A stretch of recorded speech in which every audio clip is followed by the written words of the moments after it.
He's 36 years.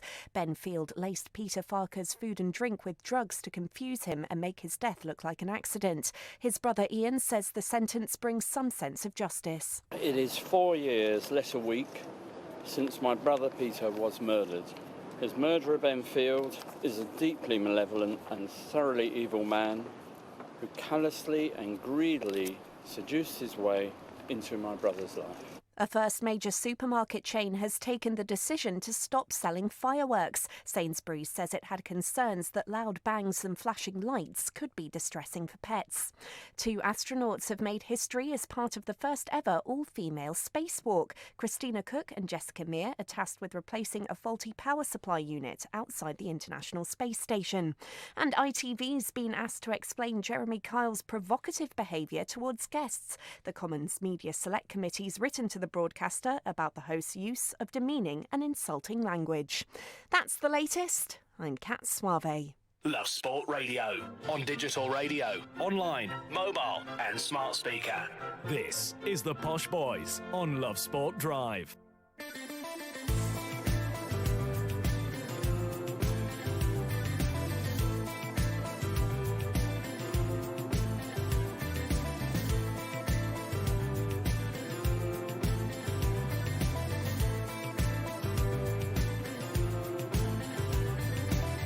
It's Friday, it's just gone 3 o'clock. You are listening to the Posh Boys here on Love Sport. We're going to be driving you home all the way till 7 o'clock. Loads to talk about today. Some of our top talking points. Well, Man United Executive Vice Chairman Ed Woodward, he has hit back at the myth that non-footballing people are making the footballing decisions at the club. He's come out and he said this suggestion is purely insulting. And rugby, of course, we're going to be talking lots of rugby. What a weekend ahead we have of sports. The head coach, Eddie Jones, he has urged his side to channel their inner samurai spirit ahead of their World Cup quarter-final against the mighty Australia tomorrow. And Tottenham Hotspur fans may want to stop listening right now because they have announced that they are going to be the next club to feature in an Amazon documentary series, All or Nothing. And at the moment, Johnny, it seems kind of nothing. It's not going that well. And Sunderland did this, didn't they? Sunderland signed up for a documentary series and got relegated while they were filming it. So I don't know if that's bad news. The positive side of it for Sunderland was that the dinner ladies ended up becoming stars because they were so lovely. But the flip side is that they now get the chant, which is my personal favourite chant, of "We've seen you cry on Netflix" every time they play anyone, which Spurs will be getting. And you just think, why would you open yourself up to this when things are going badly? Well, I'm assuming they probably signed up for the series when the new stadium was open, probably a little bit behind the scenes, thinking we're going to have a great year this year, building on last year. And it hasn't gone that way for them, has it? So it's going to be going to be interesting for a lot of football fans, but not Spurs ones. That's an interesting point, actually, because as you say, they will have agreed it ahead of time. And then with things going off the boil this year, you wonder what the conversation was like behind the scenes with Daniel Levy going, when do I reveal this to the world? Do I hold on another week and hope we get a win and then go, by the way, Amazon are coming to film? Or do I just do it early? I think the cynic in me also reckons, well, they'd have done it anyway. If you look at the money Amazon pay clubs to do this, if you look at the money they play to screen games, for example, even if they were going to get relegated, they'd probably let them in because it's so many millions. But that's the beauty of sport. It's real life, and unlucky for Spurs, it's not going well, but it will make a good documentary series. As I said, if you're a Tottenham fan, you probably won't want to watch it, but a lot of Arsenal fans will be tuning in, I'm sure of it, because it's real life behind the scenes, and it doesn't always go to plan, and this is what's happened. And if they do it really, really honestly, and they did it honestly at Sunderland, they did it honestly at Man City as well, there's an argument that it could be helpful for Spurs fans, because something I think we're going to talk about a lot through the show is this question of whether Pochettino is happy, whether the players are happy with Pochettino, whether it's time for a dressing room clear out or to get rid of Poch. And actually, if you can see within the dressing room, you can get those answers for yourself. In a funny way, it's quite a good time for a fan to find out what's really happening. Yeah, I mean, it's good for fans to see. I think those documentaries are interesting as well. Like you said, at Sunderland, the dinner ladies became the stars because there's so many people within any sport behind the scenes, the unsung heroes, if you want, who do make a club work or do make an athlete run fast, whatever it is. You have your friend who makes you the tea, for example. Oh, yes, Tony. Sorry. Tony, my tea, something or other I call him. Yes. Tony's my floor manager, and, he's more than making tea for me. But, he's a good guy. So, yeah, there's loads of people behind the scenes, and I think it'll be an interesting watch. I wonder when it will be released. Is it for the whole season? Have they announced it's just Fulham for 1 year? I don't know what it is. It's the 1920 season. Right, so the whole it's season. This year, the question, which hopefully we'll have some more details before the end of the show. It's literally just been announced. But you wonder whether they've already been filming, whether there is footage there, for example, of Poch screaming at his players at half-time in, for example, one of those defeats already this season. I would have thought they would have started, yeah. I would assume it's probably, maybe even goes back further when the stadium, they finally moved into the new glamorous Tottenham Hotspur Stadium. It's an interesting one. You'll watch it, won't you? I'll watch it, yeah. I think it's going to be absolutely fascinating. And you wonder whether it gives us any clues to the future of Pochettino, because as a manager, the fact that you're being filmed would affect your decisions, wouldn't it? You wouldn't want, or I wouldn't want, certainly, the moments where I lost my job or I chose to walk to be broadcast to the world. I think it suggests that they've had a conversation in which they've decided it's going to be a stable year. You wouldn't agree to this, would you, unless you were feeling confident? No, surely. They must have agreed before the season started, but I also assume they've signed up for a warts and all documentary. So listen, if Poch leaves, if things don't go to plan, it's got to be shown. I doubt they have editorial rights to. Maybe they do. Maybe they've said, listen, only show the good bits of Tottenham. But that's not what people want to see. They want to see everything. When you're saying warts and all, though, is that going to affect performance for you? Say in the build-up. I had a documentary done about myself. Oh, really? Yeah. What's it like? So I was followed all the way from the '96 Olympics through to becoming European Commonwealth champion in 2 years. And that came about, it was kind of quite funny. Basically, this camera crew were following an athlete called Tony Jarrett before the Atlanta Olympics. Cut long story short, Tony Jarrett, I got quite friendly with the camera crew because they followed him in South Africa in the winter where I was training as well. And they followed Tony, and Tony fell in the semi-final, didn't even make the final. I ended up getting a silver medal, lap of honour. I saw the cameraman in the crowd and I shouted, "You should have followed me, you idiot. I told you I had a bit of character." Tony Jarrett, rubbish, like joking. Yeah. Anyway, so I got back and he wrote to me and he said, "Listen, I'd like to follow you off my own back. I haven't had this commission. I'd like to follow you because I believe, you can go from being number 2 behind Roger Black and so forth, and I think you could be even better." So you and the cameraman? Yeah, so literally he followed me for 2 years, and to start with, it was really awkward. So, he would literally follow me around through airports, wherever I was doing, training every day. It wasn't with me every day, but it was with me probably 2 or 3 times a week. But towards the end, I just got totally used to having a camera follow me around, and you ignore them, so I'm assuming Poch will be used to having cameras in his face, and that will be part of the deal. Amazon will say, we want access all areas, we want to see the good times, the bad times, and you shouldn't act any different. If he's doing his job properly, which he will be, a manager of a football club, the cameras, they're there in the background. But the flip side of the story is you were being followed for the 2 years that built up to the most successful period of your career. And it's probably not going to bother you if it's all going well. Could there be an element for Spurs where if the cameras are there when you're struggling, it's not as straightforward as, "Oh, don't worry about him. He's just filming me win another medal." Yeah, if you'd been finishing 5th every time, you might have been slightly less keen. Yeah, there was times when I didn't want to speak to him at the end of a race when I'd lost, but I just thought I got used to it and that was part of it. But no, it would be an interesting one. We'll talk about this more later. And actually, Spurs boss, Mauricio Pochettino, he has been speaking at a press conference this week about his side's troubled season. He claims this squad has enough in it to turn it around and make this season successful. I believe in the player that we have. I believe in the player that are on Tottenham today, and you know very well. I respect all the opinion. For sure, it's going to be people that is going to say we need to change or we need to do something or in or out. But if it's my decision, is going to be, I'm going to stick with my player because I know they have the quality. It's only to unlock some situation that always is going on in their mind, but we have the quality. We have great quality to be fighting for the thing that we expect to fight. They have the quality. You've got to believe in your players. I wouldn't assume he'd go into a press conference and start slating his players, saying none of them are any good. He believes in them. I suppose he sees, well, maybe we will with a documentary, day in, day out, how they are training and so forth. But listen, I'm no professional footballer, but it just seems to me they've got themselves stuck in a bit of a rut. And they're not where they expect to be, perhaps. Perhaps they've been caught out this year, I don't know. Well, the question of the extent to which he believes in this crop is really interesting because just a few weeks ago, he was asked, what is the current state of play? It's not going well. How are you going to fix it?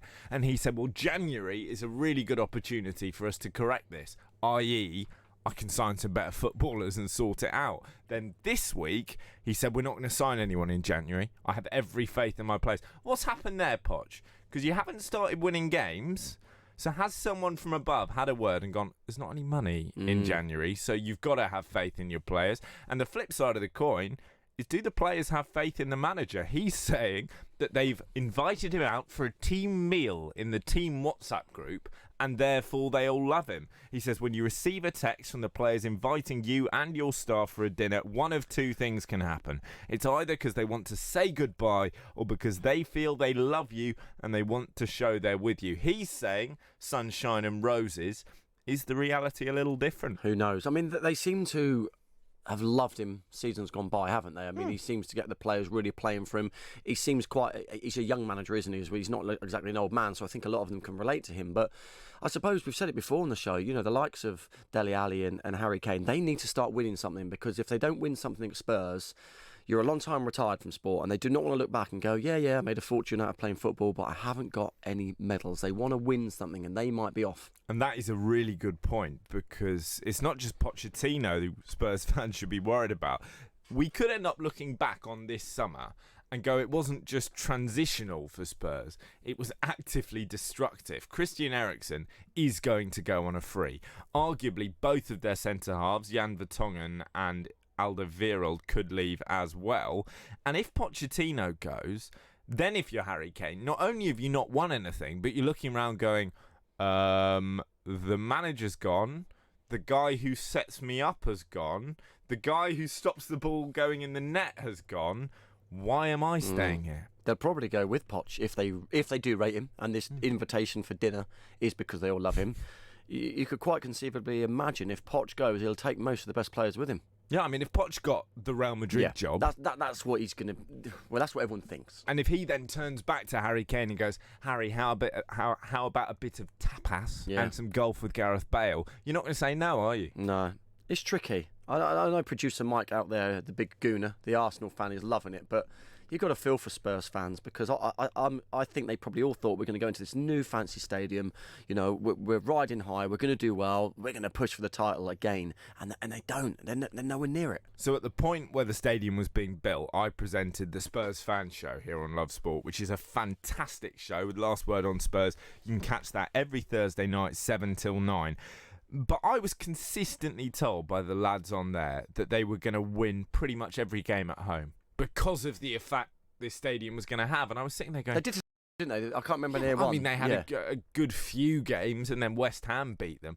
And I remember just thinking, it's a great stadium. It's very pretty, and the beer fills up from the bottom of the glass. But actually, football is more complicated than that, I'm afraid. Yeah. It's not that straightforward. Yeah, I don't really feel you get many clubs like fortresses like you used to, like the Dell at Southampton. People didn't want to go there. The little grounds. That iconic fortress of all the footballing fortresses. No, but the you Dell. know what I mean. It's like a Stoke then. Stoke used to be very hard to play at home.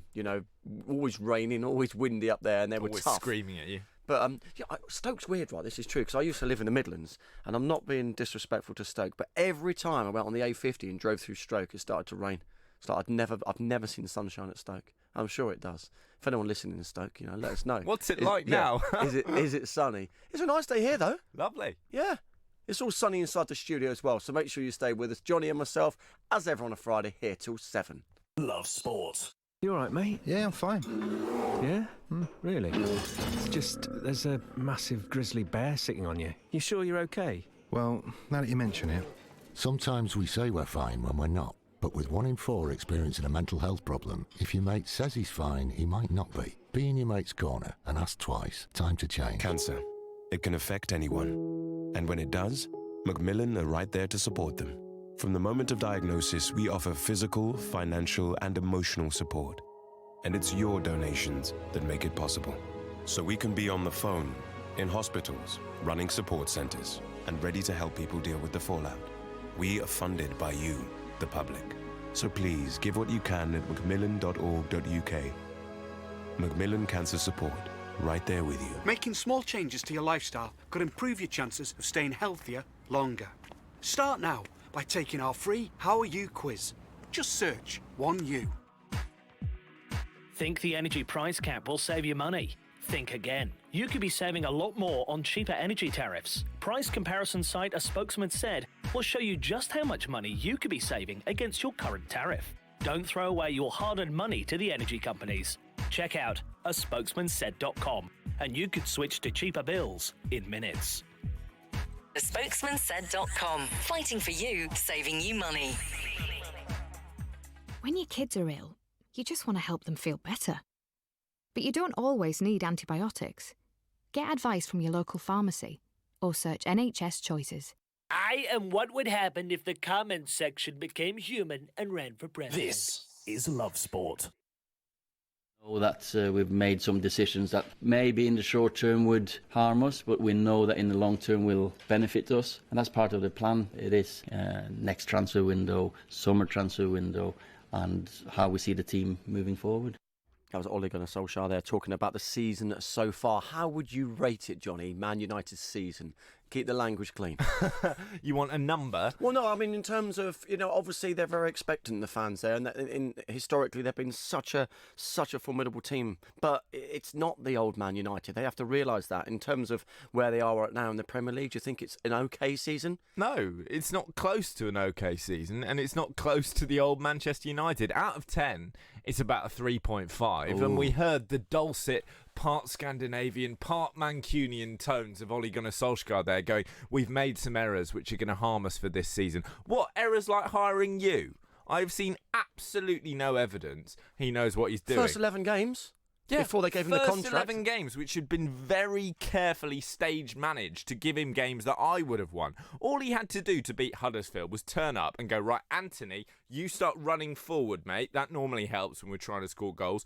Paul, smile, it's okay, you're quite good at football. And Marcus, by the way, you're now a striker and you beat Newcastle. It is not that complex. As soon as he's had actual tricky fixtures, as soon as he's had to try and go and win away from home, he can't do it. The one thing I will say for him is that the transfer business for me has been really good. He signed 3 players in the summer. Harry Maguire, great signing, too expensive, but good piece of business. Aaron Wan-Bissaka, superb signing. Dan James, superb signing. No complaints. But the challenge is not just getting more players in. He's saying he wants 6 more across the next 2 transfer windows. It's getting the best out of what he's got. He's not doing that. People are saying this squad is the worst United have had in the Premier League. I'm not sure that's necessarily true.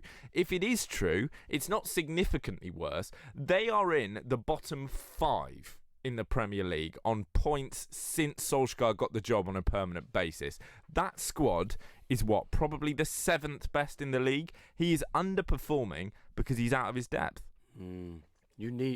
How does he turn it around, or do they get rid of him? Because how did he get the best out of the players he's got at the moment? Because you hear from all the best players, when they're playing well, they would run through brick walls for the manager. The gaffer is someone they respect, and maybe he hasn't got the dressing room. I don't know. I think they like him.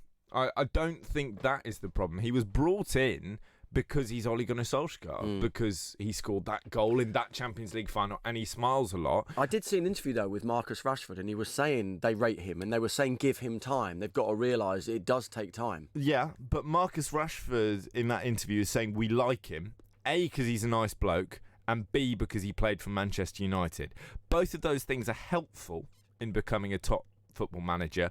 They're not actually prerequisites. The things that are essential are tactical acumen and actually a bit of sort of cutthroat nous. And I'm not sure he's got either of those things. I think if they get really badly beaten by Liverpool on Sunday, which there is every possibility will happen, he's in serious trouble. Do you think so? Yeah, serious trouble. Well, I said very cynically... It can't go through another manager, surely. Yes, they can. Yes, they Who? can. Who? Massimiliano Allegri. Oh, you've got it sorted. I've got it there, Ewan. The former Juventus and Milan boss. They're saying he's being lined up. There are reports in the Daily Mail this week that he's close to a move. move.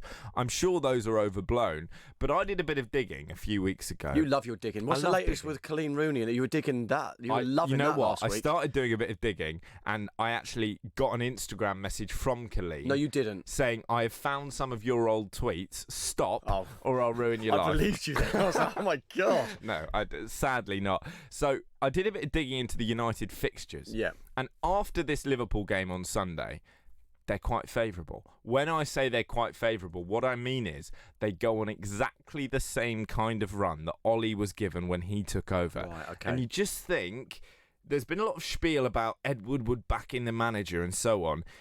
They're not going to give the new man Liverpool 2 games into his tenure because they don't want him to lose that early. Put Ollie out against Liverpool, sacrificial lamb, 4-0 defeat, bring in Max Allegri, give him the good fixtures, give him the good PR like you did, Ollie, and get off to another winning start. You think that's a plan, do you? The master plan? I think they'd have to get beaten by 4 or 5 this weekend to sack him immediately, but I certainly believe they are lining someone else up, and I don't think Ollie is going to finish the season as United boss. I feel sorry for anyone who takes that job because I just think after Sir Alec, it's a tough pair of shoes to fill. Many have tried, and no one's come close. No, it's so hard, but equally, if Ole Gunnar Solskjaer loses his job, how many tens of millions is it? I've got the world's tiniest violin playing for Ollie right now. I appreciate it's high pressure. It must be very unpleasant being under scrutiny from little upstarts like me the whole time, but equally, so much money. Would you like to be a manager?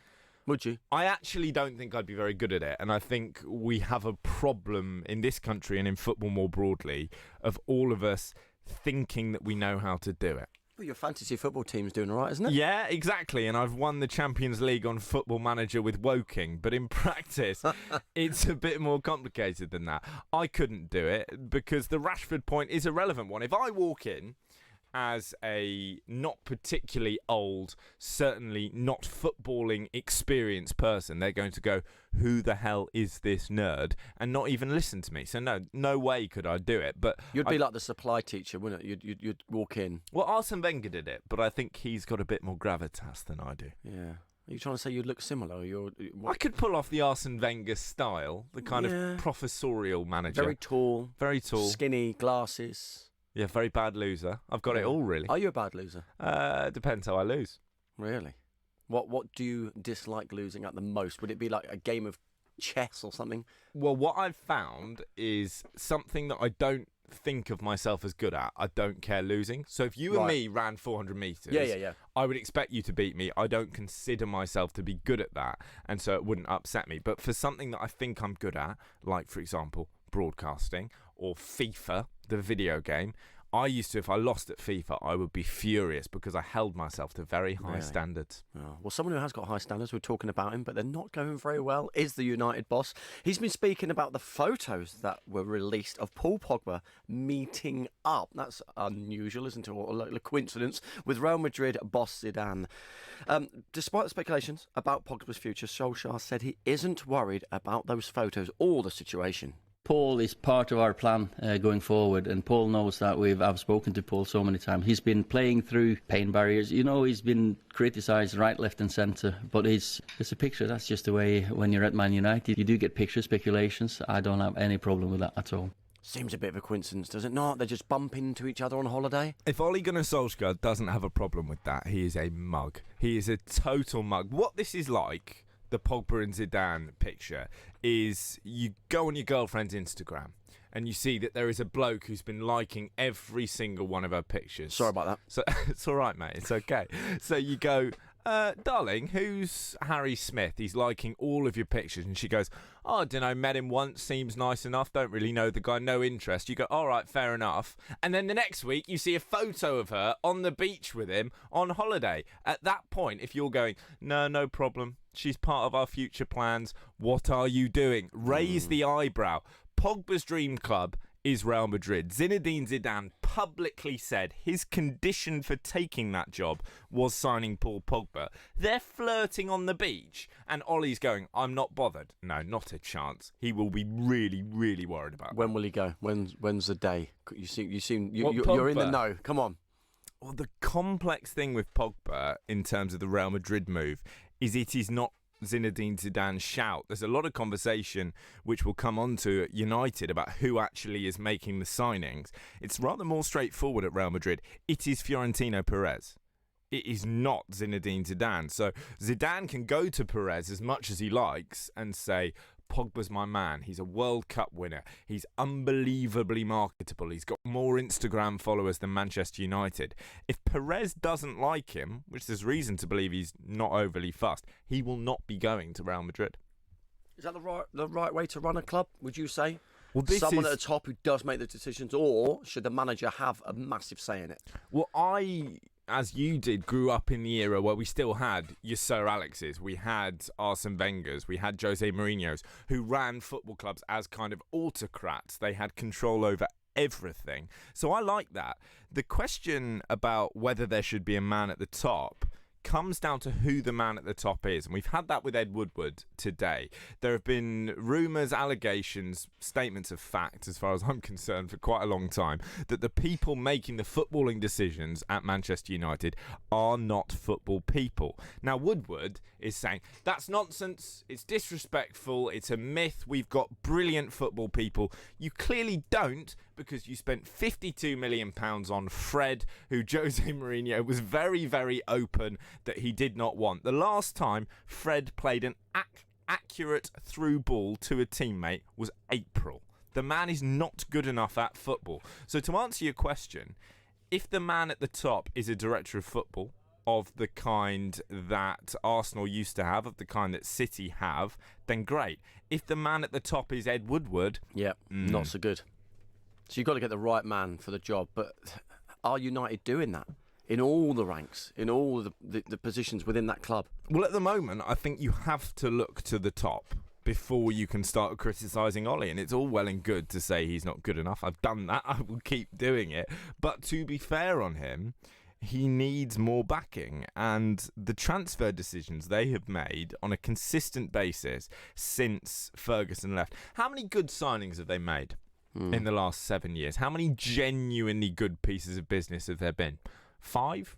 Maybe. Max, how many really big signings have gone terribly wrong? Falcao, shocking. Di Maria, shocking. Fred, shocking. And we've got players who simply aren't good enough, like Andreas Pereira, consistently starting for Manchester United. You are the biggest club in the country. I grew up watching them dominate. Whoever you supported, you for Southampton, me for Arsenal, Ben for Chelsea, whoever it might be, if you had United at the weekend, you knew deep down, whatever you were giving in the pub, you knew you were getting nothing. Now, if you've got United, you are rubbing your hands together. Yeah. And that's what Liverpool will be doing, by the way. I think they're going to spank them, aren't they? Unless, you never know. Unless it's a good derby, you never know. United might pull something out the bag. But how can they? I mean, I appreciate the point about the drama of the occasion and the potential for an upset. But look at the quality of the two teams. Yeah, man for man, yeah. Your mate Danny Mills was on Sky the other day, and he was asked to do his combined United and Liverpool 11. It was 11 Liverpool players. Paul Ince was asked to do the same thing today. It was 10 Liverpool players with Harry Maguire. And you look at it as a headline, you go, wow, that's harsh from Danny Mills. Then you look at the squads next to each other and go, no, fair enough. There is not a man who gets in there for me, with the possible exception of Maguire. Liverpool should batter them. What do you reckon, 3-0? 4-0. Really going it proper? I think they're going to get hammered. Well, we'll have Mystic Morts on tomorrow the weekend and we'll find out what the legend will think. What do you think out there? Let us know. Are they going to get hammered? 0208 70 20 558 or at Love Sport Radio. And of course, don't forget, we're live streaming now. You can see us as well as hear us. And sorry, I'm wearing a baseball cap today, but it's radio. Anyway, stay tuned. Love Sport. Join Love Sport Weekend Breakfast this Saturday morning from 8 for a chock-a-block show with Ewan Thomas and Paul Mortimer. They'll have sweet-as updates and analysis of England's quarter-final clash with Australia at the Rugby World Cup. Will the Wallabies wallop ya, or will Vunipola leave the odds dead as dingoes? Love Sport Weekend Breakfast this Saturday from 8 until the Arvo. It's going to be ripper. Good on ya, mate. Love Sport. Get ready for Brexit on the 31st of October.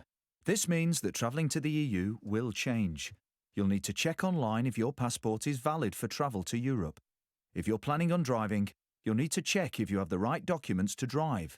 and make sure your travel insurance covers all your healthcare needs. To keep your trip on track, check what you need to do at gov.uk/Brexit. Get ready for Brexit on the 31st of October. Cancer. It can affect anyone. And when it does, Macmillan are right there to support them. From the moment of diagnosis, we offer physical, financial, and emotional support. And it's your donations that make it possible. So we can be on the phone, in hospitals, running support centres, and ready to help people deal with the fallout. We are funded by you, the public. So please give what you can at macmillan.org.uk.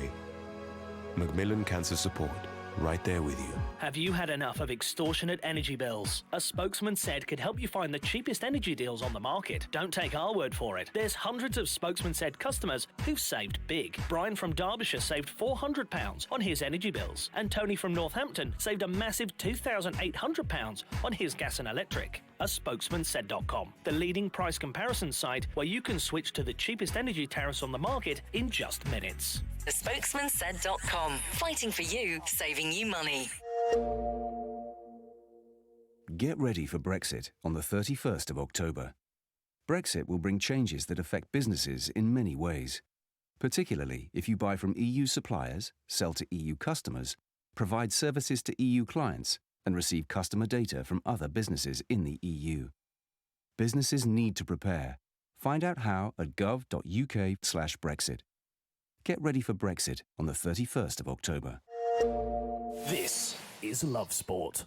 You are listening to the Posh Boys on Love Sport Radio. It's Ewan Thomas with me, Johnny Burrow. Here are your latest sporting headlines. Breaking in the last few moments, Krasimir Balakov has resigned as Bulgaria head coach after the 6-0 defeat to England that was marred by racist abuse from Bulgarian fans. Good, frankly. I don't see how he could have kept his job in that scenario. England rugby head coach Eddie Jones has urged his side to channel samurai spirit ahead of their World Cup quarter-final against Australia tomorrow. And Tottenham Hotspur have announced that they will be the next club to feature in Amazon documentary series All or Nothing. The programme will track their progress this season. What good timing. And this month's El Clasico between Barcelona and Real Madrid has been postponed amid fears of civil unrest in Catalonia. You're listening to the Posh Boys on Love Sport Drive. This is Love Sport. Cancer.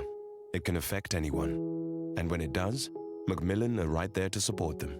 From the moment of diagnosis, we offer physical, financial, and emotional support.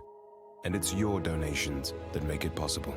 So we can be on the phone, in hospitals, running support centres, and ready to help people deal with the fallout. We are funded by you, the public. So please give what you can at macmillan.org.uk. Macmillan Cancer Support, right there with you. Love Sport. You are listening to Love Sport Drive with myself, Ewan Thomas, and Johnny Burrow. We're here, as ever, on a Friday all the way through till 7 o'clock. And we're kind of spoilt today because there's so much sport to talk about this weekend. And, of course, it's the knockout stages of the Rugby World Cup. Are you getting excited, Johnny? Very excited, because not only are we in it, we've got the Aussies and we can batter them. They're not the Aussies that of old, are they? Let's be honest, they're very beatable. They are very beatable, and if you look at the record of the coaches, Eddie Jones 6, Michael Checkett 0, that is certainly a good omen. But we can't get cocky here, can we? We can't get overconfident or complacent. We've got to take it seriously. It's a serious team selection, and they could be a banana skin. It could be. Well, someone who knows all about what it is like to be a World Cup winner. We're very privileged to have on the line Neil back. Hi, Neil. Hi guys, how are you? Yeah, not too bad. Thanks for joining us. So we were just saying there, is it a very good time to face Australia, or do you think they're going to somehow get it together tomorrow? Well, I think the World Cup itself has been amazing so far. Japan has been great hosts, and the top 8 teams have made the last knockout stages. Today's game is massive. It always is for England against Australia. And it's a tough one to call because, yes, England are, coming to this game on a winning run, but they've not really been tested. And the last couple of weeks will test whether in the downtime they've been able to manage the weight of expectation and nerves. But, I was going to ask you that. That sort of forced downtime, which they didn't expect. As a player and as a squad, I'm assuming it's a good thing if you're carrying any injuries. It gives you a bit more time to recover. But surely when you're at a World Cup, you want to keep your focus, you want to keep your drive. And the best thing to do is to keep playing, is it not? Well, it is. I mean, from experience, playing and training is the easy part because you're in the zone. It's that downtime. It's when you've got to manage the weight of expectation and the thought of what if. So it's whether the group. I mean, they're certainly saying all the right things. The social media has been great, and Eddie, as normally, has been on good form. They're saying the right things, but it's whether, this team that, they're going to be slightly undercut because they've not really been tested. Is that a good thing? Because they've got a fit squad. I suppose we'll only know at the end of 80 minutes tomorrow whether the rest has been good for them or not. Neil, there's been a lot of chat about the dropping of George Ford, obviously going for a bit more power with Farrell at 10. But I look at it and I just think that's so harsh. Ford has been brilliant so far this tournament. Would you have left him out for this game? I mean, I'm a Leicester man. I know Ford is a Leicester player, but I would have, to be honest with you, because we've just got to look at the form pre-World Cup.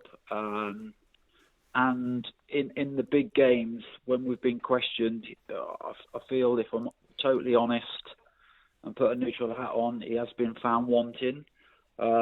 This tournament he's played fantastically well, but without disrespecting the opposition we've played, the first two games we should beat those by, and potentially by more. So although he individually played well, the team didn't play brilliantly. The test was going to be against Argentina and France, and sadly we got a bit part from Argentina, and then we played 40 men. So we've not been pushed, we've not been tested, and we are probably favourites for this game.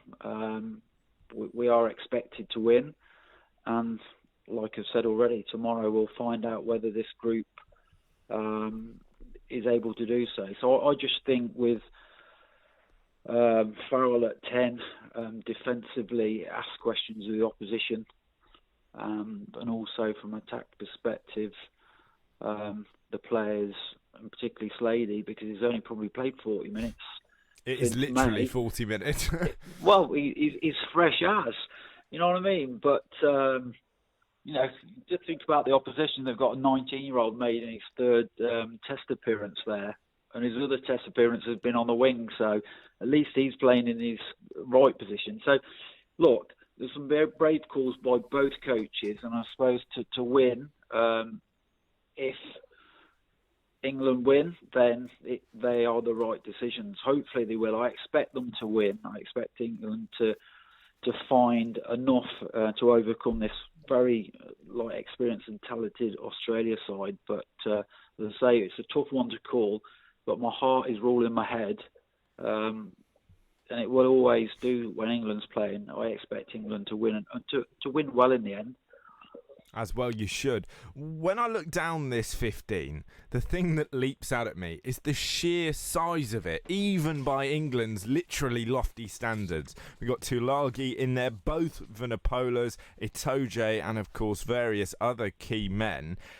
Various people here saying that Eddie Jones is basically, with respect, going for brawn over brains, just trying to outpower the Australians. Do you think that's fair? I don't think of that. I think that's harsh on the players. The interesting calls.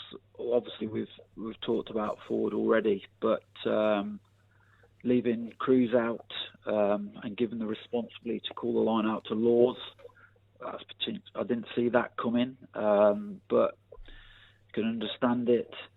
I think we're sort of undermining the play, and if you think the brains isn't there, I think the brains are there. I think this is a relatively young side with lots of 50 cappers and more, and lots of experience. I think we're in a much better place than we were 4 years ago, and I expect a lot of this team. Certainly with the preparation they've had under Eddie Jones since he took over, they've had good spells. They've had some periods when it didn't go quite so well, but they've bounced back. And there's no excuses now. England have got a huge pool of talent. They're there, they're fit and well. There's no one that's unfit. So we're all in tomorrow.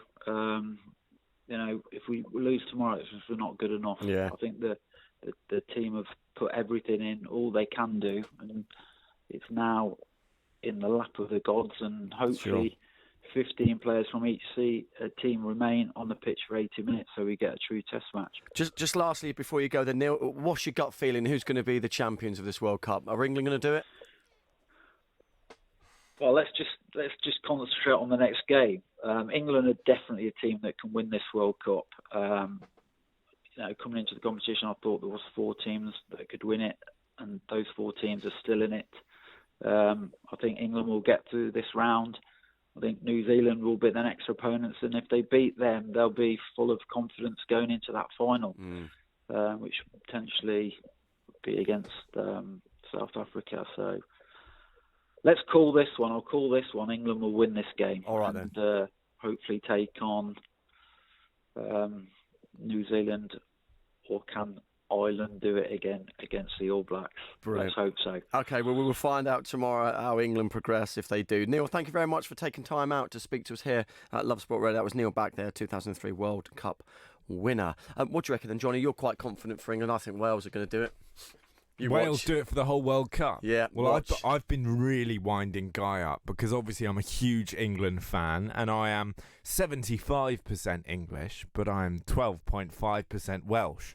And every time the quality of this Wales team comes up, away from the context of England, You're suddenly Welsh, yeah. I say, land of my fathers. Yeah. And he gets very, very annoyed with me. I genuinely back England to do it. I think there'll obviously be a hope for England fans that Ireland can do us a favour and knock the All Blacks out. I don't think they will. But for me, England are the only team in this World Cup remaining who can beat the All Blacks. South Africa had a go and weren't up to it. So if we get them in the semi-final and we win that game, we will go all the way. The winner of that semi-final will be the winner. Not just because those are 2 high-quality teams, but because if England beat the All Blacks, the belief that is going to breathe into that team, you would look at, with respect, a very good Wales side and go, you are not the All Blacks. Get out of the way. You've got to beat whoever's in front of you as well, haven't you? So some would say it's disappointing if you've got to face the All Blacks in the semi-final stages, but you've got to knock them out somewhere.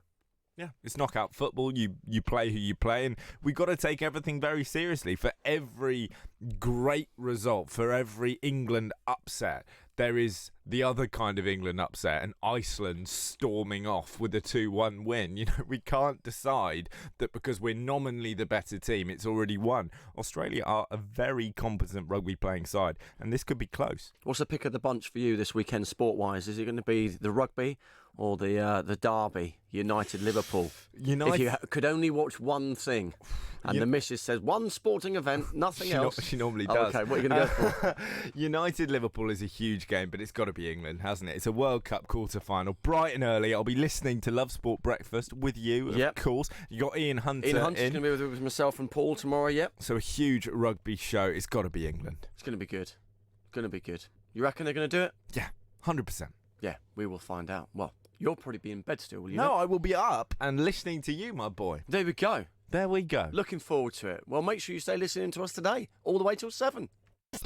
Giving your team a voice. Love Sport Radio. You all right, mate? Yeah, I'm fine. Yeah? Really? It's just, there's a massive grizzly bear sitting on you. You sure you're okay? Well, now that you mention it. Sometimes we say we're fine when we're not. But with 1 in 4 experiencing a mental health problem, if your mate says he's fine, he might not be. Be in your mate's corner and ask twice. Time to change. Cancer. It can affect anyone. And when it does, Macmillan are right there to support them. From the moment of diagnosis, we offer physical, financial, and emotional support. And it's your donations that make it possible. So we can be on the phone, in hospitals, running support centers, and ready to help people deal with the fallout. We are funded by you, the public. So please give what you can at macmillan.org.uk. Macmillan Cancer Support, right there with you. There are fewer than 20 days to get ready for Brexit. Find out what you need to do to prepare now at gov.uk/Brexit. Hi, my name's Kurt Edwards. I work in advertising and live in Surrey.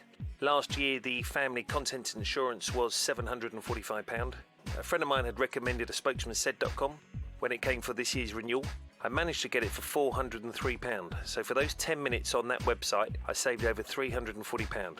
Told my family, my friends, you'd be absolutely mad not to give it a go. Thespokesmansaid.com. Fighting for you, saving you money. Making small changes to your lifestyle could improve your chances of staying healthier longer.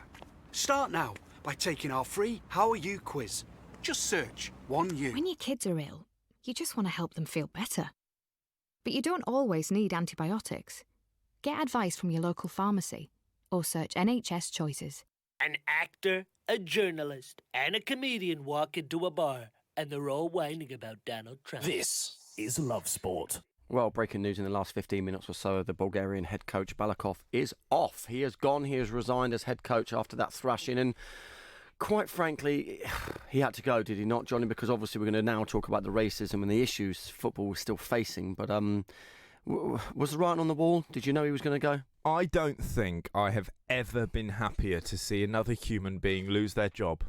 And you normally shouldn't be happy to see another human being lose their job. But in the case of Krasimir Balakov, for me, he should have been sacked. I don't think he should have been allowed the dignity of walking. It's not just that the supporters of his team were making Nazi salutes and monkey noises towards young black players. It's that he consistently denied there was a problem. Before the game, he was talking Balakovs for about a fortnight. He was saying, listen, we've got less of a racism problem in Bulgaria than you do in England.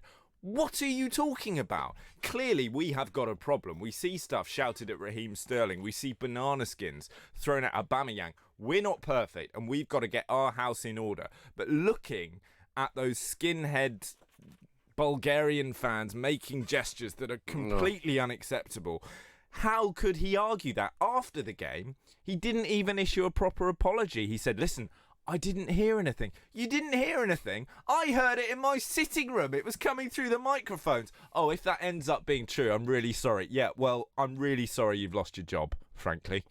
Wow. Not happy. Well, I just don't see how, if you're the person in the position of power there, you have a huge weight of responsibility to actually do something during the game, before the game, certainly after the game. The only person who took any responsibility at all in that Bulgaria team was the captain, who at least went over and talked to the supporters at half-time.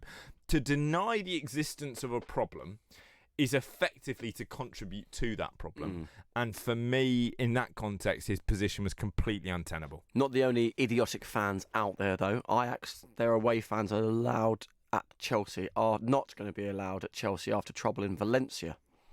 Yeah, I think that is probably the appropriate course of action. Ajax traditionally aren't a particularly horrible supporter base, and I think important to stress, as far as I know, there wasn't a racial aspect to their bad behaviour. It was more kind of traditional hooliganism, not that old school violence. Yeah, I'm not using traditional in the positive sense there.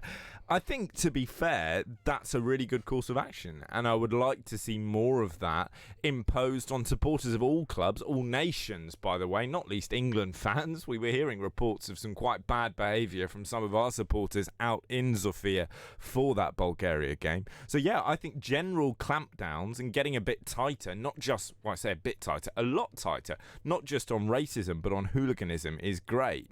But for every story we hear about, you know, a Krasimir Balakov losing his job, tightening that net on racism in football, we get another one like what is breaking about Wolves today. Wolves were supposed to be playing against Slovan Bratislava in a behind closed doors game because of the racist behaviour of Slovan fans earlier in the season.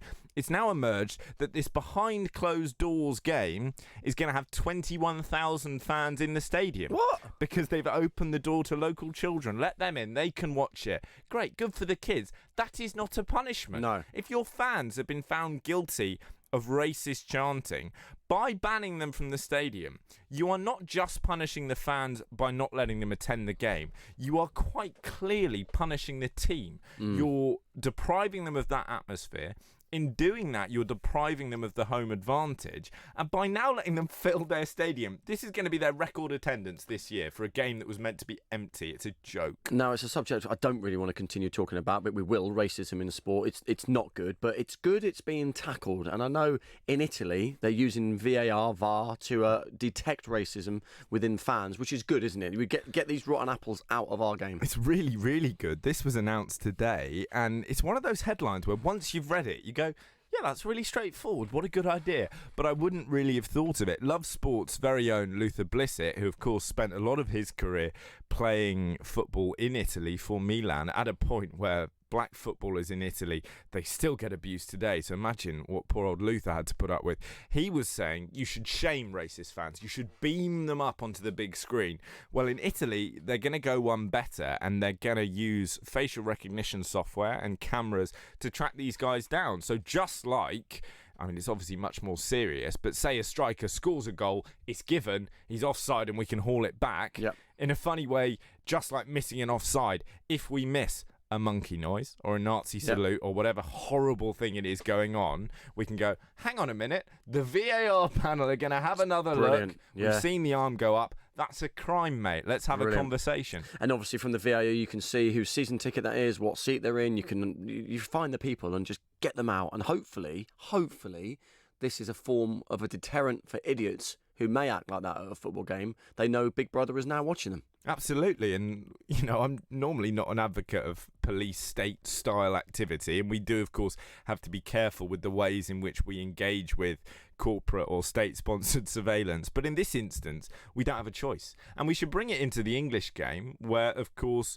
racial abuse of that kind is a crime. So once you've identified them with your racism VAR, it's not just a case of getting them out of the stadium. It's of a police officer knocking on the door and going, hello, shall we have a conversation? Do you understand? Do you comprehend the severity of what it is you're doing? Because I bet most idiots don't. I bet they don't realise it's, punishable, what they are doing. They just think, oh, I'm down football on a Saturday, I'm only having a laugh. Yeah. No, you're an idiot.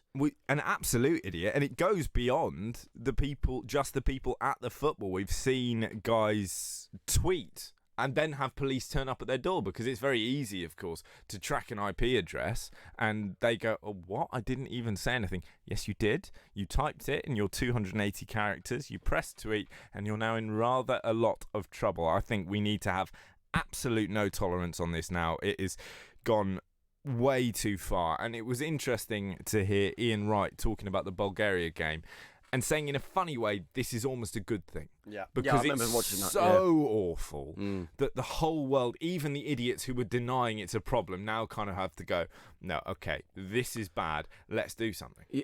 It's not like, but it sort of reminds me of drug cheats in sport, where you think, oh, God, are they still out there? You don't want to highlight that within your sport, but you do, because to make your sport better, to make it cleaner, you get rid of the drug cheats. It's the same as the racist idiots. To make football enjoyable and how it should be able to take your family to watch, you don't want to be abused as a player. Find these idiots and get rid of them. So for you, could the situation we've seen in the last fortnight with Alberto Salazar be a kind of Bulgarian moment for athletics? I think so. I mean, every time there's a drug story in athletics, you're like, oh no, because you find yourself getting tarnished with the same brush, or if they're all doing it, they must be doing it. No, they're not. It's a couple of idiots who bend the rules, because sport is big business, and you'll always have people trying to bend the rules in all walks of life.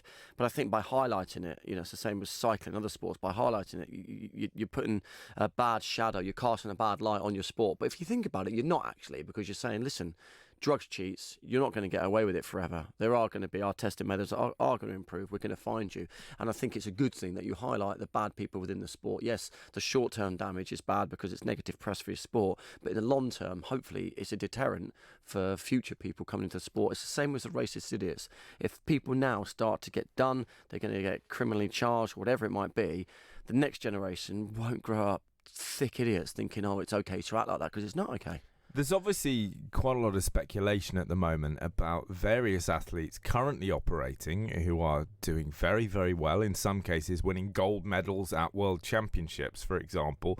Of course, I'm not going to ask you to name names here, but is there anyone currently operating who you see the stories around them, see the performances, and just think, maybe let's have a test there? No, I don't really. And I think when I was an athlete, I'd never used to look at anyone like that and think, oh, why is he running really well this year? In the last 2 years, he was a lot slower. You don't really think like that. But, I mean, I suppose for me, the one person within my sport who I don't like to have to interview when I do is probably someone like Justin Gatlin, I knew you who's were gonna say failed a Gatlin. couple of tests. And he's still in the sport. But he's okay because it's not him which the issue is with. It's the rules of the sport. He's done his time. He's done his bans. He's allowed to compete. But it frustrates me because I think there's someone who's made a mockery of my sport, not once, but twice. For you, and he's still competing. Should there be a cut-off point? Should it be lifetime ban. Justin, you made a mistake once. Yeah. Fine, that's an error, Well, the I first suppose. drug test he failed, though, in his defence, he said it was to do with ADHD and it was medication he was on through childhood.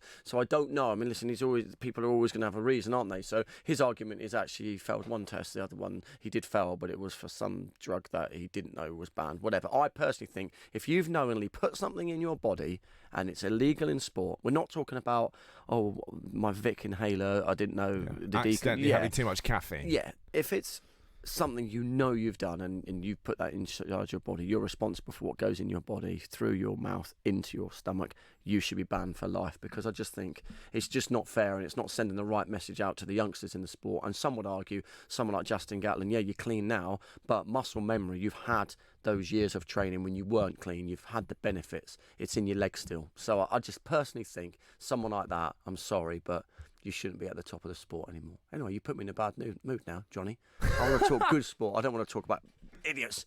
Racist, drugs, cheats, get out of it. Love sport. Get ready for Brexit on the 31st of October. This means that travelling to the EU will change. You'll need to check online if your passport is valid for travel to Europe. If you're planning on driving, you'll need to check if you have the right documents to drive. And make sure your travel insurance covers all your healthcare needs. To keep your trip on track, check what you need to do at gov.uk/Brexit. Get ready for Brexit on the 31st of October. Cancer. It can affect anyone. And when it does, Macmillan are right there to support them. From the moment of diagnosis, we offer physical, financial, and emotional support. And it's your donations that make it possible. So we can be on the phone, in hospitals, running support centres, and ready to help people deal with the fallout. We are funded by you, the public. So please give what you can at macmillan.org.uk. Macmillan Cancer Support, right there with you. Can you save money on your energy bills? Tony did, with help from a spokesmansaid.com. Getting people real savings. I'm Tony from Northampton. My bills for gas and electricity had gone straight through the roof. I chose a Spokesman Said, and they saved me £2,800. It was so easy, I used them for my house and contents insurance too. For help saving money on your energy bills, go to a spokesmansaid.com. Fighting for you, saving you money. My mum and dad say that I don't need lots of sugar. I'm sweet enough already. So we used the Change for Life food scanner app to find out how much sugar is in our food and drink. It's surprising how much we found. So I put my detective hat on to find the healthier choices. Woohoo! Found one, Mum! You can be food smart too. Download the free Change for Life food scanner app today.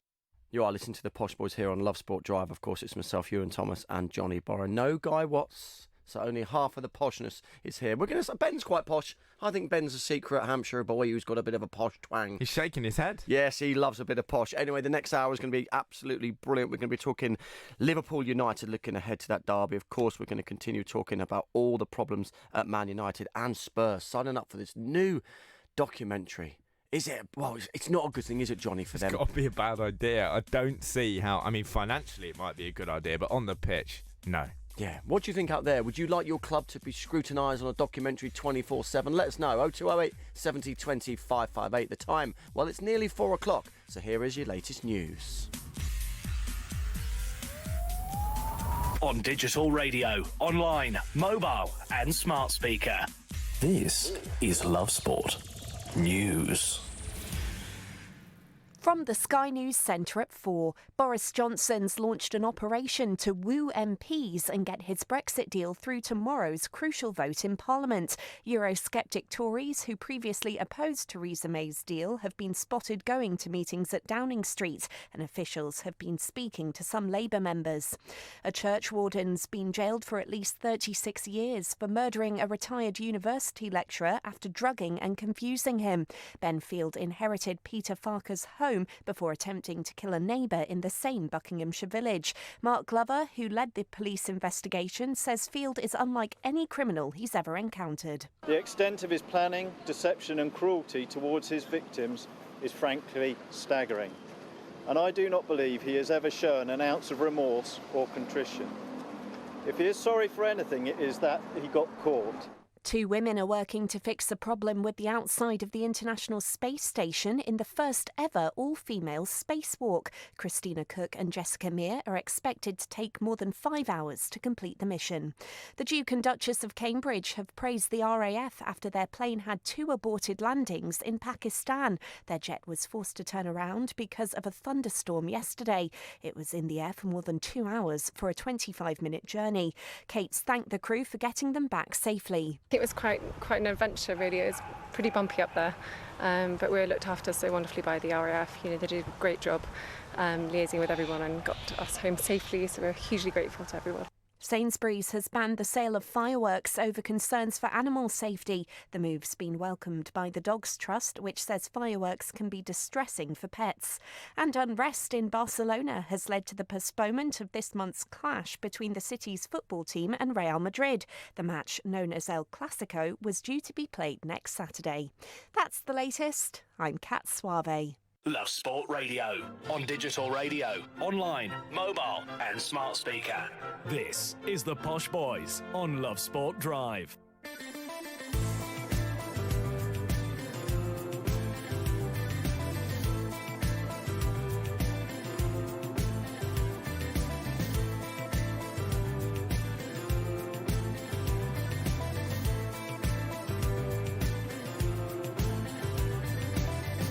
Well, we've got a cracking show for you this afternoon. Loads to talk about. Our main talking points. Well, Man United Executive Vice Chairman Ed Woodward, he's hit back at the myth that non-footballing people are making the footballing decisions at his club. He says these suggestions are insulting.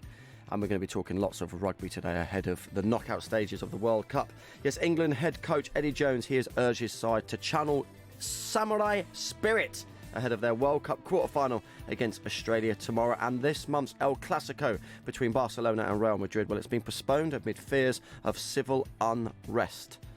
Lots to talk about, and we're going to start this hour by talking about Spurs. Now, it's an interesting one, this, Johnny, and it got me thinking. Obviously, they've signed up for this Amazon documentary, and it's not going... Is it Amazon? Yeah, or Netflix? Yeah, Amazon documentary, and it's not going so well. Like Sunderland did a few seasons ago. Yeah, we'll do a documentary. Our club's flying. Yeah, they got relegated. And I'm assuming Spurs probably agreed to this when the new stadium was being built. They thought, yeah, what a documentary. We're going to do really well. And it's not gone so well for them as of yet. And it got me thinking, do you know any other sort of documentary curses that have been on people? If you know out there, give us a WhatsApp, 0208 70 20 558.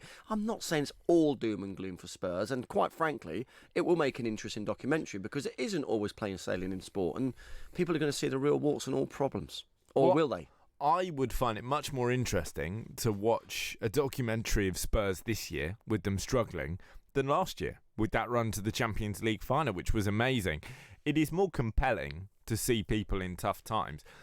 If I was trying to spin this, if I was working in PR for Tottenham Hotspur, the positive angle you could go for is that they said yes to it to improve the profile of the club. Not that they're not a big club already, but sort of going, not only are we going to be winning this season, not only have we got this stadium, we can boost all of that further, put it on a global stage by being part of this multi-award winning documentary series, of course, hugely lauded for the Manchester City edition.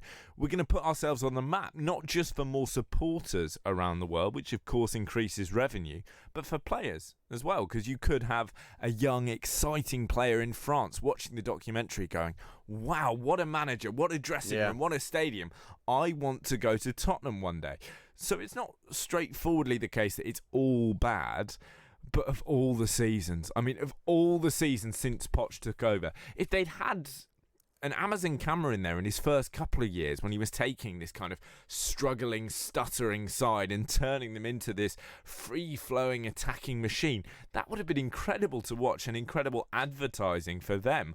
Watching the wheels come off a legacy that's been part built is going to be really like watching a car crash in slow motion. It's going to be bad, but it's going to be good for other fans, isn't it? You know, if you don't like Tottenham, you're going to be rubbing your hands together and thinking, I can't wait to watch this all falling apart. Or do you think Spurs have got some form of editorial rights and they probably say, yeah, don't come for this next week, it's not going well?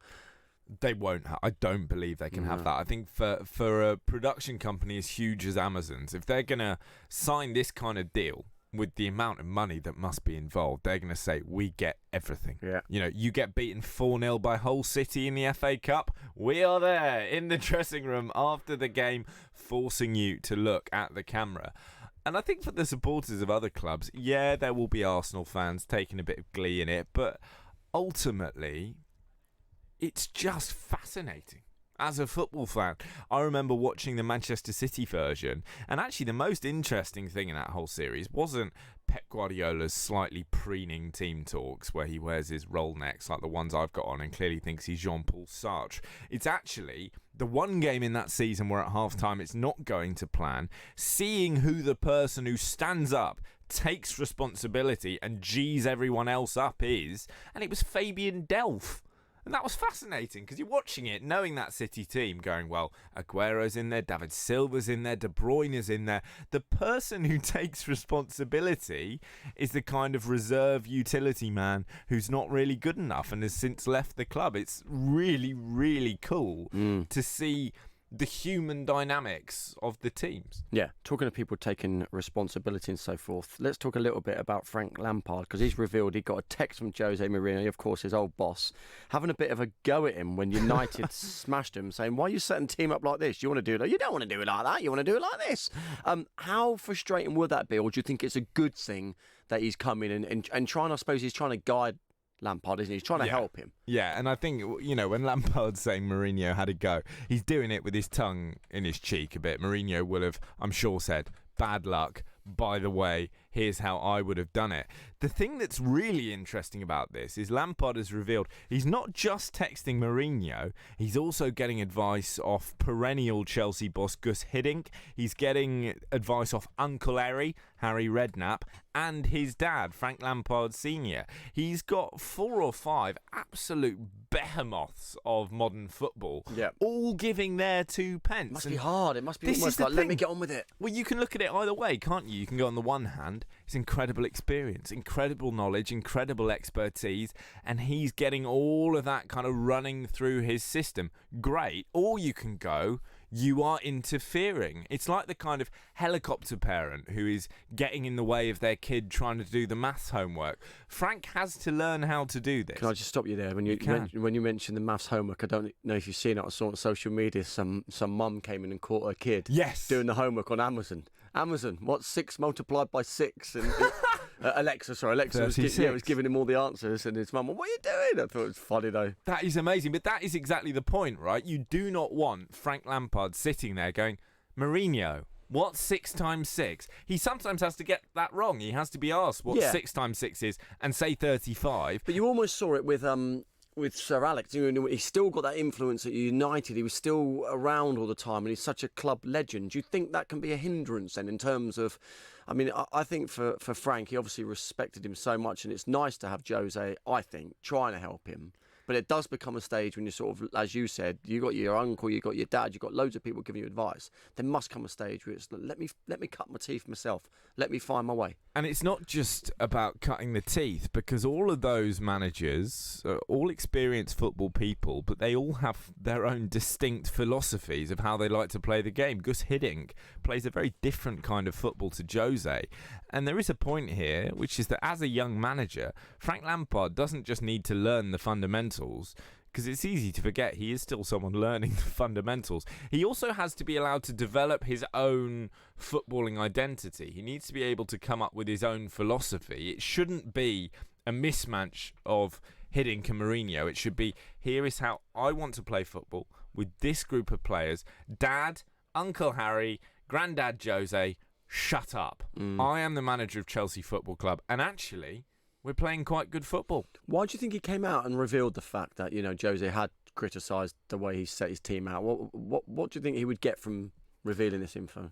I haven't seen the clip where he says it, but I strongly suspect Lampard laughed when he said he had a go at me. He'll have been being slightly flippant, tongue-in-cheek. Jose will have been nice and then gone, that wasn't great in the second half. Part of that is Lampard's management of the press, which is something that hasn't been talked about a great deal, but he is really, really good. He's a really charismatic guy. He's an appealing figure, and he knows how to get a press room on his side. So I think there's an element of playing to the crowd here and going, yeah, I talked to these guys. Isn't that a great story? Aren't I a likeable bloke? Please write nice things about me. How happy do you think he will be with the season so far? I think he'll be very happy. Yeah. And I think any Chelsea fan who isn't happy needs to have a word with themselves. It's not been absolutely sensational. They're not challenging right up at the top, but they are fifth in the table, which with a transfer ban is absolutely extraordinary. They're only out of the top four on goal difference. They would have taken top six at the beginning of the season, I'm sure of it. Ben, give me a thumbs up, Chelsea fan. Would you be happy with top six? Yeah, thumbs are up. They'd have been happy with top six without playing the kids. Yeah. Frank Lampard is doing this, and he has turned Tammy Abraham into a Premier League level superstar overnight. He has allowed Mason Mount to show the world that he is going to be a star. He's got Fikayo Tomori out of relative obscurity. I know he was good at Derby, but not exactly a household name to the England squad. Reece James is coming through. Callum Hudson-Odoi is still improving. He has done what literally no Chelsea manager has done since Abramovich took over, and he's getting results as well. It's a completely superb performance. Top six, they will finish there, do you think? I think they will. I see a lot of people very, very sceptical about it. There is, of course, the problem of the defence, which is an issue. They've only kept one clean sheet this season. But for me, they're so compelling going forward. There's so much flamboyance and invention there. And because they're so young, because they're all still learning, including Frank Lampard himself, for me, they're going to keep getting better. They're going to get better through this year. They're going to get better through the course of next season.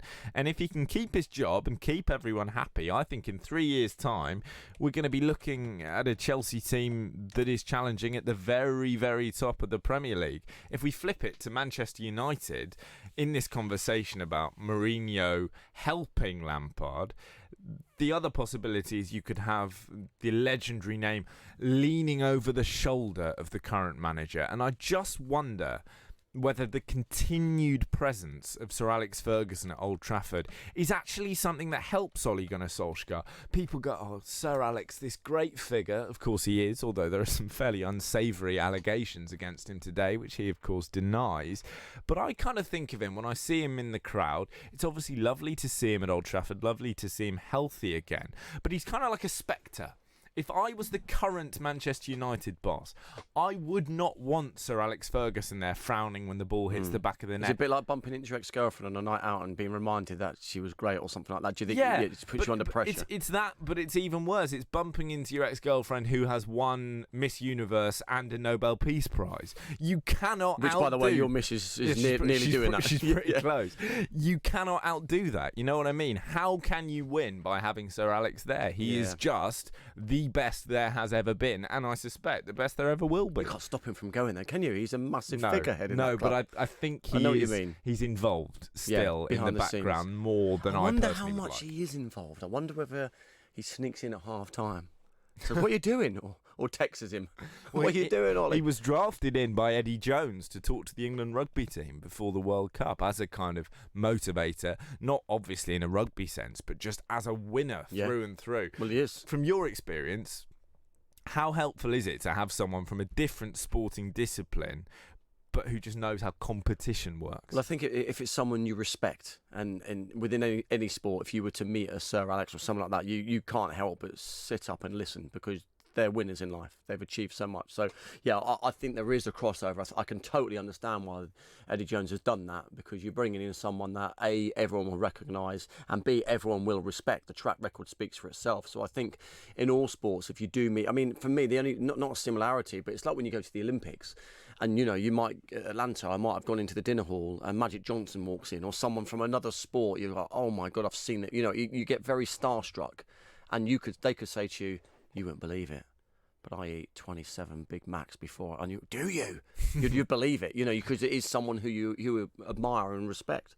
So, yeah, I think it's a good shout. It's like sitting next to you, Johnny. Oh, stop it, Sitting opposite each other, learning from each other all the time.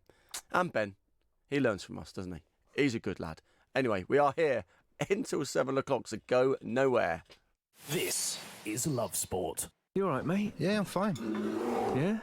Really? It's just, there's a massive grizzly bear sitting on you. You sure you're okay? Well, now that you mention it.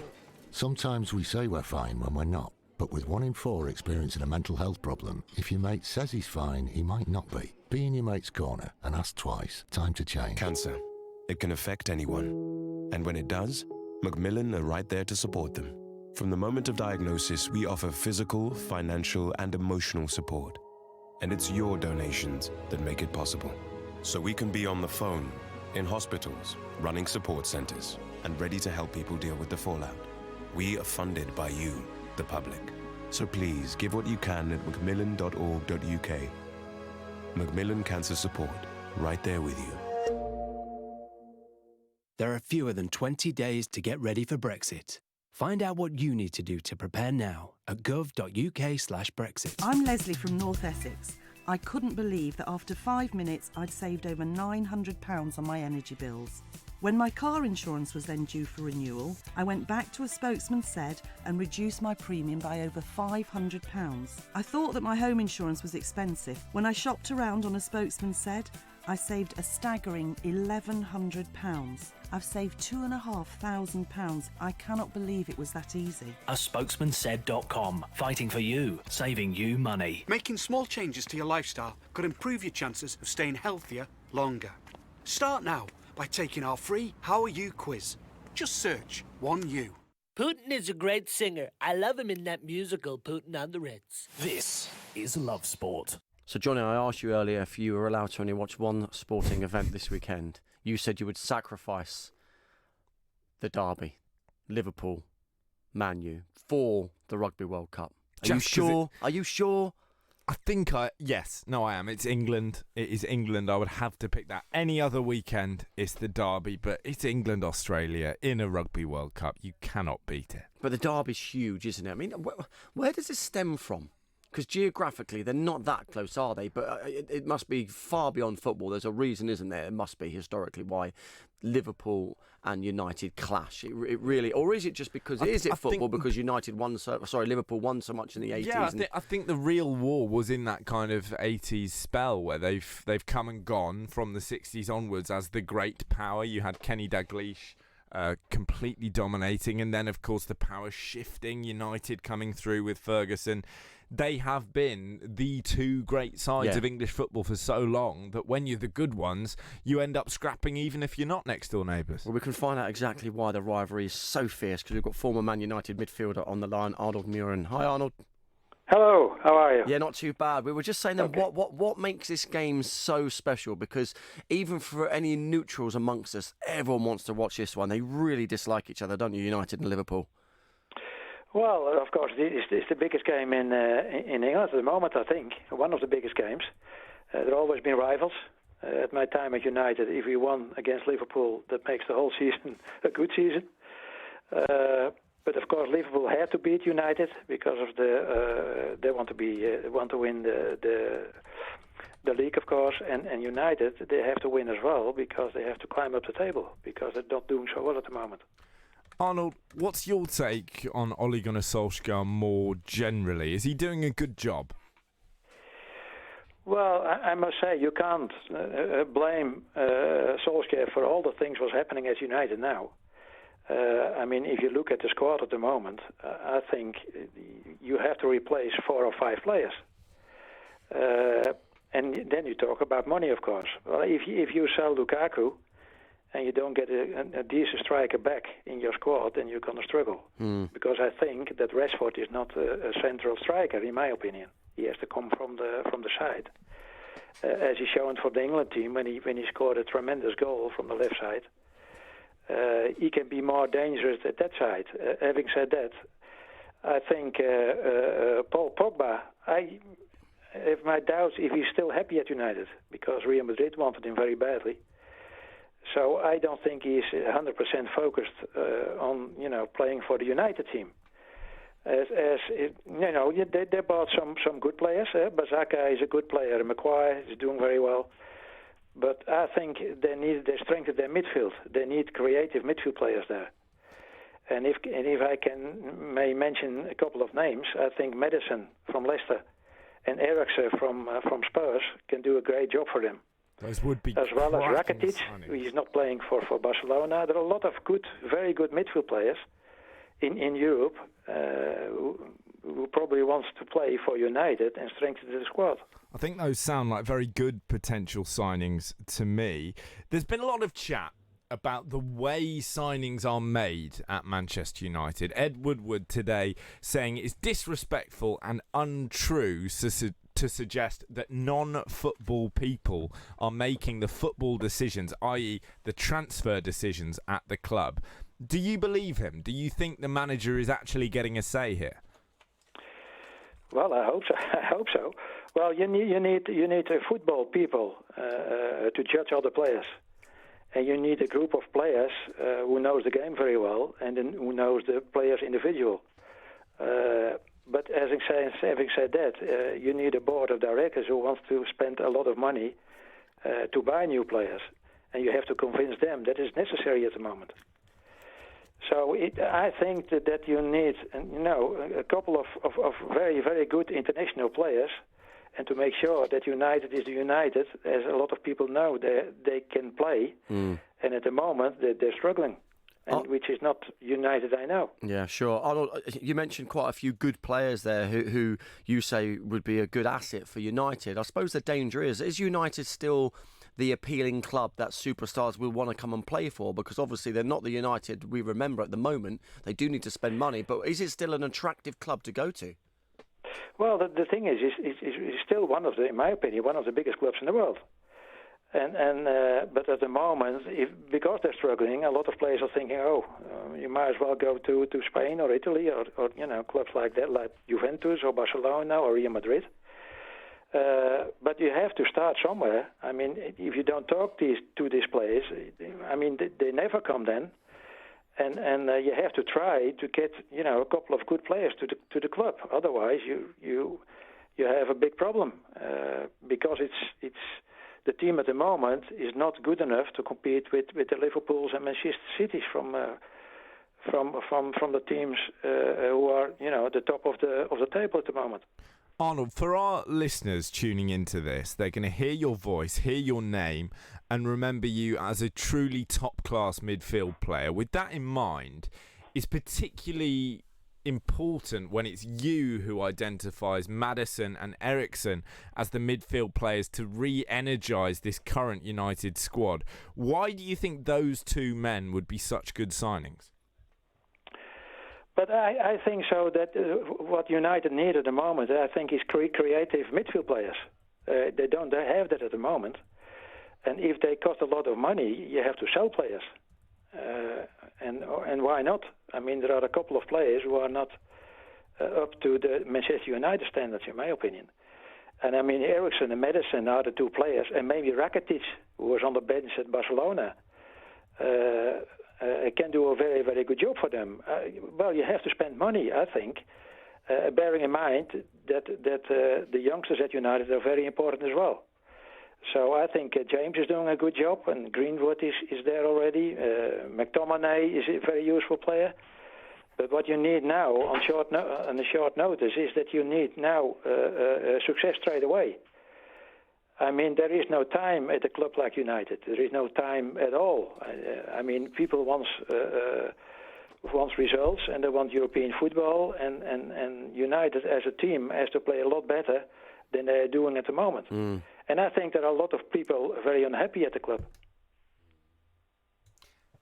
And in terms of the actual game itself, Liverpool is a tough ask. We've seen various pundits asked to make their combined 11, and United players struggling to get in there at all. Danny Mills named a Liverpool and Manchester United combined team with not one United player in it. For you, how many of that United squad actually get in the current Liverpool team? Well, I think Rashford, Maguire probably. Not a lot of players. Because I think Liverpool at the moment is a world-class team. And they work very, very hard at it. And there are not a lot of changes at the moment in the team, and they buy the right players, which is not easy. But Liverpool managed to get the right players at the right time. I mean, they bought some very, very good players, and they fitted in the team very well. And they give players chances as well, and so they have no injuries. When you're successful, you don't have injuries as well. Yeah.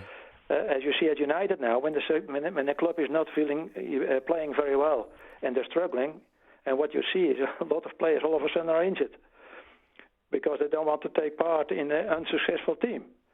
So what they need now is work very, very, very hard at it, and don't blame only the manager and the coach from the team. But the players themselves have to look in the mirror as well. So do you think that's what needs to happen? Then the players need to stand up now and say, "Listen, we can turn it around, but only we can do that." Is that the problem? There's not enough leaders. Well, I think so. At the moment, it looks like it is. They're playing like islands. It's not a very good team. If you look at Liverpool, it's a team. They know exactly what to do. They've got quality on the pitch, which is the main thing. If you don't have any qualities, then it's going to be a hard job. But if you have to be successful, you need at the moment now better players than at the moment in the United team. Arnold, just finally, it's a huge derby. You said it yourself. If United beat Liverpool, it'll make everything else okay, just for a week or so. But what's the score going to be on Sunday? Well, I'm looking at English football week in, week out, and it's going to be a very tough game for United. But if they can manage to win the game, they can change. They give the whole club a very, very big boost. But it doesn't mean to say you're going to be successful after that. I mean, winning the league or being successful is not a sprint but a marathon. So it's very good when you can beat Liverpool, but you have to be more successful week in, week out, and not once every month, which is not good enough. No, it's not. Well, Arnold, you've been more than good enough. Thank you very much for taking your time to speak to us. That was former Man United midfielder there, Arnold Muir. And then he's right in terms of its consistency. Yes, it's very nice for the ego boost to get a result, perhaps against Liverpool, but it's not going to make the season all right, is it? It's not. It's not at all, but it would certainly buy Ole Gunnar Solskjaer some time. I'm interested by him highlighting James Maddison as a potential signing. He's someone who's been linked with United for a while, and it's easy to see why. He's English, he's quality, he is creative, as Arnold was saying. But we spend so much time talking about attitude problems at Manchester United. We talk about Pogba, this prodigiously talented, creative midfield player who doesn't turn it on because he can't be bothered and he doesn't want to be there. And we've got United legends telling us that the solution to that problem is to sign another prodigiously talented, arrogant attacking midfielder who frankly doesn't want to be there. James Maddison was in the England squad this weekend, withdrew with illness, and then went to the casino. He's the man, is he, to come in and reinvigorate United with his commitment and passion for being a professional footballer. He's a child. I don't care how good he is. Who do they get then? Well, I would rather have Eriksen. I think James Maddison's a fantastic footballer. Is it managing egos? Is that what it's about then, do you think, when you get players who know they're good, if they've sort of fallen by the wayside a bit in terms of their attitude isn't good, you need a manager then, like a Sir Alex, someone who's going to put the fear of God in you if you play up? Yeah, it's managing egos, but it's also demanding professionalism and having the gravitas to demand it. And I think, to be fair on Solskjaer, and to be fair on his predecessor, Jose Mourinho, in the modern game, how do you do that? It's gone. At the point where Mourinho can't do it, who can? He's won absolutely everything. And still, when he lost his job, he had Pogba going, "Oh, I messed with the wrong baller." Oh, shut up, Paul. Play some football. Do it well. Breaking news, by the way, of the non-sporting variety. There is currently, literally right now, there is an Extinction Rebellion protester dressed as the Prime Minister Boris Johnson climbing up Big Ben. More news as we get it. The scaffolding's still up, isn't it? The scaffolding is still up. He's on the scaffolding. Oh, dear. Oh, dear. Stay safe out there. Don't do it. Love Sport. Join Love Sport Weekend Breakfast this Saturday morning from 8 for a chock-a-block show with Ewan Thomas and Paul Mortimer. They'll have sweet-as updates and analysis of England's quarter-final clash with Australia at the Rugby World Cup. Will the Wallabies wallop ya, or will Vunipola leave the odds dead as dingoes? Love Sport Weekend Breakfast this Saturday from 8 until the Arvo. It's going to be ripper. Good on you, mate. Love Sport. Get ready for Brexit on the 31st of October. Brexit will bring changes that affect businesses in many ways, particularly if you buy from EU suppliers, sell to EU customers, provide services to EU clients, and receive customer data from other businesses in the EU. Businesses need to prepare. Find out how at gov.uk/Brexit. Get ready for Brexit on the 31st of October. Cancer. It can affect anyone. And when it does, Macmillan are right there to support them. From the moment of diagnosis, we offer physical, financial, and emotional support. And it's your donations that make it possible. So we can be on the phone, in hospitals, running support centres, and ready to help people deal with the fallout.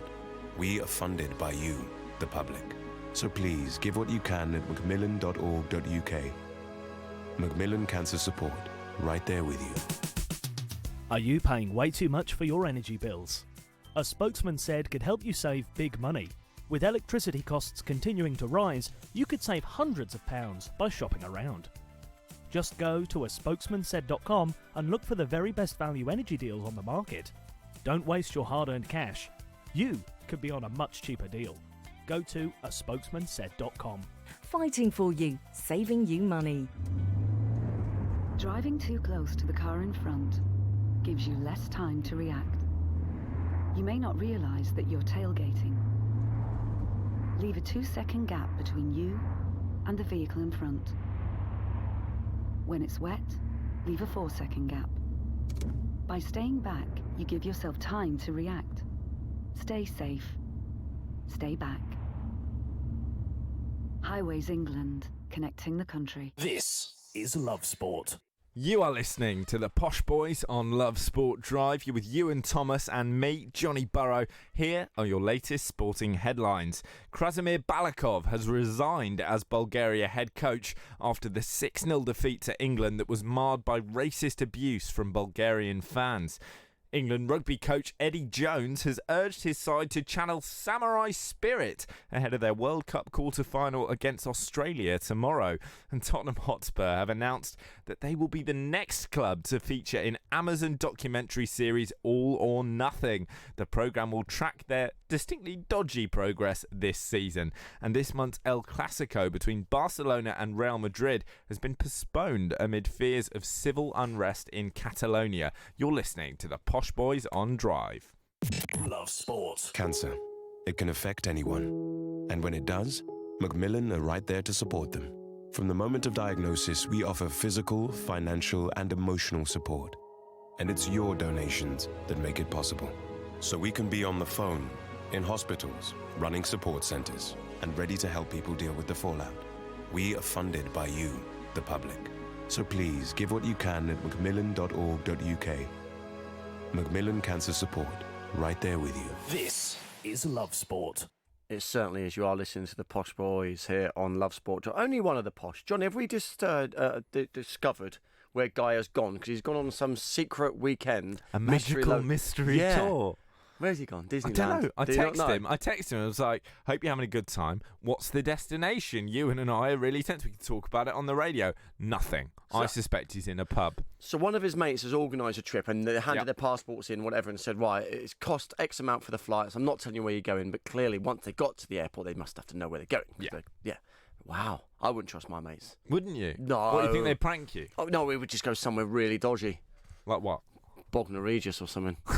On your magical mystery tour, take you your go to passport Bognor and then drive to Regis. Heathrow and go, only joking, we're going to Bognor. No, I don't know. Where would you like to go on a mystery tour? Ooh, I'd like to... where's nice that I haven't been? Prague. Oh, very nice. I hear that Prague is lovely. I've not been there. That would be a good one. That would be good. So you'd want to go to Europe? I think within reason. He was told that it was an hour ahead of where we are, so it's somewhere in Central to Eastern Europe. I'll tell you where you could go. Liverpool. Lovely. But you might not want to watch Everton because they're not doing quite so well at the moment. They are 18th in the league with only 7 points. Marco Silva, well, his job is under pressure, and we can find out just how much pressure there is there in that part of the world because we've got reporter for the Liverpool Echo, Tony Scott. Hi, Tony. Hi, guys. You okay? Yeah, not too bad. Thanks for joining us. So, Everton have lost the last 4 games in a row, and it's not looking good there, is it, at the moment? It's not. There's huge pressure on Marco Silva's shoulders tomorrow. It's a 12:30 kickoff. A lot of Evertonians baying for blood, so to speak. It's going to be hell for leather. West Ham, if you're going to pick an ideal opponent to face at Goodison Park, you probably won't pick West Ham. Everton have beaten West Ham more times than any other team in the Premier League, so they will be an ideal opponent for Everton. In terms of Marco Silva, he described it as a must-win match. He described it straight after the Burnley defeat 2 weeks ago that West Ham is a must-win, so he's put the added pressure on top of the pressure that was already on him from Farhad Moshiri. So I think he knows he's got to win tomorrow. If he doesn't, it's looking bleak for him. I do remember Everton absolutely destroying West Ham at the Olympic Stadium last year. So if they can produce that kind of performance, they'll be in luck. But in terms of the pressure Silva's under, it's not just about the performances on the pitch, is it? It's about those performances, those results, in the context of how much money he has spent. Of course, when Alex Iwobi came in, he was very, very expensive. Moise Keane, the best part of £30 million. Richarlison, Sigurdsson, these are all very expensive names. Does he have any excuse for this not clicking? He does and he doesn't. It's a fair question. Me personally, I think I've got a bit of sympathy for him. He's went on record as wanting to play the 4-3-3 formation, and he simply hasn't had the personnel to do it yet. So far this season, he's had Gbamin injured, he's had Delphin fits and starts, Gomez has been injured. So Morgan Schneider's been the only fit midfielder for him in order to play this 4-3-3 that he wants to play.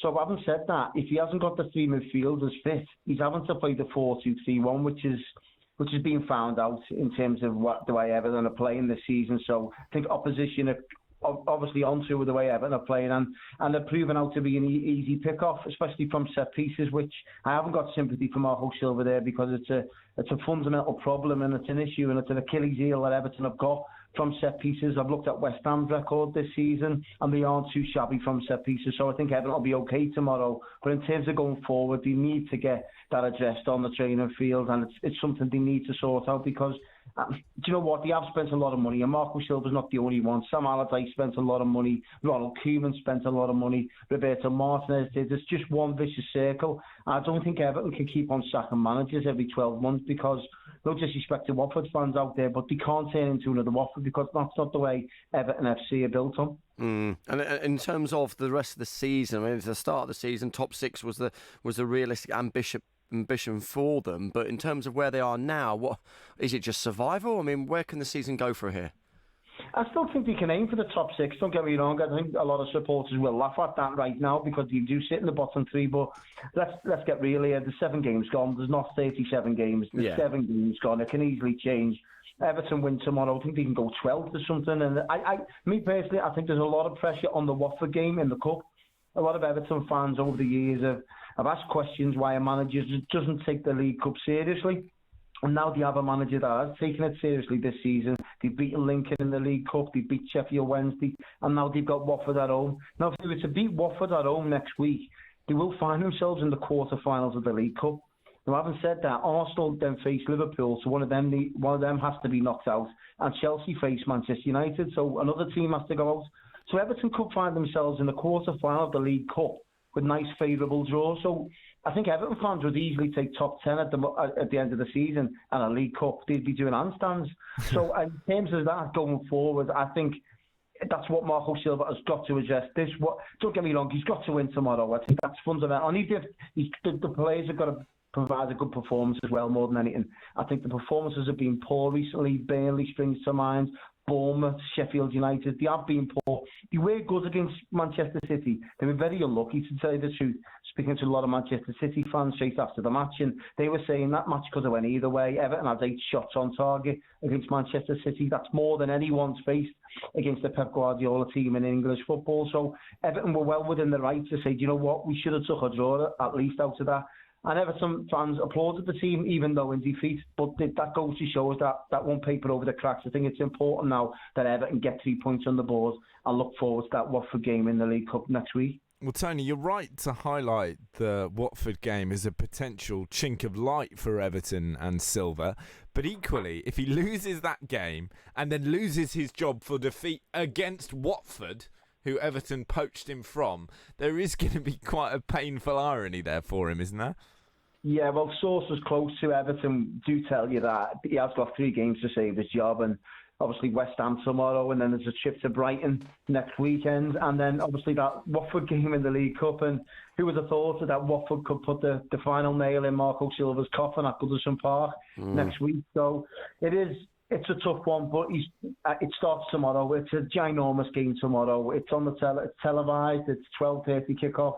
And Everton's record at 12:30 kickoffs it's poor, to be honest. Yeah. They haven't won in the last 8 12:30 kickoffs on a Saturday, so it's something they need to address and sort out soon, because if they don't win tomorrow, I just can't see them surviving it. Me personally, I give them time. I just think Everton can't chop and change managers every 12 months, but the majority of Everton fans I speak to, they think a lot is riding on tomorrow, and ultimately it's what the fans want. Yeah. Well, Tony, before you go, I've got to ask you, pick your brain on the other huge game this weekend, United-Liverpool. How do you see that one going? Of course, I've got Liverpool colleagues of mine. They're building this up as that they can put the final nail in Ole Gunnar Solskjaer's coffin, so to speak. I think it's a big match. It's obviously, I think it's going to be a massive turning point for Ole Gunnar Solskjaer. I think if Liverpool win and win comfortably, I think that could see the end of Ole Gunnar Solskjaer. But if Manchester United turn it around and somehow win, I think that could release the pressure for the Manchester United supporters. So I think it's a big game I think it's more of a big game for Manchester United than it is for Liverpool, so to speak. Liverpool 8 points clear, and I think they can afford to even take a draw there. But ultimately last season, Liverpool took the draw at Old Trafford, and it was one of the few drop points that did cost them the Premier League. So I think if Liverpool want to be serious, they've got to go to places like Old Trafford, where Manchester United are struggling this season, because you can bet your bottom dollar that Manchester City will be going to Old Trafford this season and beating them. So I think Liverpool have got to do likewise. Yeah, agree with you there. Tony, thank you very much for taking your time out to speak to us. That was Tony Scott there, matchday reporter for the Liverpool Echo. Right, rubbish joke, dad joke. Let's talk about other managers under pressure, because you mentioned there, Ollie and so forth. You've got Hasenhüttl, you've got Poch. We've talked about that documentary series. His job's under pressure. I mean, who would want to be a manager? I mean, it is a tough industry. It really is. It's an amazingly tough industry, and someone who's on Posh Boys on Drive a lot is Martin Allen, who, of course, Big Martin. Lovely bloke, managed everyone from Brentford to Barnet 93 times. He's been there and done it, and he's had unbelievable highs, managing the likes of Gillingham to league titles, and terrible lows as well, where he's lost jobs, and he'd be the first to tell you that, bless him.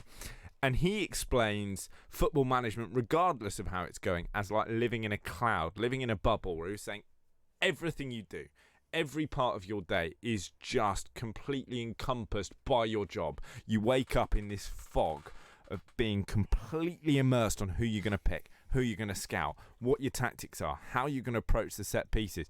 It's an unbelievably difficult job, and if you add all of the media pressure into that, you may well ask who'd do it. The answer, well, the money's silly. If you said to me, will you be under incredible pressure for 6 months and then get a multi-million-pound payoff?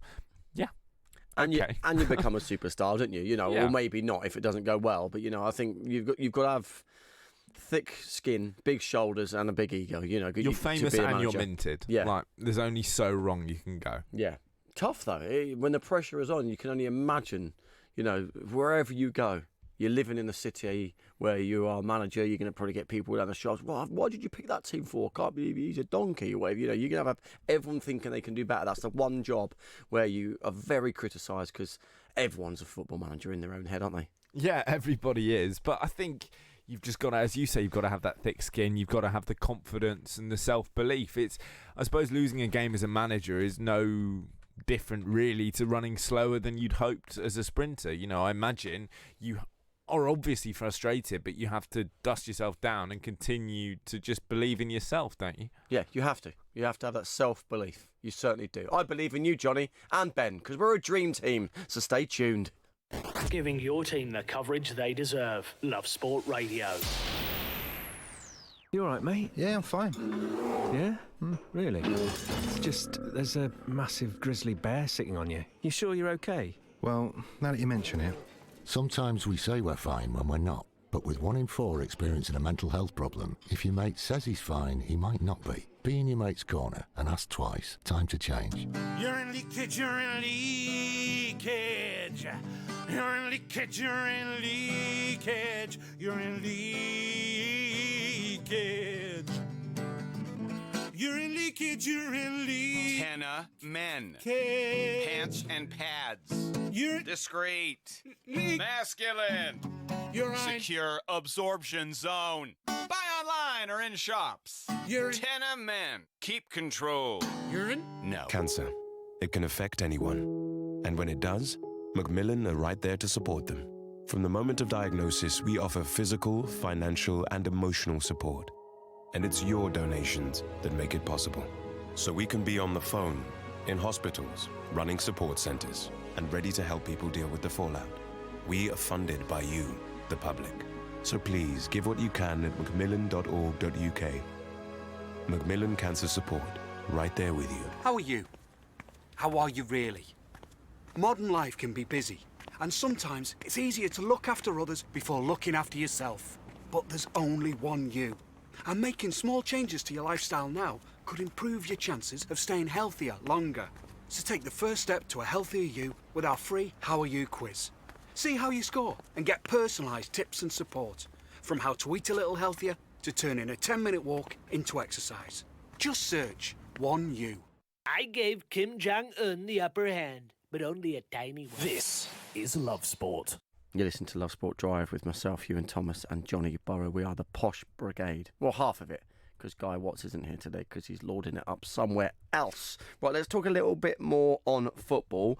The Christmas period, very exciting time. Good time for a fan to celebrate their team. You can go on a run over Christmas. You can really turn things around. But some Liverpool fans not too happy because the fixtures came out the other day in the Premier League. I'm not saying they've stitched them up, but I think on Boxing Day they go to Leicester and there is no public transport, no trains running from Liverpool to Leicester on Boxing Day. So the only way to get there is by a vehicle. And it's going to be tough, although Liverpool are offering free coach trips, which is fantastic for the fans. It's an incredible thing for the club to do. They've got to pay a reservation fee of £5 per seat, which I presume they get back. Really good effort. Of course, it's important for the club as well that their supporters get there so they have a bit of atmosphere in the ground. The question that emerges from the kind of decisions that have been made around the TV scheduling at Christmas is about who we prioritise. Is it about the supporters who go to the games, home and away, week in, week out, who are the ones who pay their money every week, or do we prioritise actually much more fans, those who sit and watch at home in the armchair, who pay their Sky subscription but don't go to the ground? And I think if we look at the fact that Sky were, 6 days late in announcing their fixture selections, they're clearly not that bothered about the match-going fan, because Christmas is an incredibly difficult time of year to get anywhere. If you're trying to do things by public transport, it's virtually impossible anyway. So it's very, very important that you've got as much time as possible to book your train so that it's cheaper, apart from anything else. Book your accommodation. And by delaying it, they're basically going, lads, we don't care. It's not our problem. We could not care less. And there are going to be season ticket holders who are really upset about that. But I genuinely think there's an argument of going, well, sorry, lads, I completely appreciate that the fans who go are what made football what it is, but football is changing. Most people watch it on the telly. Is there an argument for prioritising that? It's a tricky one, isn't it? Because you said there's die-hard fans out there who go home and away every weekend. And it's going to be tricky because they rely on public transport, they rely on the train services, and all of a sudden now the fixtures have come out. I mean, is there an argument they should come out a lot earlier? Because, as you said, give them time to plan? Yes and no. I mean, the fixtures do come out at the beginning of the season, but you're only told roughly the weekend that it's going to be. You don't get a specific day and time.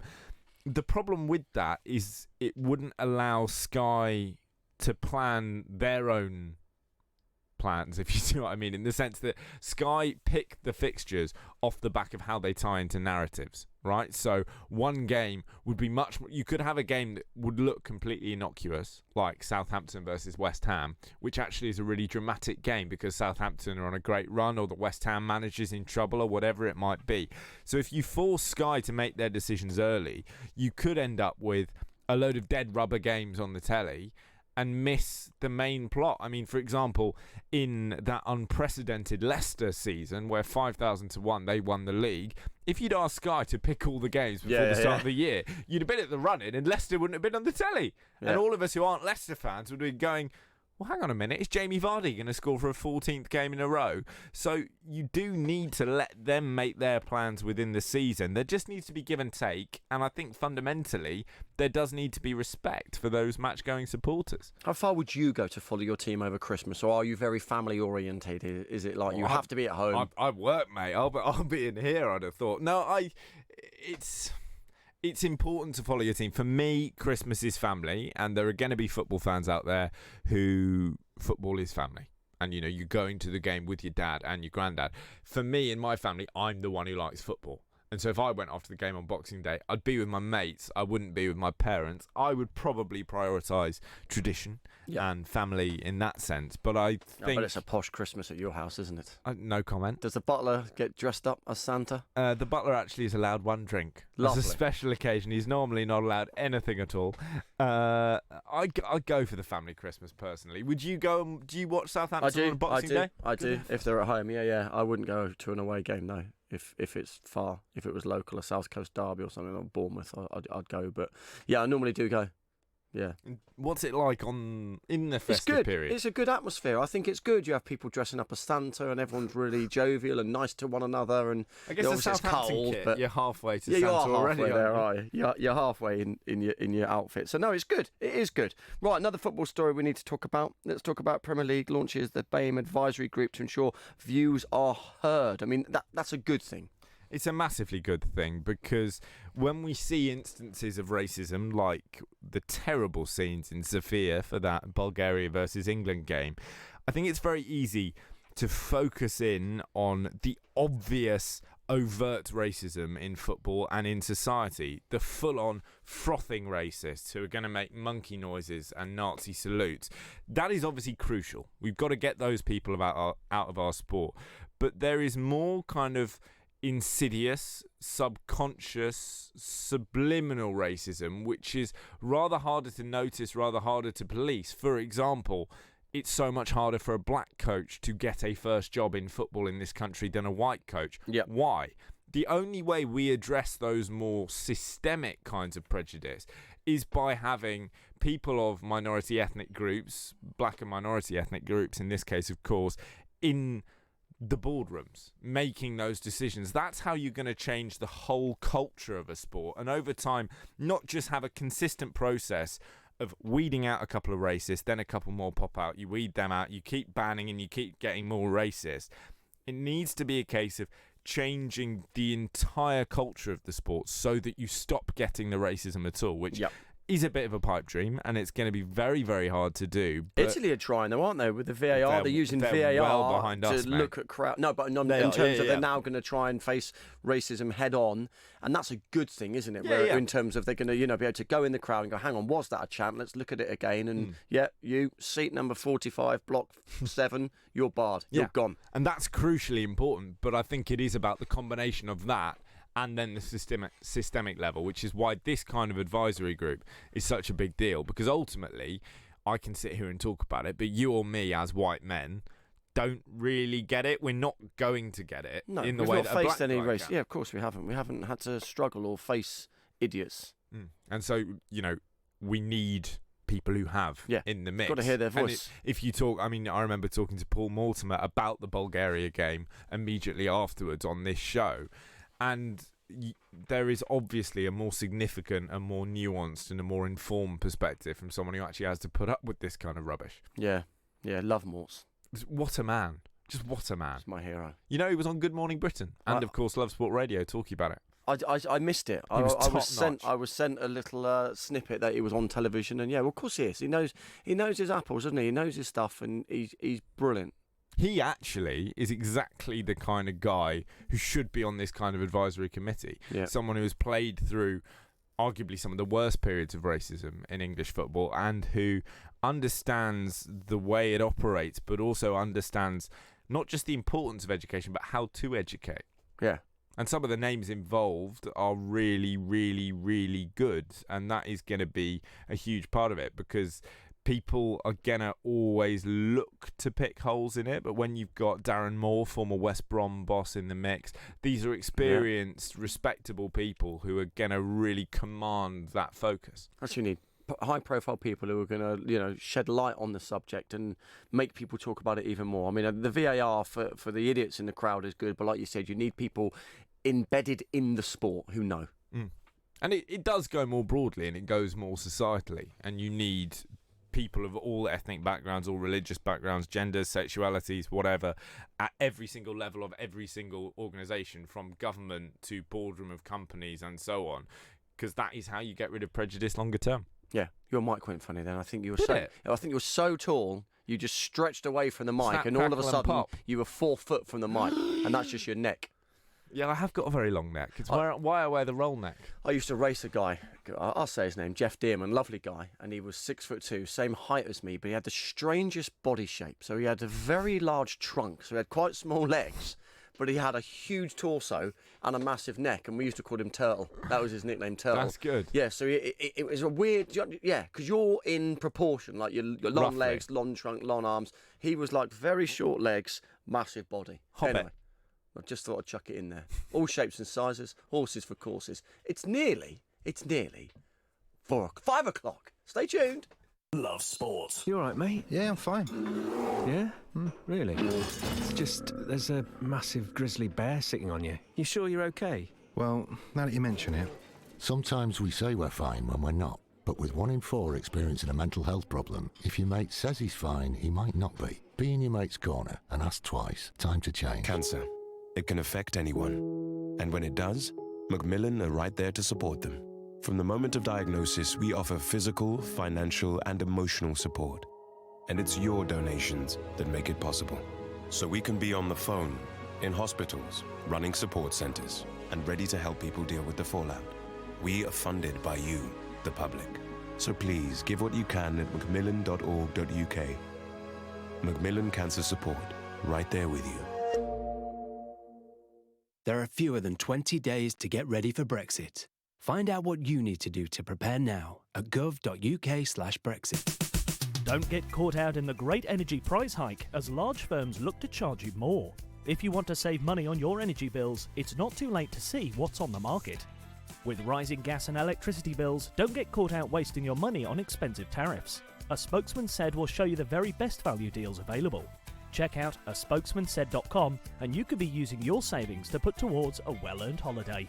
With aspokesmansaid.com. Fighting for you, saving you money. When your kids are ill, you just want to help them feel better. But you don't always need antibiotics. Get advice from your local pharmacy or search NHS Choices. You are listening to the Posh Boys here on Love Sport Drive as ever at the weekend. Well, not the weekend, nearly the weekend. We're starting the weekend. Johnny and myself here till 7. We've got a cracking hour coming up for you next. Paul Stewart will be on the line, former Spurs, Liverpool and Man City midfielder. We're also going to talk all things boxing with Tom Gray, and we're going to continue looking forward to England's game tomorrow at the Rugby World Cup, and that was with Evening Standard sports journalist Simon Collins. You don't want to miss it. It's going to be a cracking hour, my friend. It's a storming hour. What a CV, by the way, for Mr. Paul Stewart. Yeah, Spurs, great Liverpool and Manchester City. You just walk into any job interview and go, yeah, I know. I know. When you look at that, you just think, to play for one of those teams, you're obviously good. But to play for all of them, you're great. Absolutely extraordinary. We get some good guests, don't we? We don't mess around. Yeah. Who do we need to thank for this? Is it producer Ben? Producer Ben. He put the calls in. Oh, Ben. Oh, shut it, you guys. Stop giving me compliments. Anyway, make sure you do stay tuned because, as we said, it's going to be an absolutely brilliant next hour. But the time is nearly 5 o'clock. That means one thing. It's time for a little bit of news. On digital radio, online, mobile and smart speaker. This is Love Sport News. From the Sky News Centre at 5, Boris Johnson's meeting his cabinet as he battles to get Parliament to agree his new Brexit deal. The vote's expected to come down to the tightest of margins tomorrow because the DUP and every opposition party plans to vote against him. That means the PM must persuade Labour rebels, ex-Tories and Brexiteers in his party to get on board.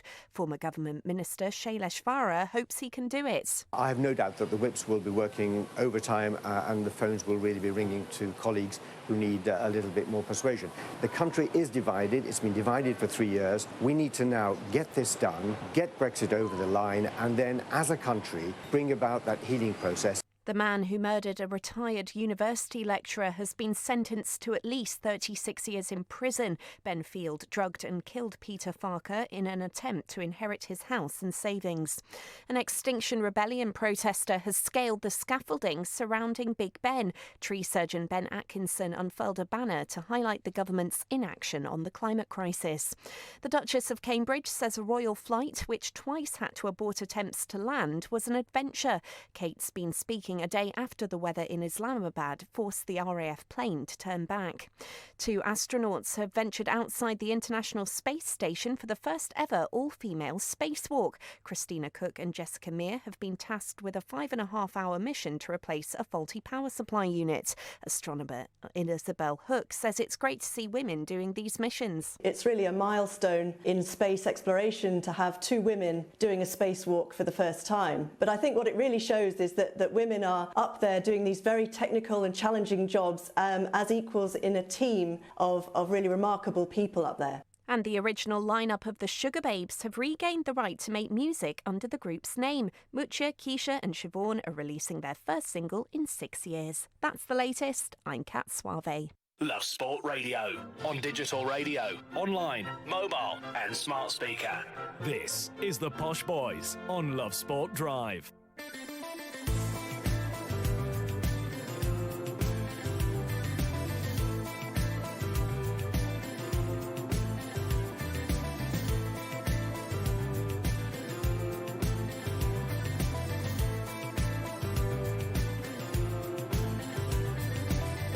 Loads of great guests coming up in this next hour. Paul Stewart, former Spurs, Liverpool and City midfielder, will be on.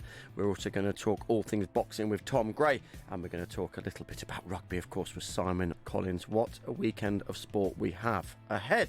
Lots of talking points today. We've been talking about Man United. Yes, the Executive Vice Chairman, Ed Woodward, has come out and he has said it is a myth that non-footballing people are making the football decisions at this club. He suggests it's insulting. And England Rugby head coach Eddie Jones, he has urged his side to channel samurai spirit ahead of their World Cup quarter-final against Australia tomorrow. And this month's El Clasico between Barcelona and Real Madrid, that has been postponed amid fears of civil unrest. Talking of unrest, Man United, what are you thinking this weekend against Liverpool? I mean, Liverpool can really put their foot down in the league, can't they? If they absolutely hammer them, what's going to happen? You think they're going to tonk them, don't you? I think it's got to be a tonking. I don't see any way through it.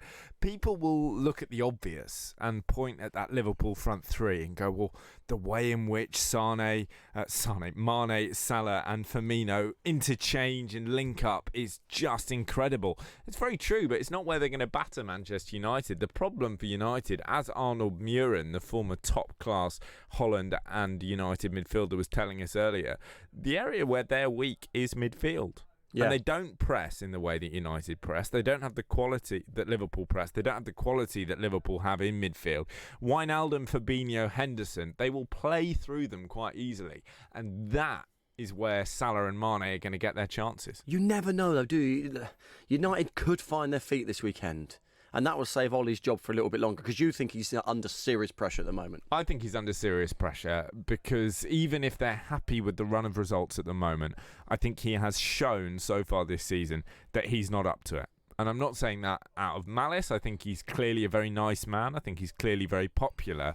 But he is not of sufficient quality to manage one of the biggest clubs in England, one of the biggest clubs in the world. So whether it's this weekend, whether it's in a month's time, whether it's in 6 months' time, he's not going to be Manchester United for very long. No, well, it really is the game of the weekend on Sunday, of course. Man United versus Liverpool. And we've got someone who's played for Liverpool, City and Spurs, of course, the brilliant midfielder Paul Stewart on the line. Hi, Paul.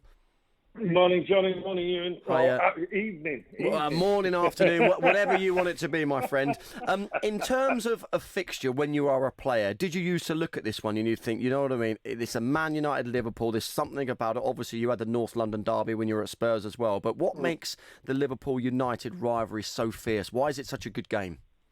Well, it's just exactly what you said. It's a rivalry, isn't it? I mean, you know, even more so than Man United, Man City over the last decade or 20 years or so. It's been Liverpool, Man United who've gone head-to-head. Liverpool now certainly have got the upper hand, but do you know what? These games, they're difficult, aren't they? And it is a potential time for Man United to start turning the corner. But when you look at Liverpool and how well they're playing and how well they're doing, you know, it's a tough task for Man United. Paul, when we're talking about clubs who are struggling, it's hard to look beyond another of your former employers in Tottenham Hotspur. We've had the news this afternoon that they're going to have an Amazon documentary made about them, following them this year while all this drama's going on. When you heard that news, what did you feel? Well, to be honest with you, you know, I've watched them this season when the games have been on TV. I was as disappointed as any supporter when I seen the performance against Brighton before the break. You know, the defeat. It wasn't the manner in which you'd like to see them get beat. I've not got an inside track to know what's happening there, but you know, you don't have to be a genius to see that something's not quite right. They've had the opportunity to, you know, with the new stadium, to step up a level, and it just hasn't happened. Whether that's because he hasn't signed anyone or he hasn't been given the money, but you know, everybody's talking about there's something not quite right either in the changing rooms or around the club. So, do you know what? I suppose the Amazon thing, you know, I don't really look at that in any particular way. I suppose it's a fly on the wall documentary. It's going to be revenue for the club, but I guess they would have liked it last season, getting to the Champions League final rather than this season where there's issues. But maybe we'll get to see the real players and the real manager, and it could be very interesting. Yeah, I think it will be interesting. I mean, obviously, when things are going well in life, it's, I'm not saying it's boring, but sometimes you want to see a bit of grit, a bit of determination, and when the backs are against the wall. So I'm assuming those Spurs probably signed up to this documentary, you know, while the stadium was being finished or whatever, thinking, wow, we're going to have a great year. And it's a shame for Spurs fans out there, for Tottenham fans who want some glory. They want the glory days back. And my fear is, I think, you know, if Poch goes, half of the players might go with him. So he needs to turn it around one way or the other. Yeah, and you know what? I mean, who do you turn to if Poch goes? There's maybe the Ajax manager who's going to be headhunted, I guess. But other than him, and maybe, and I shouldn't be saying this, but Eddie Howe at Bournemouth, who may deserve a crack at the top, I don't really know where they're going to get somebody any better. I just hope that Poch hasn't lost the changing room, because, I mean, Ewan there has been in sport, and I know it's an individual event, but in the changing room it's very important. And if you lose that and lose that power within the changing room, then I don't think there's any way back. And that's my fear with Spurs, that maybe the manager's just lost the changing room, which is, it could be the worst thing that happens to the club for me. Is Poch going to keep his job? I don't know. I honestly don't know. You know what? I mean, everybody says we don't want to get rid of him, but this game as it is nowadays, you're one game away from the sack, aren't you? And Daniel Levy and whoever makes the decisions there is running a business, and losing games doesn't bring the money in, does it? It doesn't bring it in as much as when you get into Champions League finals, and they will look at that and obviously make the decision that they feel is right for the club, whether that's because it's monetary or whatever it is. So I don't think his job is safe and secure, but I get the feeling he'd walk rather than get pushed. I think he seems honest enough to go, look, I've took it as far as I can. It isn't getting better. I'm going to resign, as opposed to, I wouldn't like to see him be sacked, because he has brought the club forward, and it would be a shame to see that he loses his job rather than walks away. I think you're absolutely right. And that point you made earlier of who comes in, there is an element here for Spurs of be careful what you wish for, because you go, Poch has lost it all, let's get someone new in. Poch is one of the best managers in the world. Let's not be hasty here. Talking of superb tactical minds, another of your former clubs has one in charge in the form of Pep Guardiola. 8 points behind in the title race already. Is it over? Have Liverpool done it? Do you know what? I genuinely believe that is difficult to claw back. What I do know is that City play Liverpool twice before the end of the season, which they're going to be massive games, aren't they? Because you would expect both teams to win their other games, although City at the moment are struggling to find a win against when we put on our coup in a definite win. So, but I was at Anfield on Thursday. There's a buzz around the club. There isn't an arrogance around the club. There's just a buzz around the club. Something that Klopp is doing at Liverpool is fantastic, but you cannot write Pep Guardiola off. He's just probably the best manager in the world at the moment. So you'd be a silly individual to write Pep off and his team. Yeah, Paul, how much of a difference does it make when you're playing for a manager who you not only respect, but you get along with as well? You talk about Pep there, and a Klopp seems to have that with his players as well. When you're playing for a manager, how important is it that he does have the dressing room behind him? I think it's massive, and again, and excuse me for referring to Ewan, but when you have a coach that you trust complicitly, and that whatever he's doing is for your best interest and the best interest of the club, you want to go that extra mile. You want to run through brick walls for them, and I think it shows because the two teams are massively head and shoulders above all the other clubs. We talk about the Premier League now, and it's who's coming third and fourth to get a Champions League spot, because we know at the moment it's between Liverpool and Man City by a country mile.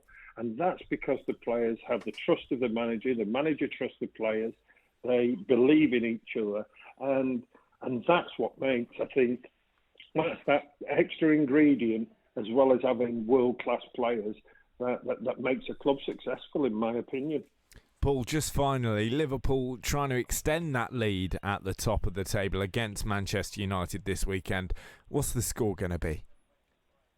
Do you know what? I'm a Manchester lad, and it pains me to say, but I think it's going to be a comfortable win for Liverpool because I think there is major issues at Manchester United. There's players that probably need to leave. They're rebuilding. They're rebuilding. Hopefully Solskjaer can rebuild and is given the time. But, it pains me to say that I think Liverpool are going to win comfortably as a Manchester lad. Well, we will see. Paul, absolute pleasure having you on. Thank you very much for taking your time to chat to us this afternoon. That was Paul Stewart there, talking very openly about Spurs, Liverpool, Man City, and basically the state of football at the moment. And a bit of breaking news as we speak about Liverpool. Liverpool defender Joel Matip has signed a new contract which will take him through to the summer of 2024. Some good business there, do you think, Johnny? Amazing piece of business all round where Joel Matip is concerned, because Klopp got him on a free in the first place from Schalke. He's come in. He's been an unbelievably consistent centre-half for him, and keeping him at the club. Okay, by 2024, he's not going to be a spring chicken, but he's got a cool head on his shoulders. He's a dependable player. And most importantly for Klopp, he's shown he doesn't mind being rotated. He doesn't mind being second choice. He's not going to kick up a fuss. He works for the team. And that's what that ethos is about. Yeah, well, no rotation here. Myself and Johnny are going nowhere, so make sure you stay tuned. This is Love Sport. You all right, mate? Yeah, I'm fine. Yeah? Really? It's just, there's a massive grizzly bear sitting on you. You sure you're okay? Well, now that you mention it. Sometimes we say we're fine when we're not. But with 1 in 4 experiencing a mental health problem, if your mate says he's fine, he might not be. Be in your mate's corner and ask twice. Time to change. Cancer. It can affect anyone. And when it does, Macmillan are right there to support them. From the moment of diagnosis, we offer physical, financial, and emotional support.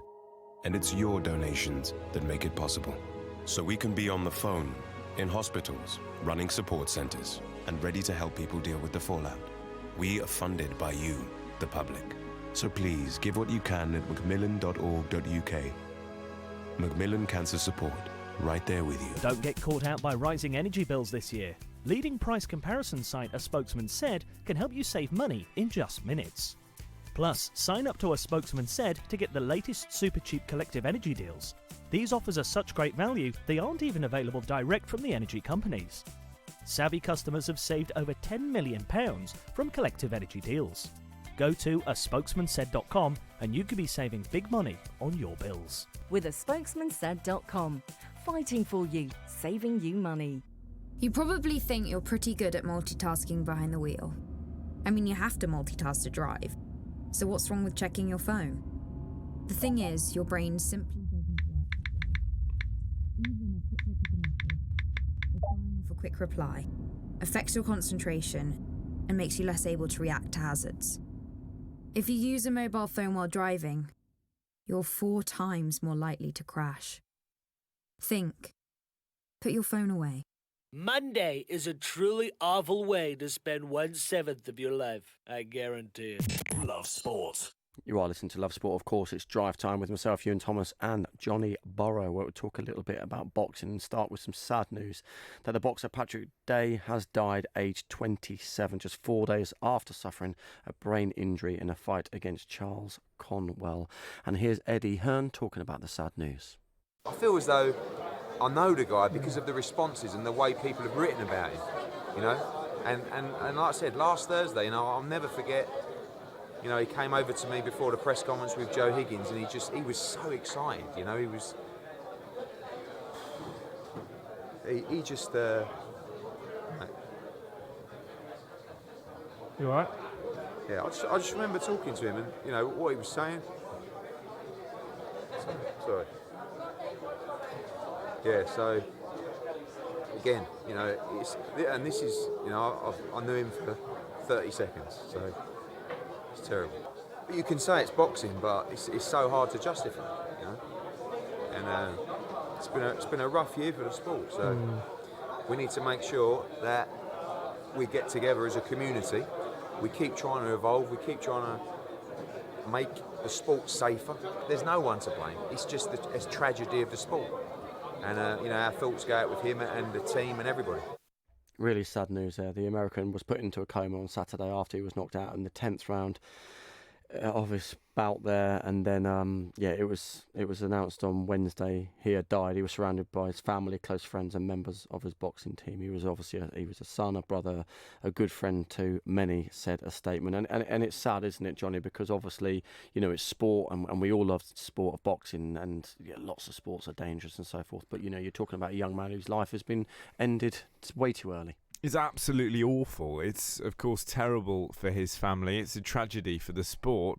And it is a total tragedy as well for Conwell, of course, who was his opponent in that fight, who said in a statement of his own, "I never meant for this to happen to you. All I wanted to do was win. If I could take it all back, I would. No one deserves this to happen to them." Of course they don't, but we are at a point now where we need to examine the sport more closely. Obviously, we all love boxing, but we've had Eddie Hearn call for tighter controls on brain scans, for example. Is drama, is sporting entertainment worth this kind of risk, this kind of consequence, rather? Yeah. Because to me, is basically just too big a price to pay. Sure. Well, I'm pleased to say we're joined now by Associate Editor for Ring Magazine, Tom Gray. Hi, Tom. Hi, guys. Thanks for joining us. So what can boxing do and learn from another tragedy to stop it happening? What can be done? Well, any time that it happens, and there's been ring fatalities even this year, I think 4 in the last 12 months, and boxing's always going to come under the microscope like this, and for good reason. The thing with it is that the sport has tightened up. In Chicago, where this incident happened, the medics were right on the case and got him to hospital as soon as possible. And see, to be honest, guys, I don't really know what more can be done than that. The sport is inherently dangerous. You just don't know what is going on through the course of that fight. We don't know whether, there had been anything that had happened in, say, sparring prior, which I've heard happen in other ring fatalities in the past, or if it was all as a consequence of this fight. So you don't actually know what the build-up to it has been. But realistically, what I would like, shortly after Mike Towell passed away, it was a welterweight from Scotland. There was a lot of talk about this brain scanner, like a remote brain scanner that you can use in the ring.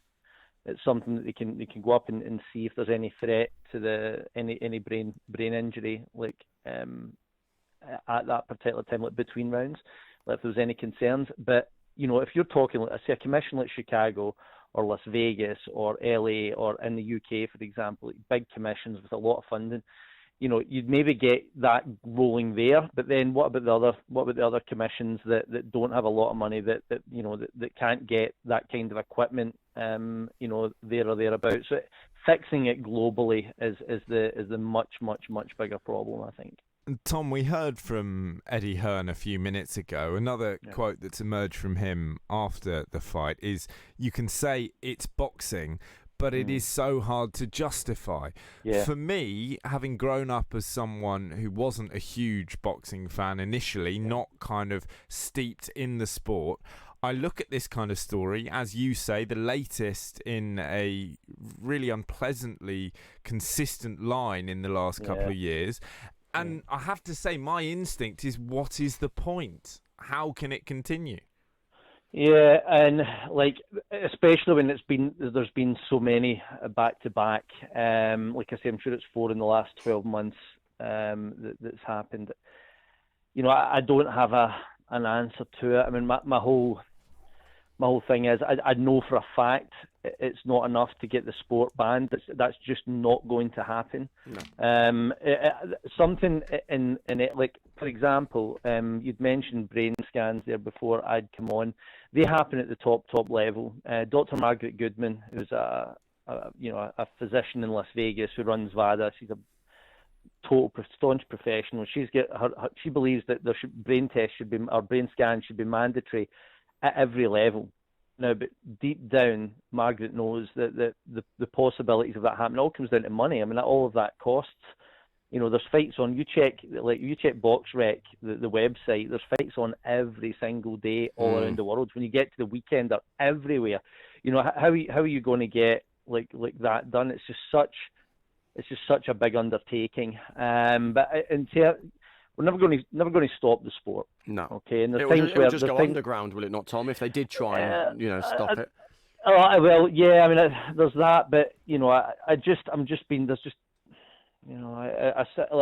I'm not, in denial over it. Like when Mike Towell passed away, I remember sitting in a pub after that, just asking myself what the business I worked within. It does make you question yourself. I seen a video with Eddie last night, and he was in tears, because as much as people think that Eddie just works off of dollars and cents, that's not the case. He's a good man, and he's a class act. He was very, very upset with everything that's transpired there, but and it does make you ask questions of yourself. But something needs to be done, but it's the things that I think need done just are so costly at the lower levels. We're not just talking about even Patrick Day. I mean that's a top prospect. That guy's on heading towards. He had defeats in his record, but he was full of ambition, and he was getting pushed in the right direction. There's kids way below that.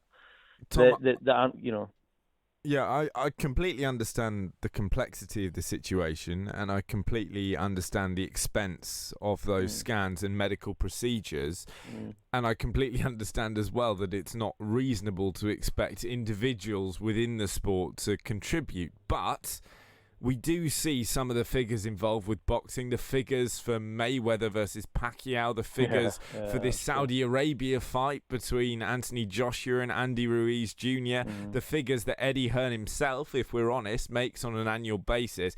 I look at those overarching figures and the amount of money in boxing as a whole and think, I appreciate it's like football where you've got clubs like Bury going out of business, no one's supporting that. You can't ask people to do it, but this isn't a football club going out of business. This is people dying. If the sport is going to carry on, should there be a responsibility placed on the governing bodies or the richest individuals involved with it to provide a more rigorous medical process? Because there is no amount of money too great. Yeah, but who are you going to get? The problem with it is, right, who are you going to get to regulate that? Now, see, everything that you've said makes total sense, right? It makes all the sense in the world. But, boxing doesn't have, like, FIFA, right? Someone that overlooks everything and is in control, right? It's who you're going to get to regulate that. And then you'll have someone who's totally up for it. Let's say, for example, just for the sake of talking, that Eddie Hearn and Matchroom buy into that. Is there any guarantee that you get Top Rank to agree to it and it goes global all over the world? Everyone agrees to the exact same thing. To be honest, everything you say is spot on, and that's what should happen. I'm just not too sure with boxing, because the sport can drive you mad in so many different ways, if it would all come together the way we would want. Yeah. And I think ultimately what it comes down to is the fact that there is no overall regulator. There's not a FIFA in boxing, or someone that, like I say, that overlooks everything and gets things like that in place. And that's the flaw. And it's been a flaw for a long time. I mean, this is not, that's happened just now, and there's a huge shadow cast over the sport. But I can go back decades with the same situation. In the early 80s, it was the same thing was happening. There was 3 or 4 fatalities in a row. So it's not we've not had time to learn a lesson on it. There has been a lot of improvement. I just think, see, ultimately, when you're punching yourself, you're getting punched in the head, the risk is always going to be there. There's a risk that something's going to happen, and a lot of people don't realise it, but because you hear the term sparring and it sounds kind of loose, but a lot of damage there's a lot of damage in sparring. I hear stories of sparring where guys are wearing professional gloves in sparring. You just don't know the damage that's happening overall. And when I spoke to Margaret Goodman, I think that was after the Nick Blackwell incident where he was hurting his fight against Chris Eubank Jr. Margaret was saying like a lot of the damage that fighters are sustaining is happening in the gym, and people just have no idea. And that is, now I'm not saying that's what's happened in the case of Patrick Day. I'm not saying that at all. But unequivocally, it's demonstrable that there is a lot of damage happening in gyms. How do you monitor that? How do you keep an eye on that? There's definitely been cases where the damage has happened in the gym. The fighters went into the ring, something's happened in the ring, but the damage was already there. Yeah. You understand what I mean? Yeah. So it's just so hard to monitor everything overall. It really is. I think you're right. It's going to be so hard to regulate and monitor everything. But let's just hope the sport of boxing continues, because it's a wonderful sport. We all know it's brilliant. But tragedies do happen, and unfortunately it's happened again. But Tom, thank you so much for taking your time out to speak to us. It's brilliant to have you on the line. That was Tom Gray there, Associate Editor for Ring Magazine. It's a tough one, because I think if you in any way whatsoever try and ban the sport of boxing, it will just go underground, and it won't be regulated, and there'd be more fatalities. So it's tough. Yeah, and it would be farcical to try and do that. I don't think it would be appropriate to try and do that. And I have to say, I thought Tom did an absolutely spectacular job of explaining the complexities of the issue. The thing that leaps out to me is the lack of a FIFA, the lack of an overarching governing body, because what that leaves you with is not a sport that's immoral or anything nearly as extreme as that, but a sport that is primarily motivated by money, with no unifying entity to hold that together. That, to me, feels a little bit like an oversight, and perhaps when you have deaths happening on as consistent a basis as it is at the moment, it's not every month or every 6 months, but it is every year, you do need to look at doing anything you can, surely. Yeah, I agree with you. It does need to be looked at, and Tom was in agreement there. It's just how did they do that? So hopefully it can get fixed up, because obviously nobody wants any fatalities in any sport whatsoever. Anyway, you are listening to Love Sport. It's 5:30. This is Love Sport. Join Love Sport Weekend Breakfast this Saturday morning from 8 for a chock-a-block show with Ewan Thomas and Paul Mortimer. They'll have sweet-as updates and analysis of England's quarter-final clash with Australia at the Rugby World Cup. Will the Wallabies wallop ya, or will Vunipola leave the odds dead as dingoes? Love Sport Weekend Breakfast this Saturday from 8 until the Arvo. It's going to be ripper. Good on you, mate. Love Sport. You all right, mate? Yeah, I'm fine. Yeah? Really? It's just there's a massive grizzly bear sitting on you. You sure you're okay? Well, now that you mention it. Sometimes we say we're fine when we're not. But with 1 in 4 experiencing a mental health problem, if your mate says he's fine, he might not be. Be in your mate's corner and ask twice. Time to change. Cancer. It can affect anyone. And when it does, Macmillan are right there to support them. From the moment of diagnosis, we offer physical, financial, and emotional support. And it's your donations that make it possible. So we can be on the phone, in hospitals, running support centers, and ready to help people deal with the fallout. We are funded by you, the public. So please give what you can at macmillan.org.uk. Macmillan Cancer Support, right there with you. Get ready for Brexit on the 31st of October. This means that travelling to the EU will change. You'll need to check online if your passport is valid for travel to Europe. If you're planning on driving, you'll need to check if you have the right documents to drive. And make sure your travel insurance covers all your healthcare needs. To keep your trip on track, check what you need to do at gov.uk/Brexit. Get ready for Brexit on the 31st of October.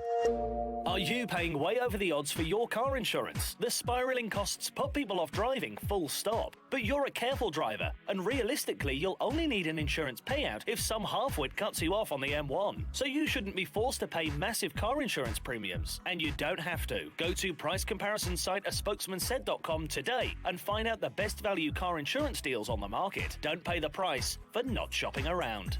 Aspokesmansaid.com. Fighting for you, saving you money. Making small changes to your lifestyle could improve your chances of staying healthier longer. Start now by taking our free How Are You quiz. Just search 1U. This is Love Sport.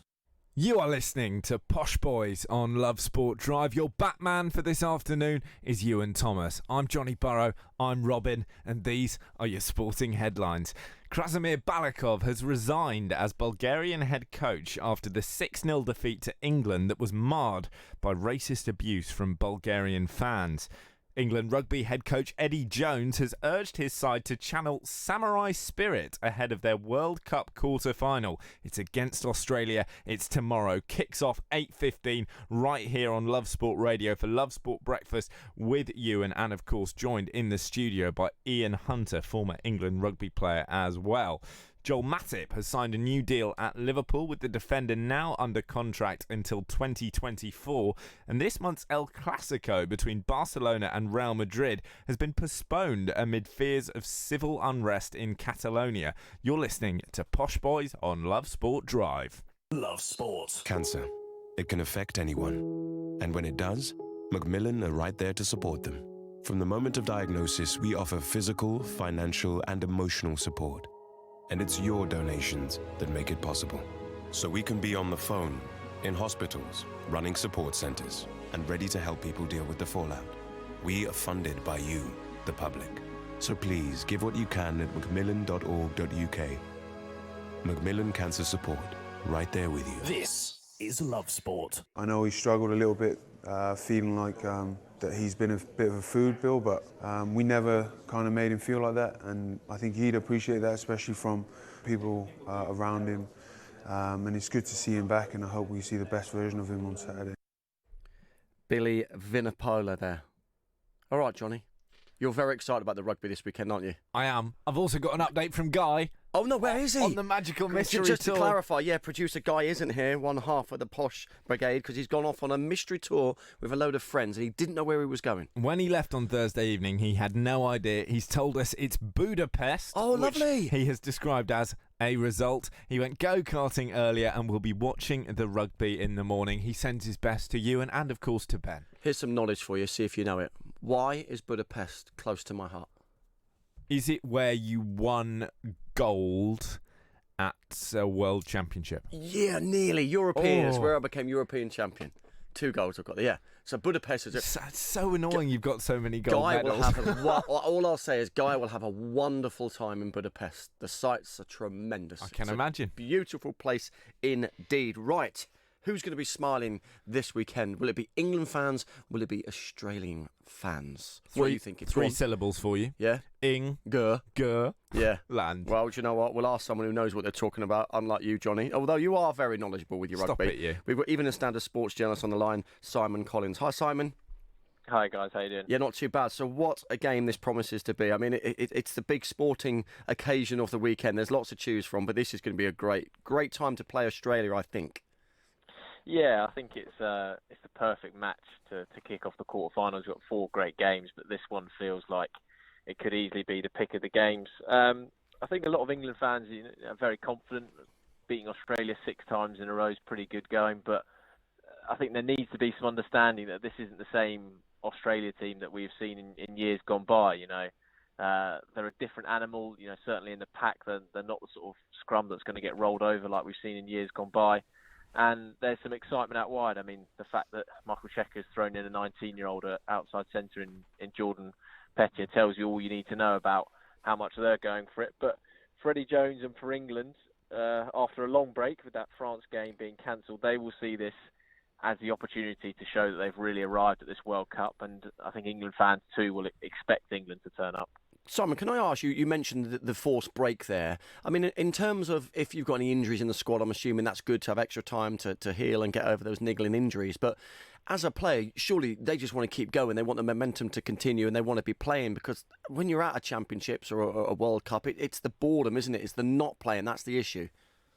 Yeah, I mean, it would depend how you take it, whether you're glass half full, glass half empty.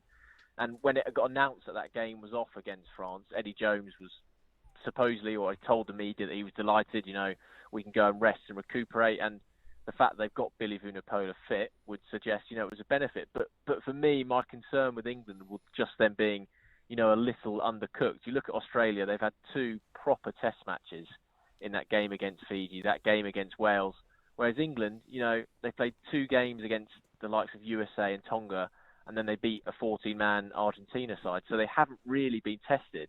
And they're going to need to hit the ground running, because Australia are a side who will know they're underdogs for this, and they'll know in that first sort of 20, 30 minutes, if they can get at England and rustle their feathers, then they've got a chance of causing an upset here. We've got both Vunipola brothers in the side for the first time in a while. How much of a boost is that? I mean, massively so. Billy's he's obviously had that slight injury that he's recovered from, but he hasn't probably set the tournament as light as England fans would hope, and I think that's partly because when you're Billy Vunipola, defenders naturally double up on you, they triple up on you, and that causes problems. And the benefit of having Mako is you've got another great big ball carrier, someone who's fantastic in the tackle offloading.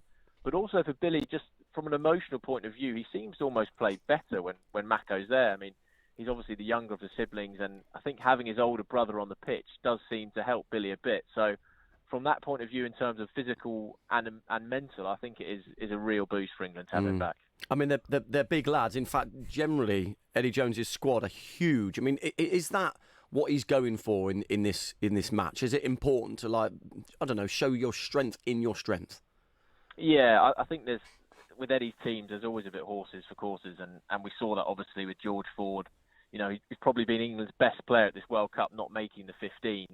The fact that Eddie's got Courtney Laws in the second row instead of George Cruz again shows how he wants size. But the big one is having Manu at inside centre and Owen Farrell at 10, because they will know with Australia, with a player like Karevi at inside centre, who is a big boy, you need to sort of fight fire with fire there. So that's why you've got Manu at inside centre, and it's going to be physical in that. And same at the breakdown with the likes of Hooper and Pocock versus Karen Underhill. It's going to be a physical game, and a game where you've got to step up and show your mettle. One of the casualties of that physicality before the game has even begun is George Ford, dropped with Farrell going in at 10. Is that the right decision? Well, we'll find out on Saturday whether it is. I mean, it's a bold call from Eddie. I really think it is one of the biggest decisions he's made in his England tenure, because, as I say, George Ford, for me, has been, England's form player of the World Cup. He was the starting fly half in those warm-up games. But I think Eddie has gone with the view that, if the World Cup final was tomorrow, if he had to pick his gun team, his best team, it would have, Owen Farrell at 10, Manu Tuilagi at 12, and Henry Slade at 13. We saw that in the Six Nations. It was the team that he picked then. And I think as soon as he had them all fit, Eddie was always going to go with this team. And he obviously believes it's the way to beat Australia, but we'll only find that out come full-time tomorrow. And can I ask your take on some of the other quarterfinals, Japan versus South Africa, for example? There's some great matchups. Yeah, I mean, the Japan-South Africa game, I think everyone has fallen in love with this Japanese team. I mean, they were fancied before the tournament. I think people thought, they'd beat Scotland, but I mean, if you looked at when they were playing Ireland in that game, some of the bookies had, you could get Ireland with a 25-point handicap to beat Japan, and Japan turned them over. So they will fancy their chances against South Africa. They've got that wave of momentum, but you would think South Africa, they've picked a big old pack. They picked 6 forwards on the bench, that their idea will be to try and steamroll Japan and get through them that way. And then the other quarterfinals, I think, perhaps aren't as open as those ones. New Zealand against Ireland. I know Ireland have beaten them twice in the past 3 years, but this is a New Zealand side who are very different from them. They seem to have found and clicked their gear, and Bowden Barrett at 15 and Wang at 10 seems to be working. And then the last one, of course, is France-Wales, who France are in that position that England were, where they've had a long, big break. It's a very young French team. It's probably one we won't see the best of till they host the World Cup in 4 years, against the Wales team who, are trying to give Warren Gatland the perfect send-off. So you think Wales would come through that. But there'll certainly be a chance for France to try and get an impact on the game and see if they can be the team that causes an upset in the quarterfinals. Just finally, Simon, who's going to win it? Is it coming home? I think England will win this weekend, and then it looks like the All Blacks in the semi-final. So that might be where they come unstuck. But I think this weekend they'll have enough to get through Australia, and who knows from there. I think this will be the defining game for Eddie Jones of his England career, because he said all along, judge me on the World Cup, and it's now time to judge him. Yeah. Well, if we were having to judge you, Simon, I'd give you a 10 out of 10 for that interview. Thank you very much for taking your time out, and let's hope the weekend is absolutely superb. That was Evening Standard sports journalist Simon Collins. I knew that was coming. Well, as soon as he said judge. Yeah, he's a great guest. We've had some fantastic guests so far on the show. It's been a cracking show, and it's going nowhere quite yet, my friend. Stay. We're not going anywhere. Are you good?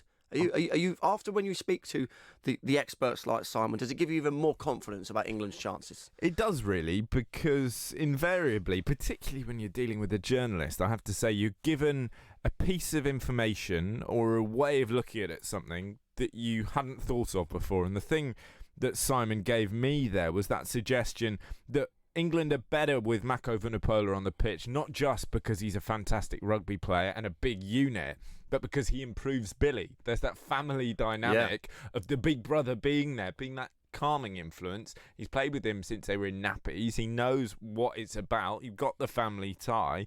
And the combination, as he was saying, of those guys, Maro Itoje, Tuilagi, there's so much size here. There is huge, so much because you power. said it earlier, they're massive. And I'm assuming when you're walking out in the tunnel, you want to put a bit of fear on your opponents as well, don't you? And You remember what it's like. You can't ignore how big they are. No, exactly. And you, I know, could have played rugby to a very high level. I couldn't. But whatever level you're playing, being it rugby, football, hockey, netball, whatever, when you are lining up, or even if it's grassroots level and you turn up at the pitch a little bit hungover, still taste the beer in your mouth, if they're all 6'4" and built, there is that psychological bit that goes, oh, God, do we have to? I used to race Butch Reynolds. He was a world record holder before Michael Johnson, and he was a huge man. We're talking like about 6'6" and built, and you couldn't help but look at him in the warm-up track and go, I wouldn't mess with him. Yeah, how? Because size of him.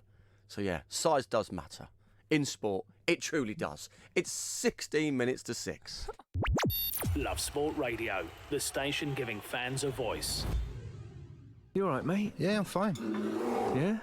Really? It's just, there's a massive grizzly bear sitting on you. You sure you're okay? Well, now that you mention it. Sometimes we say we're fine when we're not. But with 1 in 4 experiencing a mental health problem, if your mate says he's fine, he might not be. Be in your mate's corner and ask twice. Time to change. You're in leakage, you're in leakage. You're in leakage, you're in leakage. You're in leakage. You're in leakage, you're in leakage. Tenna men. Pants and pads. You're discreet. Masculine. You're right. Secure absorption zone. Buy online or in shops. You're in. Tenna men. Keep control. Urine? No. Cancer. It can affect anyone. And when it does, Macmillan are right there to support them. From the moment of diagnosis, we offer physical, financial, and emotional support. And it's your donations that make it possible. So we can be on the phone, in hospitals, running support centers, and ready to help people deal with the fallout. We are funded by you, the public. So please give what you can at macmillan.org.uk. Macmillan Cancer Support, right there with you. Before you set off on a long journey, remember to check your vehicle. Are your tyres correctly inflated? And are the treads deep enough?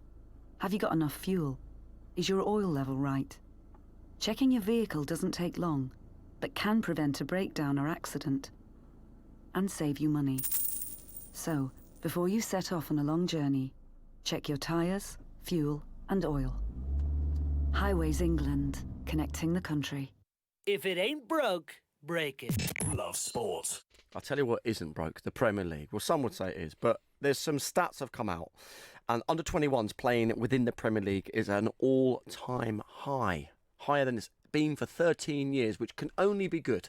It for can. the future, and they're probably all at Chelsea. No, they're not. Well, a lot of them are. I bet they will be, yeah. A lot of them are, but we've got it scattered around the league. It's not just British players, of course, although encouragingly, from a national team point of view, a lot of these young lads are English. At Chelsea, of course, you have the likes of Mason Mount, Tammy Abraham as well, Trent Alexander-Arnold at Liverpool, Dwight McNeil at Burnley. Further afield, Guendouzi, of course, is starting for Arsenal. I love that name. It sounds like a mistake, innit? I've done a Guendouzi there. I do apologise. There was a very good tweet over the summer saying that a Guendouzi sounds like a really, really nasty form of cricket delivery. Oh, he's bowled him a right Guendouzi. You can't play a Guendouzi like that when it springs out of the rough. He is a fantastic player.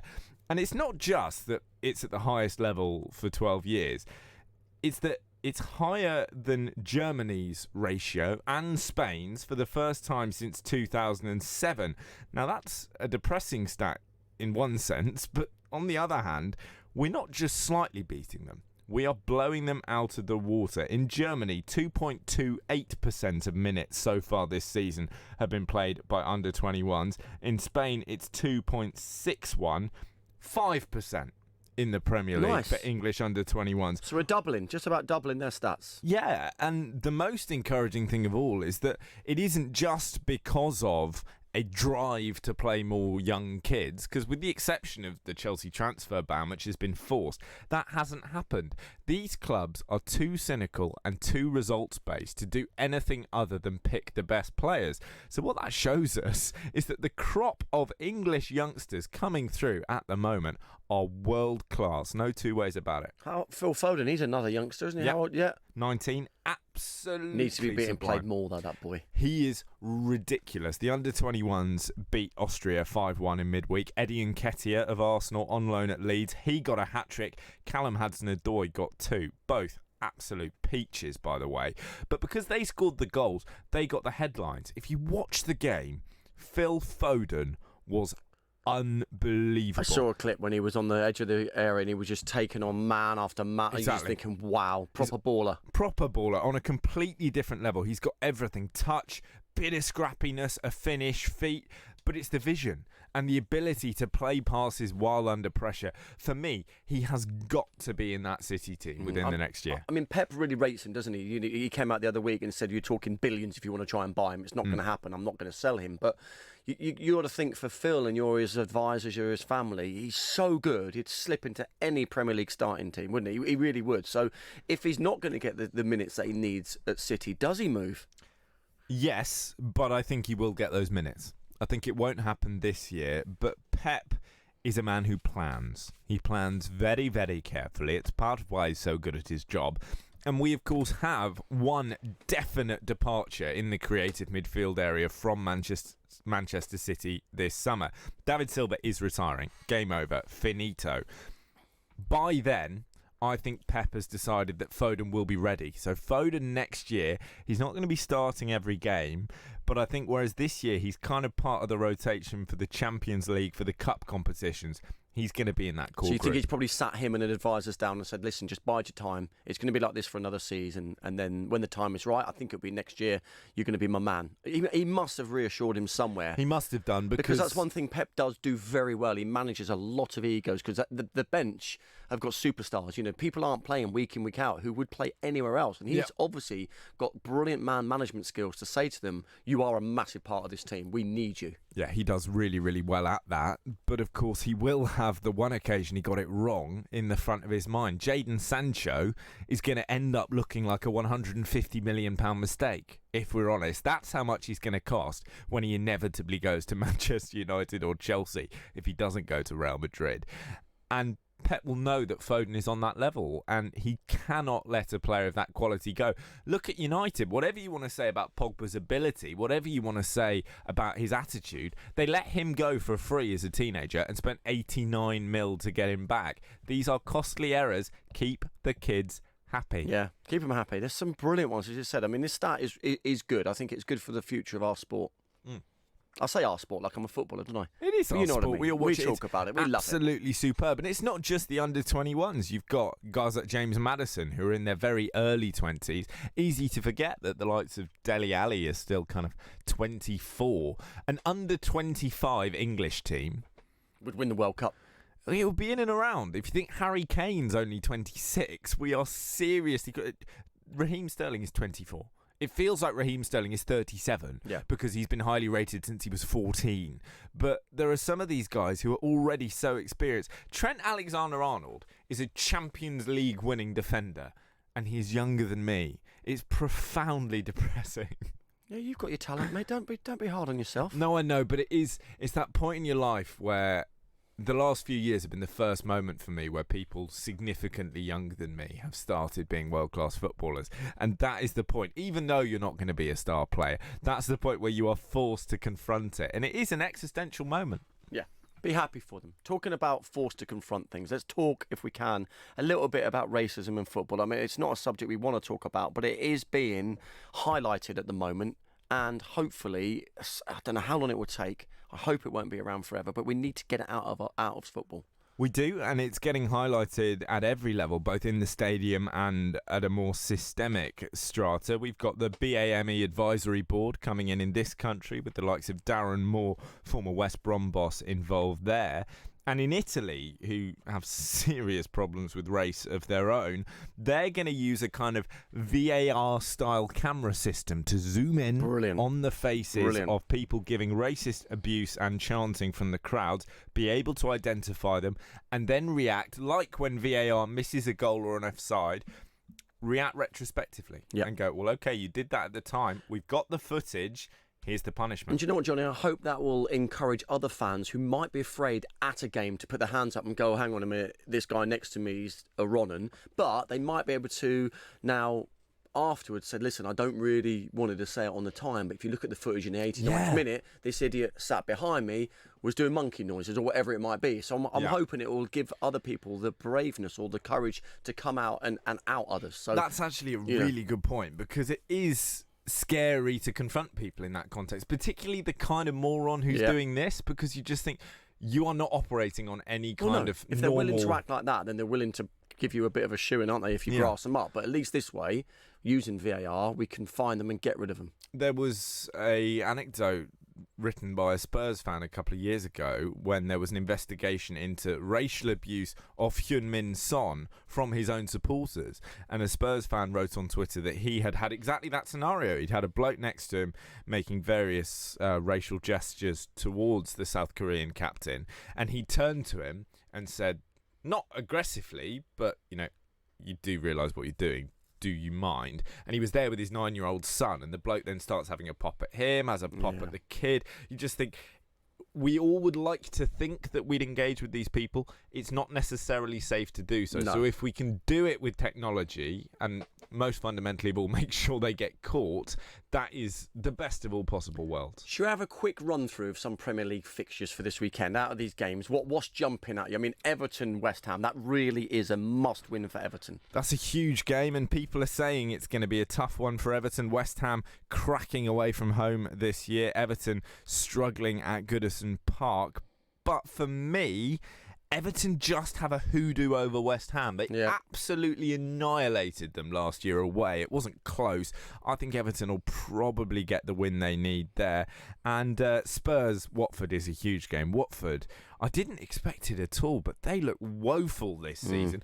It could be a nice addition to the new documentary if Spurs can win that one. I'll tell you what, Watford could be a nice addition to the Championship at this rate. Make no mistake, Poch needs a win. Spurs have to win that game, and they have to win it by at least 2 goals for me. What else you got there jumping out? Are you obviously Sunday, the big one? We've talked about it, and we'll continue to do so. United-Liverpool, that's going to be a good game. It's going to be a cracking game. I think Liverpool would do it, but as you say, you wouldn't put it beyond United to get a result. We'll get into some of these in a bit more depth in the final hour, but Man City away at Crystal Palace is an interesting one. On the face of it, should be relatively straightforward, but Man City 8 points behind. Every single game is absolutely must win now. I was about to say, it's a different pressure on City this year, because normally they've been running away with it and they've been flying high, but they find themselves, as you said, adrift by 8 points, and it's a must-win game. And it's a very different mentality to going, if we lose, it's a shame, and we'll only be 2 points clear, but also you would have that confidence. City will not be feeling like they're invincible, because they're not. They got beaten by Norwich, and they will be thinking, we got beaten by Palace last year, we got beaten by Norwich earlier in the season, we could be in trouble here. If Liverpool win at the weekend and City don't, I can't believe we're saying it already, but is it literally game over? If it was anyone but Liverpool, I would say yes. I'm not getting at them, but they have spectacular previous of bottling Premier Leagues. They've never won one. They were 5 points clear last year. They threw that away. They're the only team to be top at Christmas and not win the Premier League. If any team can lose it from here, it's Liverpool. Or Spurs. Or Spurs. Yeah. Well, do you know what? We're nearly into our final hour. It's going to be an absolute belter. Stay tuned.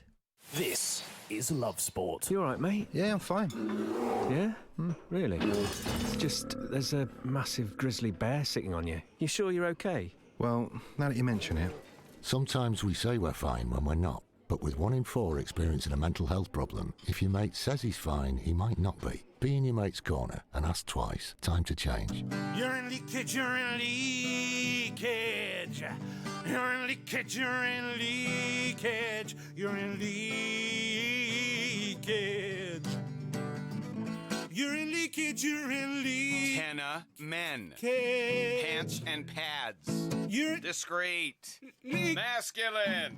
You're right. Secure absorption zone. Buy online or in shops. You're in Tenna men. Keep control. urine. No. Cancer. It can affect anyone. And when it does, Macmillan are right there to support them. From the moment of diagnosis, we offer physical, financial, and emotional support. And it's your donations that make it possible. So we can be on the phone, in hospitals, running support centers, and ready to help people deal with the fallout. We are funded by you, the public. So please give what you can at macmillan.org.uk. Macmillan Cancer Support, right there with you. If you see somebody showing any of the signs of a stroke, you don't have to think about it, you just dial 999. Use the FAST test. F. Face. Has their face fallen on one side? Can they smile? A. Arms. Can they raise both arms and keep them there? S. Speech. Is their speech slurred? T. Time. Time to call 999 if you see any one of these signs. Act fast, make the call, dial 999. Well, you are nearly listening to the final hour of our show, but of course loads coming up here on Love Sport. You don't want to miss anything. It's going to be a great last hour for us as well. You looking forward to it, Johnny? Always, the last mate. hour is where the energy just comes in. Buzzy. It's nearly home time. You're so excited. I sound like I'm excited that we're nearly finishing, but not. Because we love it here. I've enjoyed today's show so far, my It's friend. been a cracker. It's We've been got good. even more to come. We're going to, of course, be talking United versus Liverpool, the big game of the weekend. We're going to be hearing from United legend Arnold Muren, getting his take on that fixture and the problems at the club more broadly. And, of course, talking a bit more Rugby World Cup. We certainly are. It's a great weekend for sport with the Rugby World Cup. And, of course, United versus Liverpool. That's going to be the pick of the bunch for me in the Premier League. But, as I said, we've got an hour to go, so make sure you stay tuned. It's nearly 6 o'clock, so here is your latest news. On digital radio, online, mobile, and smart speaker. This is Love Sport News. From the Sky News Centre at 6, Boris Johnson's trying to convince MPs from all parties to support his new Brexit deal. The Commons will vote on the agreement tomorrow, the first Saturday sitting since 1982. But before that, they'll decide on whether to approve an amendment which would trigger an extension to Brexit in the event of a no deal. It's been drafted by independent MP and former Conservative Sir Oliver Letwin. We're creating, in other words, a sustained insurance policy, which means if something goes wrong with the legislation, then we will be sure that the country will still be in the EU after the 31st of October until we've found some other way of getting out conveniently. A judge has rejected a move by Remain campaigners to suspend the Prime Minister's EU withdrawal agreement. They asked the Court of Session to rule it was unlawful because it didn't comply with UK trade laws. A man who murdered a university lecturer in an attempt to inherit his house and savings has been jailed for at least 36 years. Benjamin Field subjected Peter Farker to physical and mental torture in a Buckinghamshire village. An Extinction Rebellion protester in a Boris Johnson wig has climbed up Big Ben. Tree surgeon Ben Atkinson is currently sat on the scaffolding which surrounds Parliament's Elizabeth Tower. He's unfurled two banners criticising the government's lack of action on the climate crisis. Ben says the Prime Minister's focusing on the wrong issue. He needs to get past Brexit and start thinking about the sixth mass extinction event that's happening as we speak. And it's not as dramatic, it's not happening as quickly, but it's a lot more important. Meghan's admitted she's really not okay after revealing life in the public eye, and being a new mum has been a struggle. She's told a TV documentary which airs this weekend about feeling really vulnerable. And a number of animal charities have welcomed Sainsbury's decision to stop selling fireworks. The store has become the first major British supermarket to make the move. That's the latest. I'm Kat Suave. Love Sport Radio. On digital radio, online, mobile, and smart speaker. This is the Posh Boys on Love Sport Drive.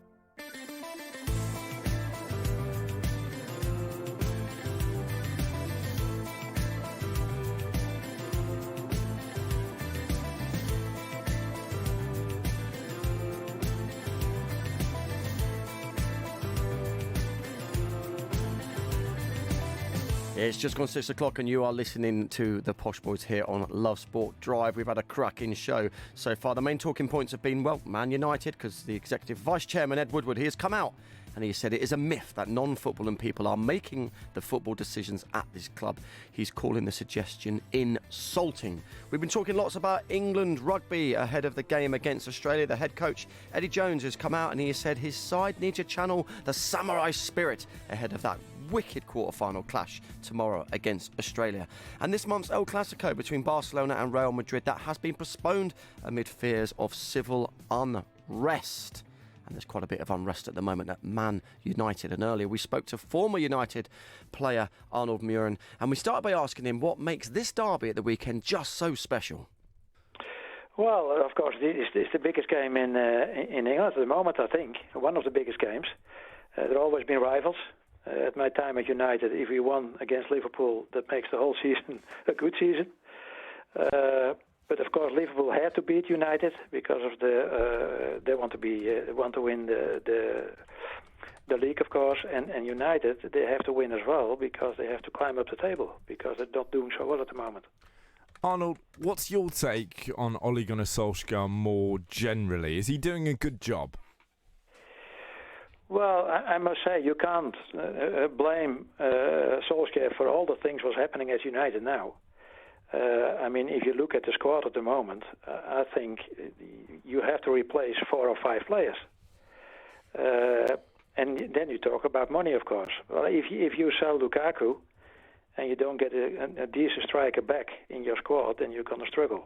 Because I think that Rashford is not a central striker, in my opinion. He has to come from the side. As he's shown for the England team when he scored a tremendous goal from the left side. He can be more dangerous at that side. Having said that, I think Paul Pogba, I have my doubts if he's still happy at United because Real Madrid wanted him very badly. So I don't think he's 100% focused on playing for the United team. They bought some good players. Bazaka is a good player. Maguire is doing very well. But I think they strengthen their midfield. They need creative midfield players there. And if I may mention a couple of names, I think Maddison from Leicester and Eriksen from Spurs can do a great job for them. Those would be as well as Rakitic, who is not playing for Barcelona. There are a lot of very good midfield players in Europe who probably wants to play for United and strengthen the squad. I think those sound like very good potential signings to me. There's been a lot of chat about the way signings are made at Manchester United. Ed Woodward today saying it's disrespectful and untrue to suggest that non-football people are making the football decisions, i.e. the transfer decisions at the club. Do you believe him? Do you think the manager is actually getting a say here? Well, I hope so. Well, you need football people to judge other players, and you need a group of players who knows the game very well and who knows the players individual. But having said that, you need a board of directors who wants to spend a lot of money to buy new players, and you have to convince them that is necessary at the moment. So I think that you need, a couple of very, very good international players, and to make sure that United is the United, as a lot of people know, they can play, and at the moment they're struggling, which is not United, I know. Yeah, sure. Arnold, you mentioned quite a few good players there who you say would be a good asset for United. I suppose the danger is United still the appealing club that superstars will want to come and play for? Because obviously they're not the United we remember at the moment. They do need to spend money, but is it still an attractive club to go to? Well, the thing is, it's still in my opinion, one of the biggest clubs in the world. But at the moment, because they're struggling, a lot of players are thinking, you might as well go to Spain or Italy or clubs like that, like Juventus or Barcelona or Real Madrid. But you have to start somewhere. I mean, if you don't talk to these players, I mean, they never come then. And you have to try to get a couple of good players to the club. Otherwise, you have a big problem because it's the team at the moment is not good enough to compete with the Liverpools and Manchester Cities from the teams who are the top of the table at the moment. Arnold, for our listeners tuning into this, they're going to hear your voice, hear your name, and remember you as a truly top-class midfield player. With that in mind, it's particularly important when it's you who identifies Maddison and Eriksson as the midfield players to re-energise this current United squad. Why do you think those two men would be such good signings? But I think so that what United need at the moment, I think, is creative midfield players. They don't have that at the moment. And if they cost a lot of money, you have to sell players. And why not? I mean, there are a couple of players who are not up to the Manchester United standards, in my opinion. And I mean, Eriksson and Maddison are the two players, and maybe Rakitic, who was on the bench at Barcelona, can do a very, very good job for them. Well, you have to spend money, I think, bearing in mind that the youngsters at United are very important as well. So I think James is doing a good job, and Greenwood is there already. McTominay is a very useful player. But what you need now on a short notice is that you need now success straight away. I mean, there is no time at a club like United. There is no time at all.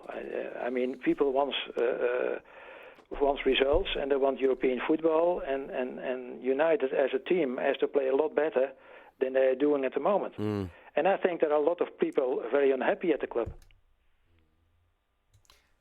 And in terms of the actual game itself, Liverpool is a tough ask. We've seen various pundits asked to make their combined 11, and United players struggling to get in there at all. Danny Mills named a Liverpool and Manchester United combined team with not one United player in it. For you, how many of that United squad actually get in the current Liverpool team?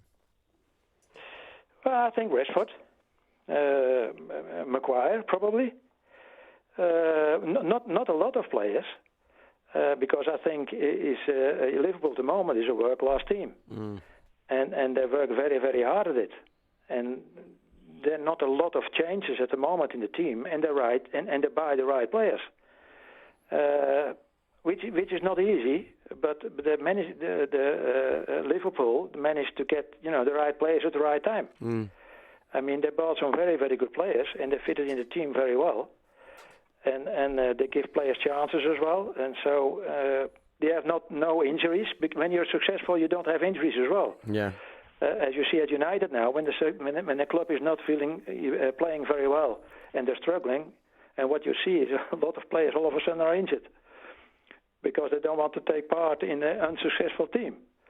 So what they need now is work very, very, very hard at it, and don't blame only the manager and the coach from the team, but the players themselves have to look in the mirror as well. So do you think that's what needs to happen? Then the players need to stand up now and say, "Listen, we can turn it around, but only we can do that." Is that the problem? There's not enough leaders.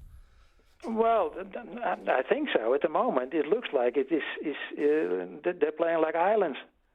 It's not a very good team. If you look at Liverpool, it's a team. They know exactly what to do. They've got quality on the pitch, which is the main thing. If you don't have any qualities, then it's going to be a hard job.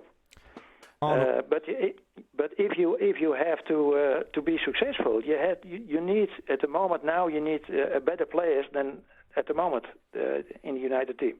Arnold, just finally, it's a huge derby. You said it yourself. If United beat Liverpool, it'll make everything else okay, just for a week or so. But what's the score going to be on Sunday? Well,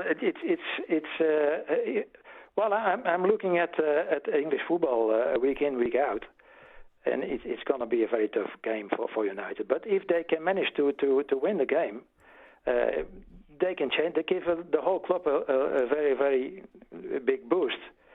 But it doesn't mean to say you're going to be successful after that. I mean, winning the league or being successful is not a sprint but a marathon. So it's very good when you can beat Liverpool, but you have to be more successful week in, week out, and not once every month, which is not good enough. Good chat there from Arnold. I liked his honest approach there. Like he said, it'd be lovely to win, but it's not the whole season, is it? It's not going to redeem the season just by winning at the weekend. And quite frankly, they're not going to beat Liverpool, are they? They could. There's always a chance. And you're right, it wouldn't redeem the entire season, but it could be a catalyst for the rest of the season. If they get this really big result, if Pogba's at his best, if Rashford's firing, suddenly we could see the fans really behind Ole Gunnar Solskjaer. We could see the players really behind what he's trying to do.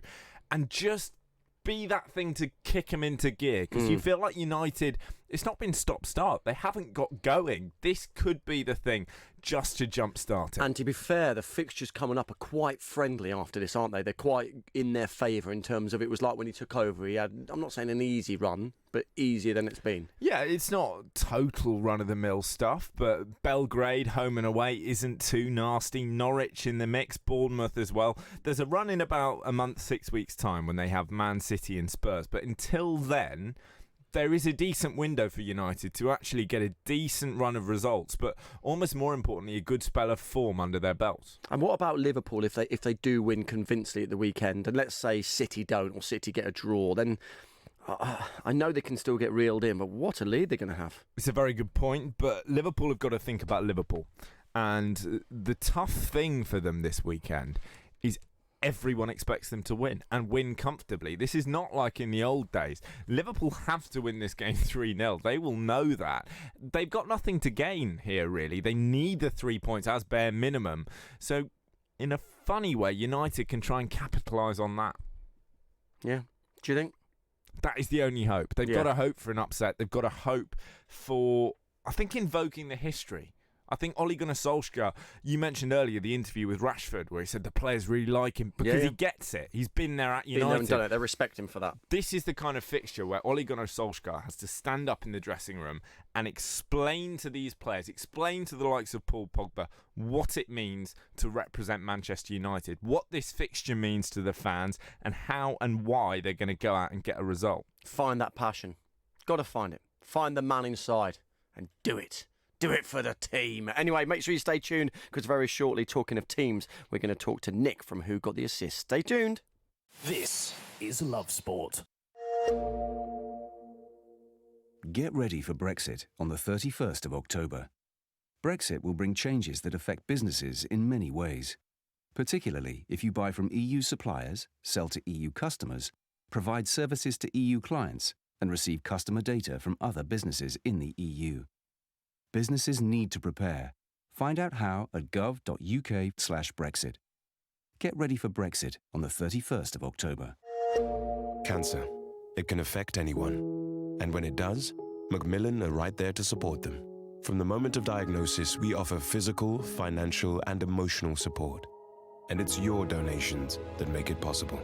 So we can be on the phone, in hospitals, running support centres, and ready to help people deal with the fallout. We are funded by you, the public.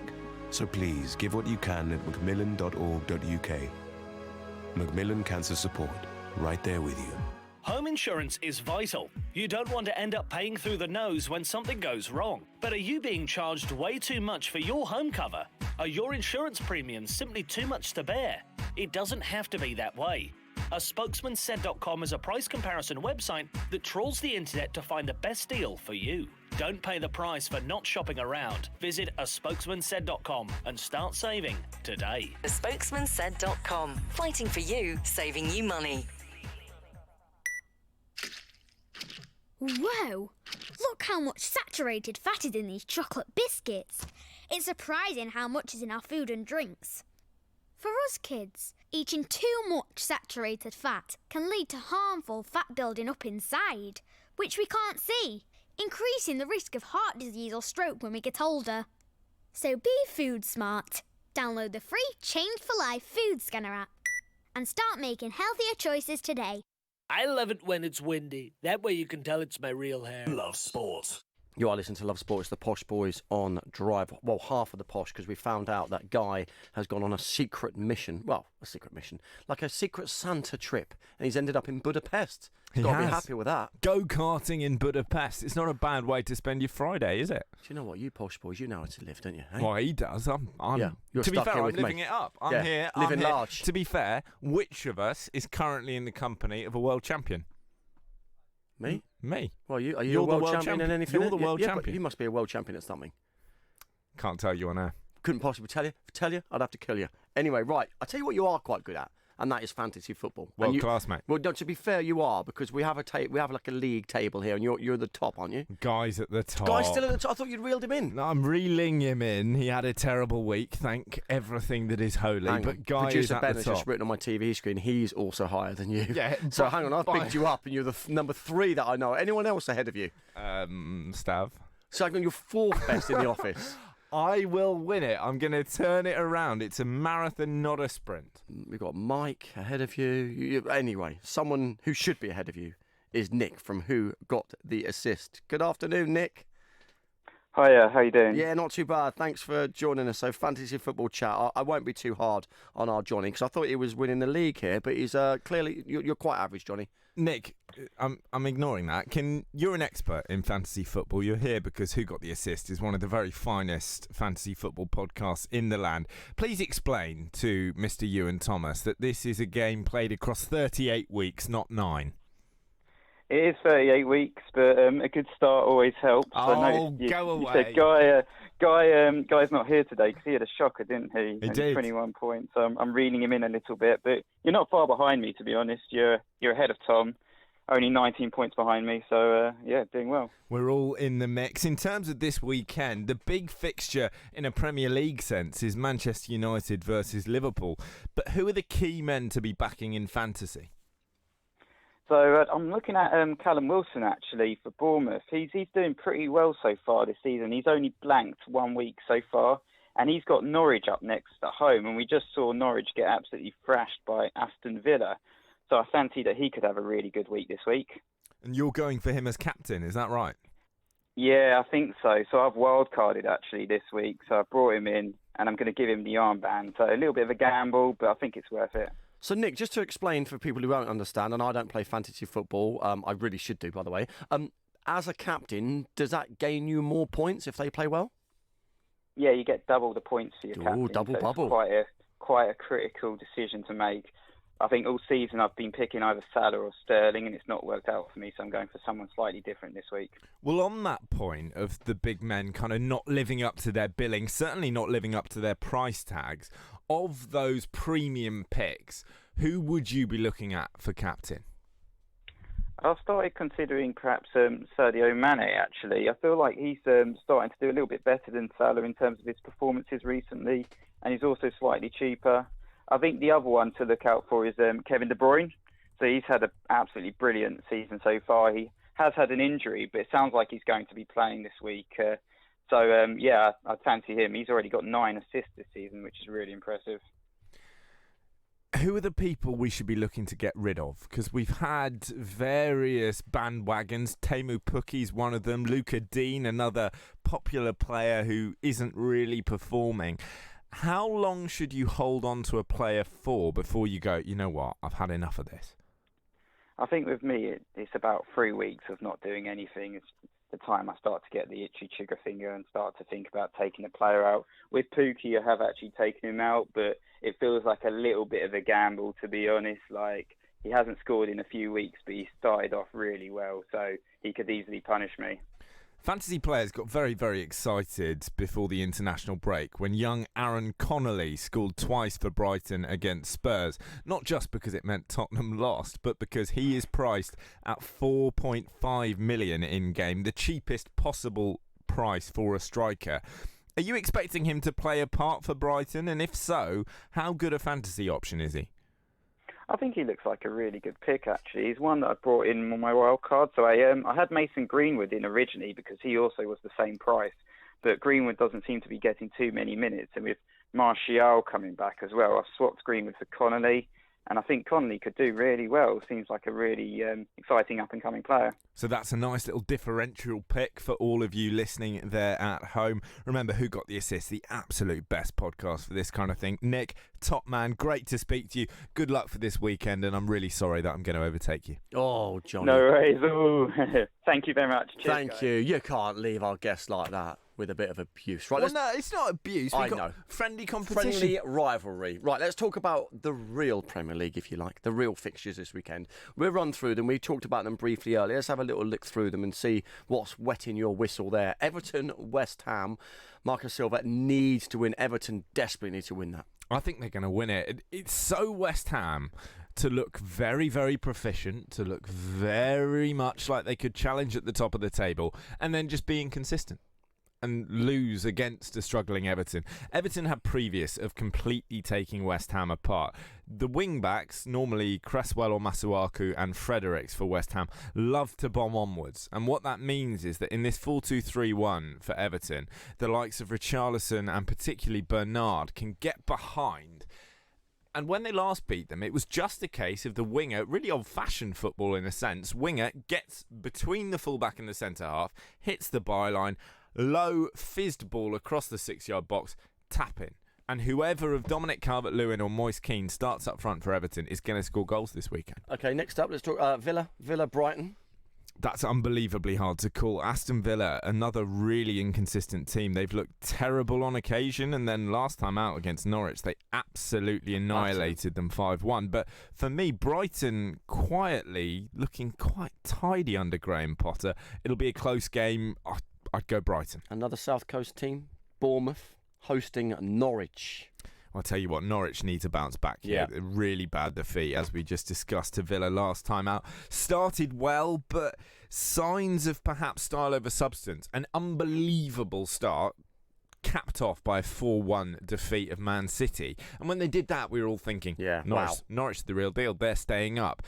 It's almost more worrying when you get beaten by Villa if you've beaten City, which sounds perverse, but it just plays into this idea of inconsistency. Which Norwich is going to turn up? And equally Bournemouth, they can score 4, they can ship 4. I think there'll be goals, and certainly Nick's pick of Callum Wilson from the fantasy perspective sounds pretty good to me. It does. And Chelsea Newcastle, will he be getting another text from Josie afterwards? Will Lampard be a naughty boy, or will he set them out right? I think Chelsea will win it. It's not going to be as easy as usual. They don't have N'Golo Conte for them in the middle of midfield, who's obviously incredibly important.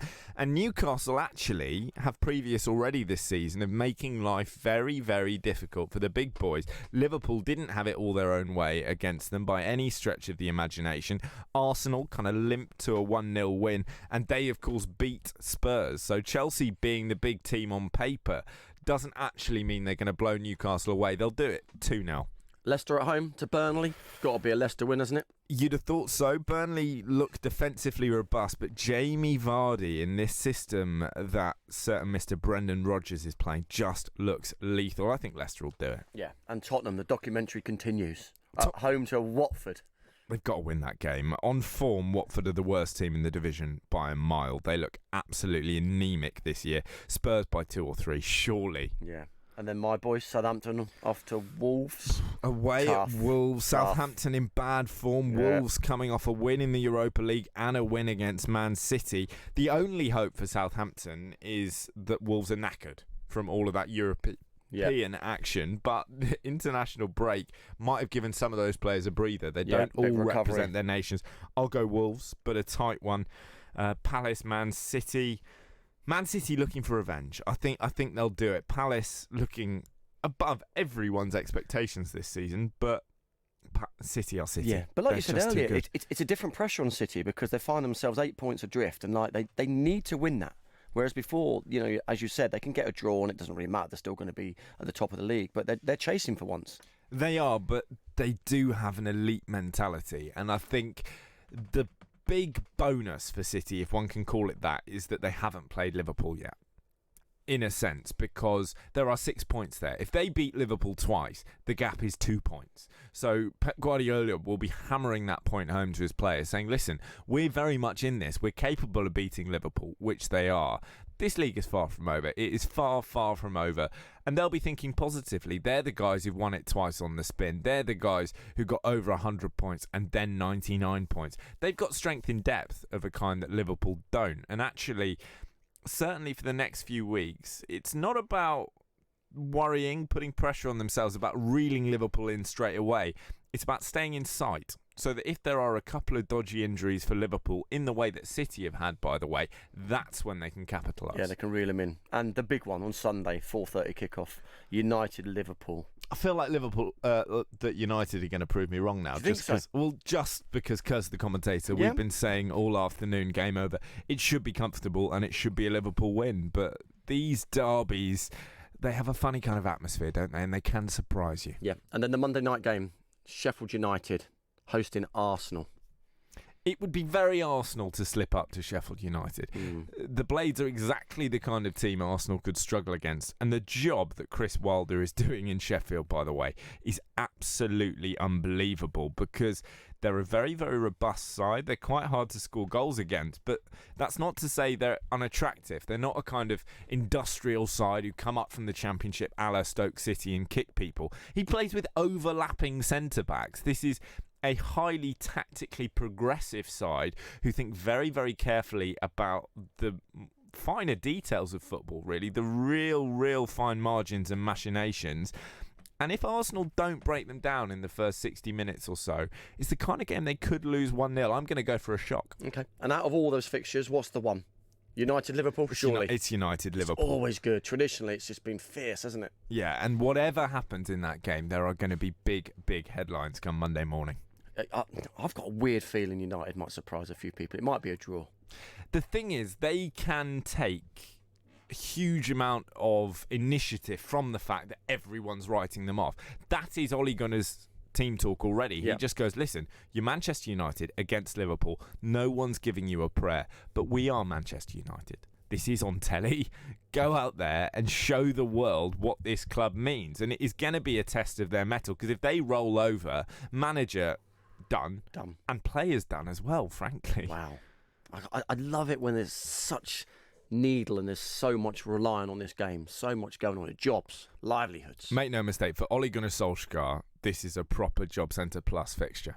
Do you reckon? I think so. He's going to be gone if they lose, if they get hammered. Not necessarily, but I think if he gets hammered, the writing will be on the wall longer term. If they get beat 5-0, it'll be a matter of time. And likewise, if he wins it and shocks everyone, he's bought himself some time. He's bought himself some time, but for now, no more than that, I'm afraid. Do you know what? We've bought ourselves another half an hour. Yep, we're here till 7. This is Love Sport. Join Love Sport Weekend Breakfast this Saturday morning from 8 for a chock-a-block show with Ewan Thomas and Paul Mortimer. They'll have sweet-as updates and analysis of England's quarter-final clash with Australia at the Rugby World Cup. Will the Wallabies wallop ya, or will Vunipola leave the Oz dead as dingoes? Love Sport Weekend Breakfast this Saturday from 8 until the Arvo. It's going to be ripper. Good on you, mate. Love Sport. You all right, mate? Yeah, I'm fine. Yeah? Really? It's just, there's a massive grizzly bear sitting on you. You sure you're okay? Well, now that you mention it. Sometimes we say we're fine when we're not. But with 1 in 4 experiencing a mental health problem, if your mate says he's fine, he might not be. Be in your mate's corner and ask twice. Time to change. Cancer. It can affect anyone. And when it does, Macmillan are right there to support them. From the moment of diagnosis, we offer physical, financial, and emotional support. And it's your donations that make it possible. So we can be on the phone, in hospitals, running support centers, and ready to help people deal with the fallout. We are funded by you, the public. So please give what you can at macmillan.org.uk. Macmillan Cancer Support, right there with you. There are fewer than 20 days to get ready for Brexit. Find out what you need to do to prepare now at gov.uk/Brexit. Hi, I'm Barry. I'm a retired school bursar from Chingford. I thought I was paying too much for my energy and went onto a spokesman said.com and found that I could reduce my costs overall by £568 per annum, and I'm very grateful for that help. With a spokesmansaid.com. Fighting for you, saving you money. Get ready for Brexit on the 31st of October. This means that travelling to the EU will change. You'll need to check online if your passport is valid for travel to Europe. If you're planning on driving, you'll need to check if you have the right documents to drive. And make sure your travel insurance covers all your healthcare needs. To keep your trip on track, check what you need to do at gov.uk/Brexit. Get ready for Brexit on the 31st of October. Love Sport. You're listening to the Posh Boys on Love Sport Drive, where Ewan Thomas is your Michael Owen. I'm Johnny Burrow, and I'm Emil Heskey. I don't want to be Michael Owen. Why not? He scores the goals. Oh, okay, sorry. I was going, you're the one back. I'm the big lad knocking it down. You're the little man scoring I'm taking the goals. glory. Gotcha. Crack on. Oh, now it's all right. Here are your latest sporting headlines. Krasimir Balakov has resigned as Bulgarian head coach after the 6-0 defeat to England that was marred by racist abuse from Bulgarian fans. England rugby coach Eddie Jones has urged his side to channel their inner samurai spirit ahead of tomorrow's World Cup quarter-final against Australia. Joel Matip has signed a new deal at Liverpool, with the centre-half now under contract until 2024, while Mason Greenwood has signed a new Manchester United contract which lasts until 2023. Could the teenager celebrate it with a goal on Sunday? And this month's El Clasico between Barcelona and Real Madrid has been postponed amid fears of civil unrest in Catalonia. You're listening to Posh Boys on Love Sport Drive. This is Love Sport. Cancer.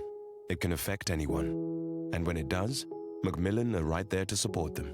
From the moment of diagnosis, we offer physical, financial, and emotional support. And it's your donations that make it possible. So we can be on the phone, in hospitals, running support centres, and ready to help people deal with the fallout. We are funded by you, the public. So please give what you can at macmillan.org.uk. Macmillan Cancer Support, right there with you. This is Love Sport.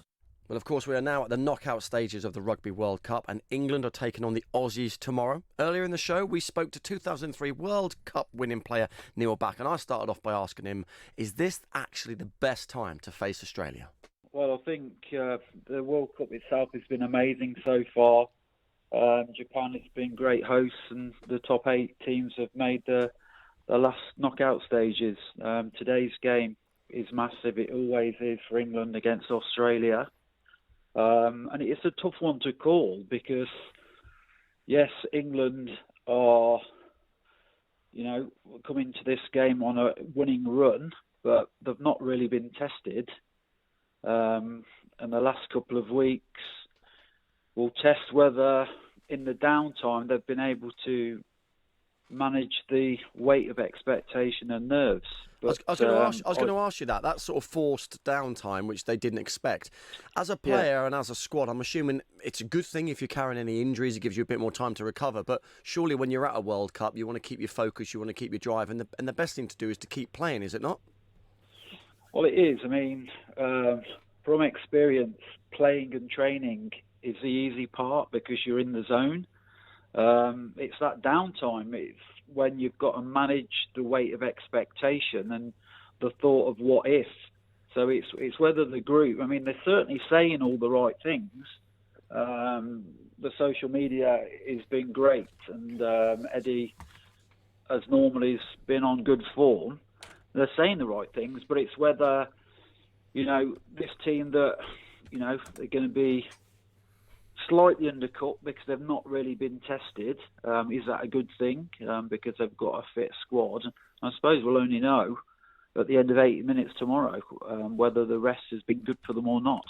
Neil, there's been a lot of chat about the dropping of George Ford, obviously going for a bit more power with Farrell at 10. But I look at it and I just think that's so harsh. Ford has been brilliant so far this tournament. Would you have left him out for this game? I mean, I'm a Leicester man. I know Ford is a Leicester player, but I would have, to be honest with you, because we've just got to look at the form pre-World Cup. And in the big games, when we've been questioned, I feel, if I'm totally honest, and put a neutral hat on, he has been found wanting. This tournament he's played fantastically well, but without disrespecting the opposition we've played, the first 2 games we should beat those and potentially by more. So although he individually played well, the team didn't play brilliantly. The test was going to be against Argentina and France, and sadly we got a bit part from Argentina, and then we played 40 men. So we've not been pushed, we've not been tested, and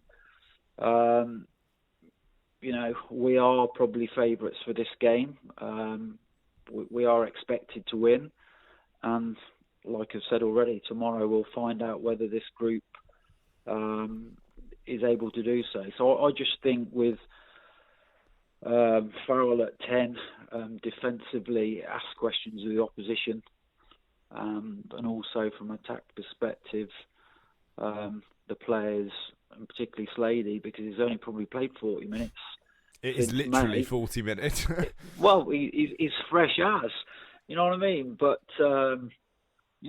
just think about the opposition. They've got a 19-year-old made in his 3rd test appearance there, and his other test appearance has been on the wing, so at least he's playing in his right position. So, look, there's some very brave calls by both coaches, and I suppose to win, if England win, then they are the right decisions. Hopefully they will. I expect them to win. I expect England to find enough to overcome this very experienced and talented Australia side. But as I say, it's a tough one to call. But my heart is ruling my head, and it will always do when England's playing. I expect England to win and to win well in the end.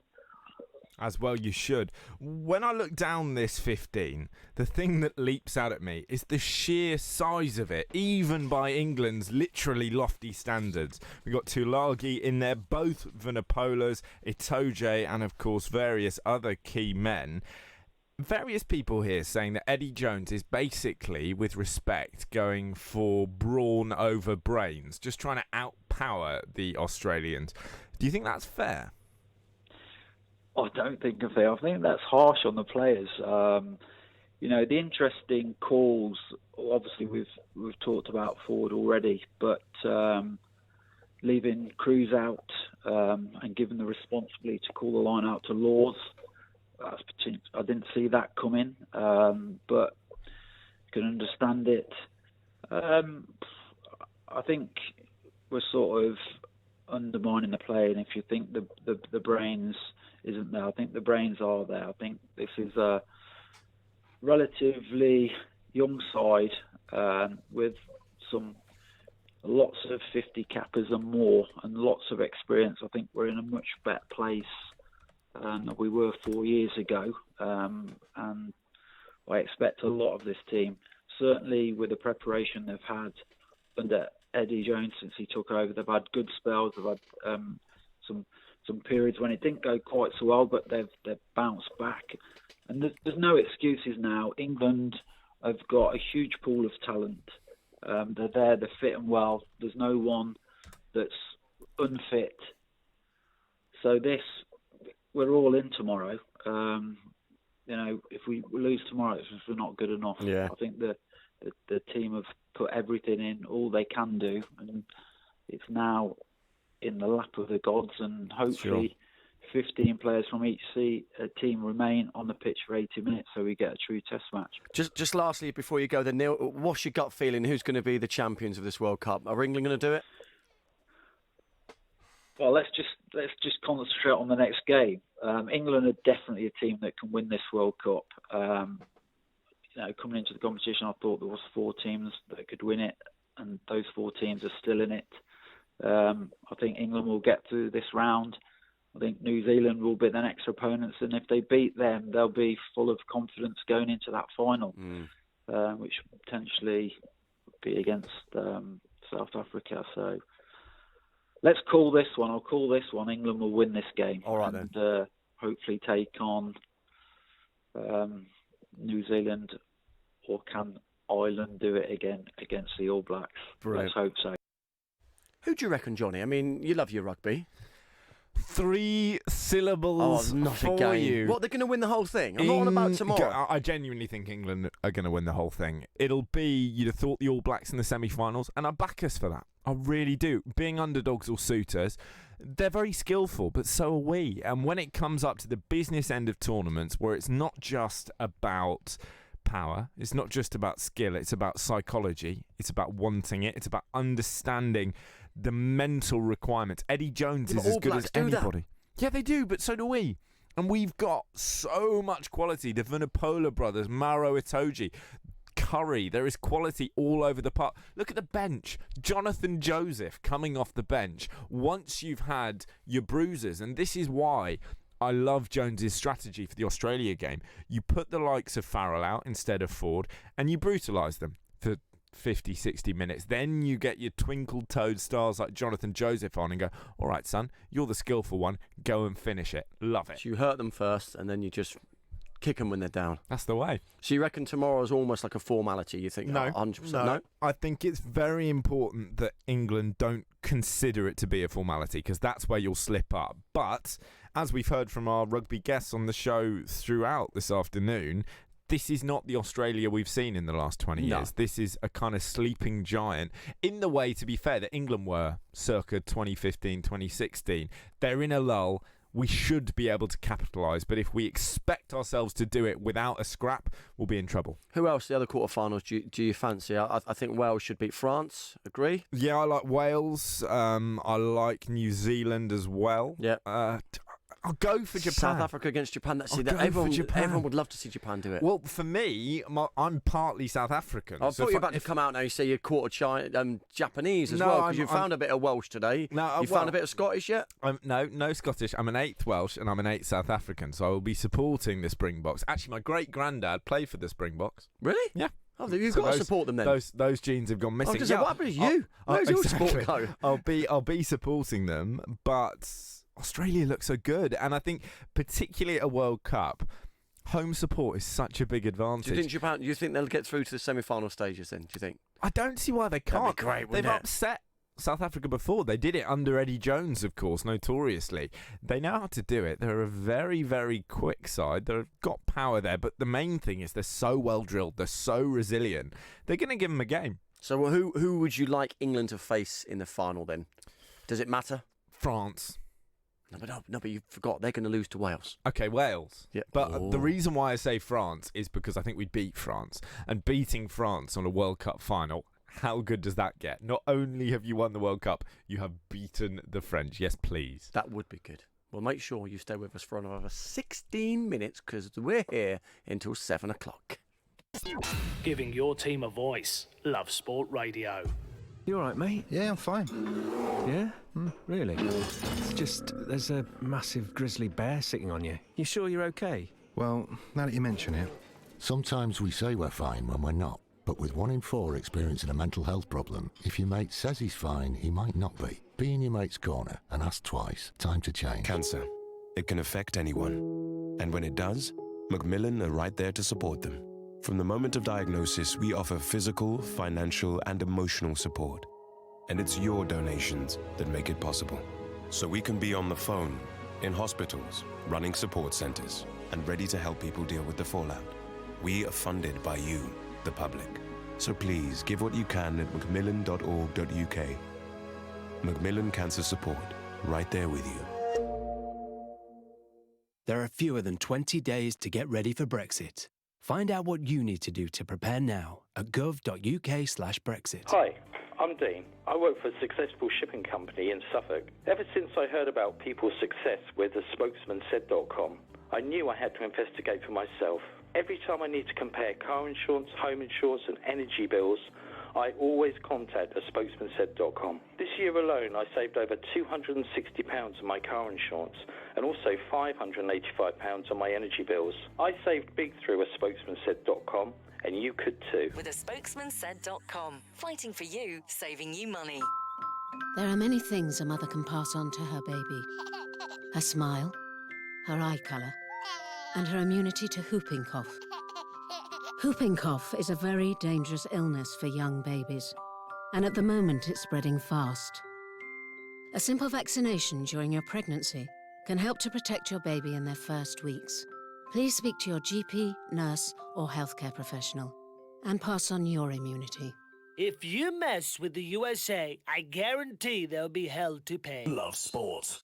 Well, of course, Johnny and myself, we finish here on Love Sport at 7, but make sure you go nowhere because the brilliant Matt Beadle is up next. And as ever, you've got some cracking shows. I have got many cracking shows. Sorry, Johnny is showing me a clip of you leaping out of nowhere. I believe is on the Twitter sphere somewhere. No, it's not, I hope. It was a message for Ben's friend. Oh, it was I his see. birthday, and Right. we did a little joke, you know, were you going to hear from Love Sport's finest? And then Johnny starts talking, and I jump from the desk and just basically butt in. But it's funny because I'm not Love Sport's finest. Really? Is that the joke? Got it. Well, this guy's called Ewan, and I think he's an athletics fan, and he would liked a birthday message from me, and the joke is Johnny did it. Oh. And then Ewan jumps out. It's very good. It is quite good. It might be on the internet later. We'll have a look.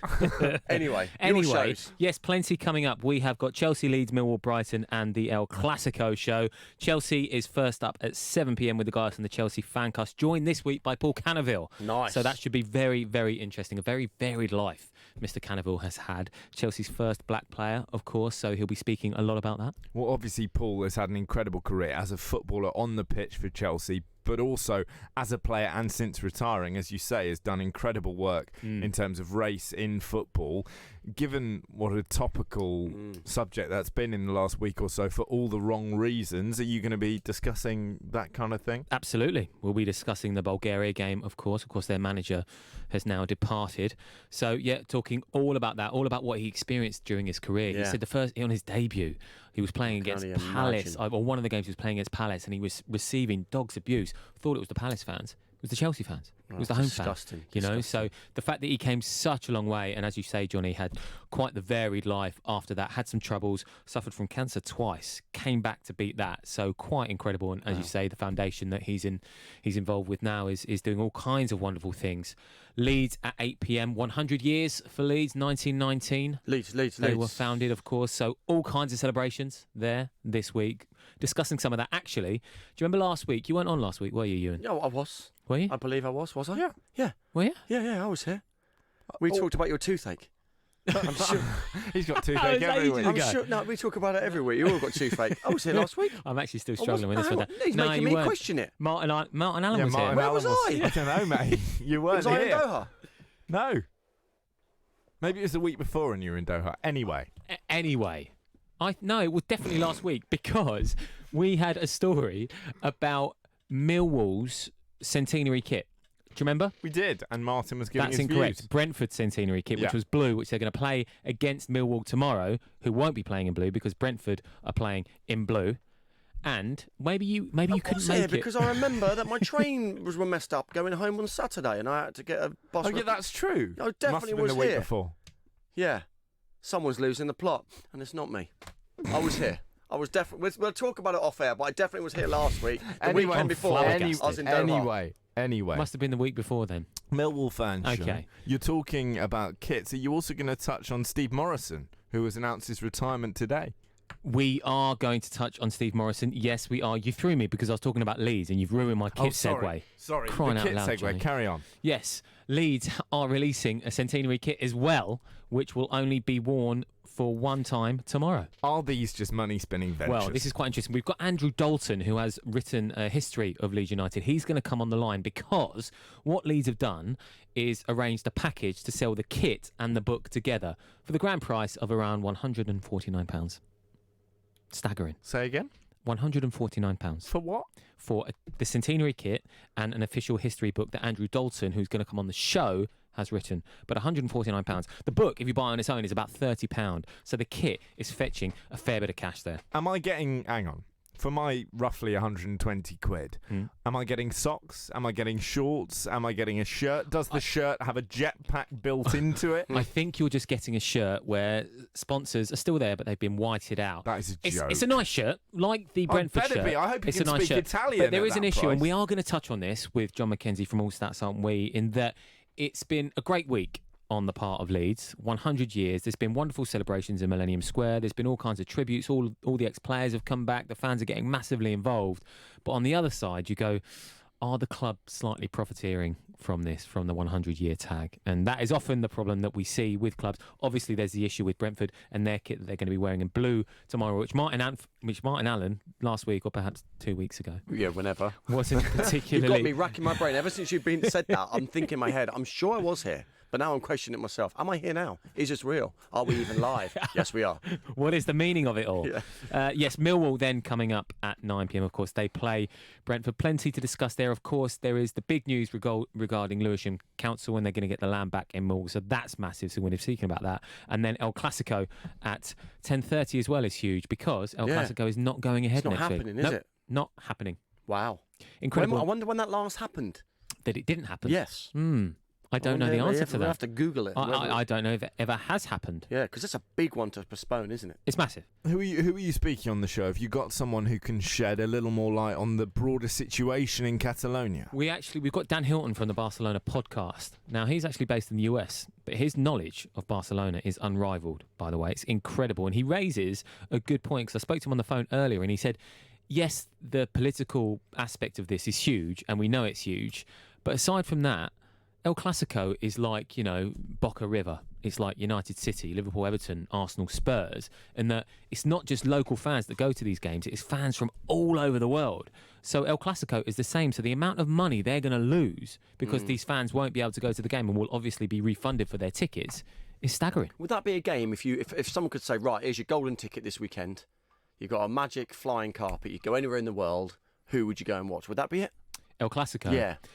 I think it probably would be to tick a box, because I've seen a lot of the others. I think it's a that is up bucket there. list football match, isn't it? It's hugely bucket list, but as is Boca River. But you don't go for your own safety. Yeah. Absolutely don't go. I remember being... It's like Southampton, Portsmouth, don't go for your own safety. I tell you another one, which is one of the feistiest derbies out there when you speak to a lot of footballers, is Blackburn-Burnley.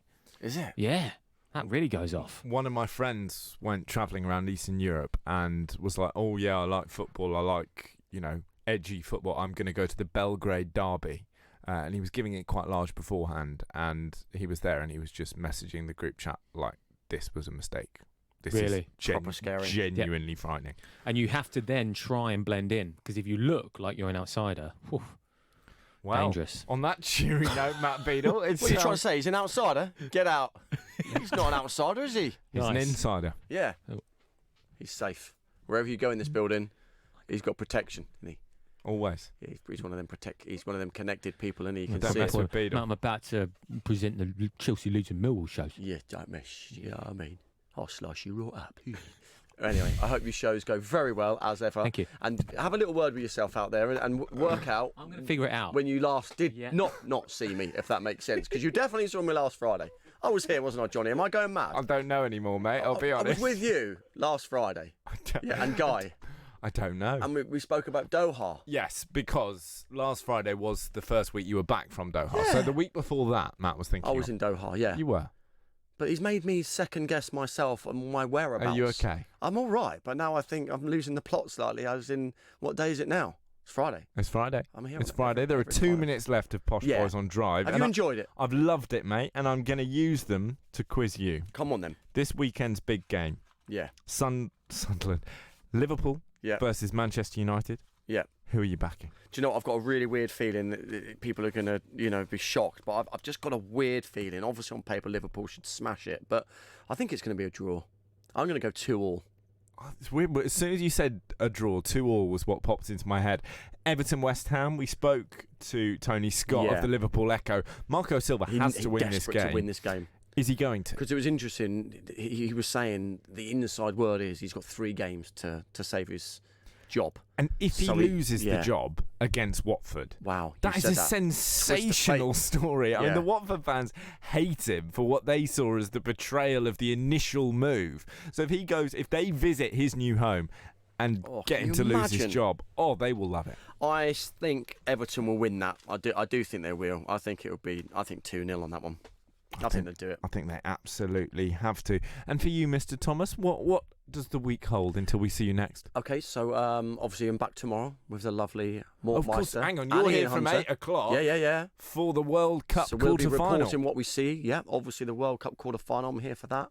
Then Sunday I'm doing the Great South Run, which I don't know why I accepted. Well, they asked me basically a week ago you fancy doing it? So I've not run for 4 months. So I went for a little test. I went for 3 runs this week to test my fitness, and it wasn't good. The first 3-mile run I did, I had to stop 6 times. So I'm not fit at the moment, but I'll give it my best shot, and then it's a normal week of different bits and pieces. I can't wait, but I will be back with you next Friday. We'll be together again. We want to be together. Cannot wait. And obviously I am back tomorrow with Paul. And don't go anywhere, because as we heard, Matt Beadle is up next with the Chelsea, Leeds, Millwall and the El Clasico. Stay tuned. This is Love Sport. Get ready for Brexit on the 31st of October. Brexit will bring changes that affect businesses in many ways.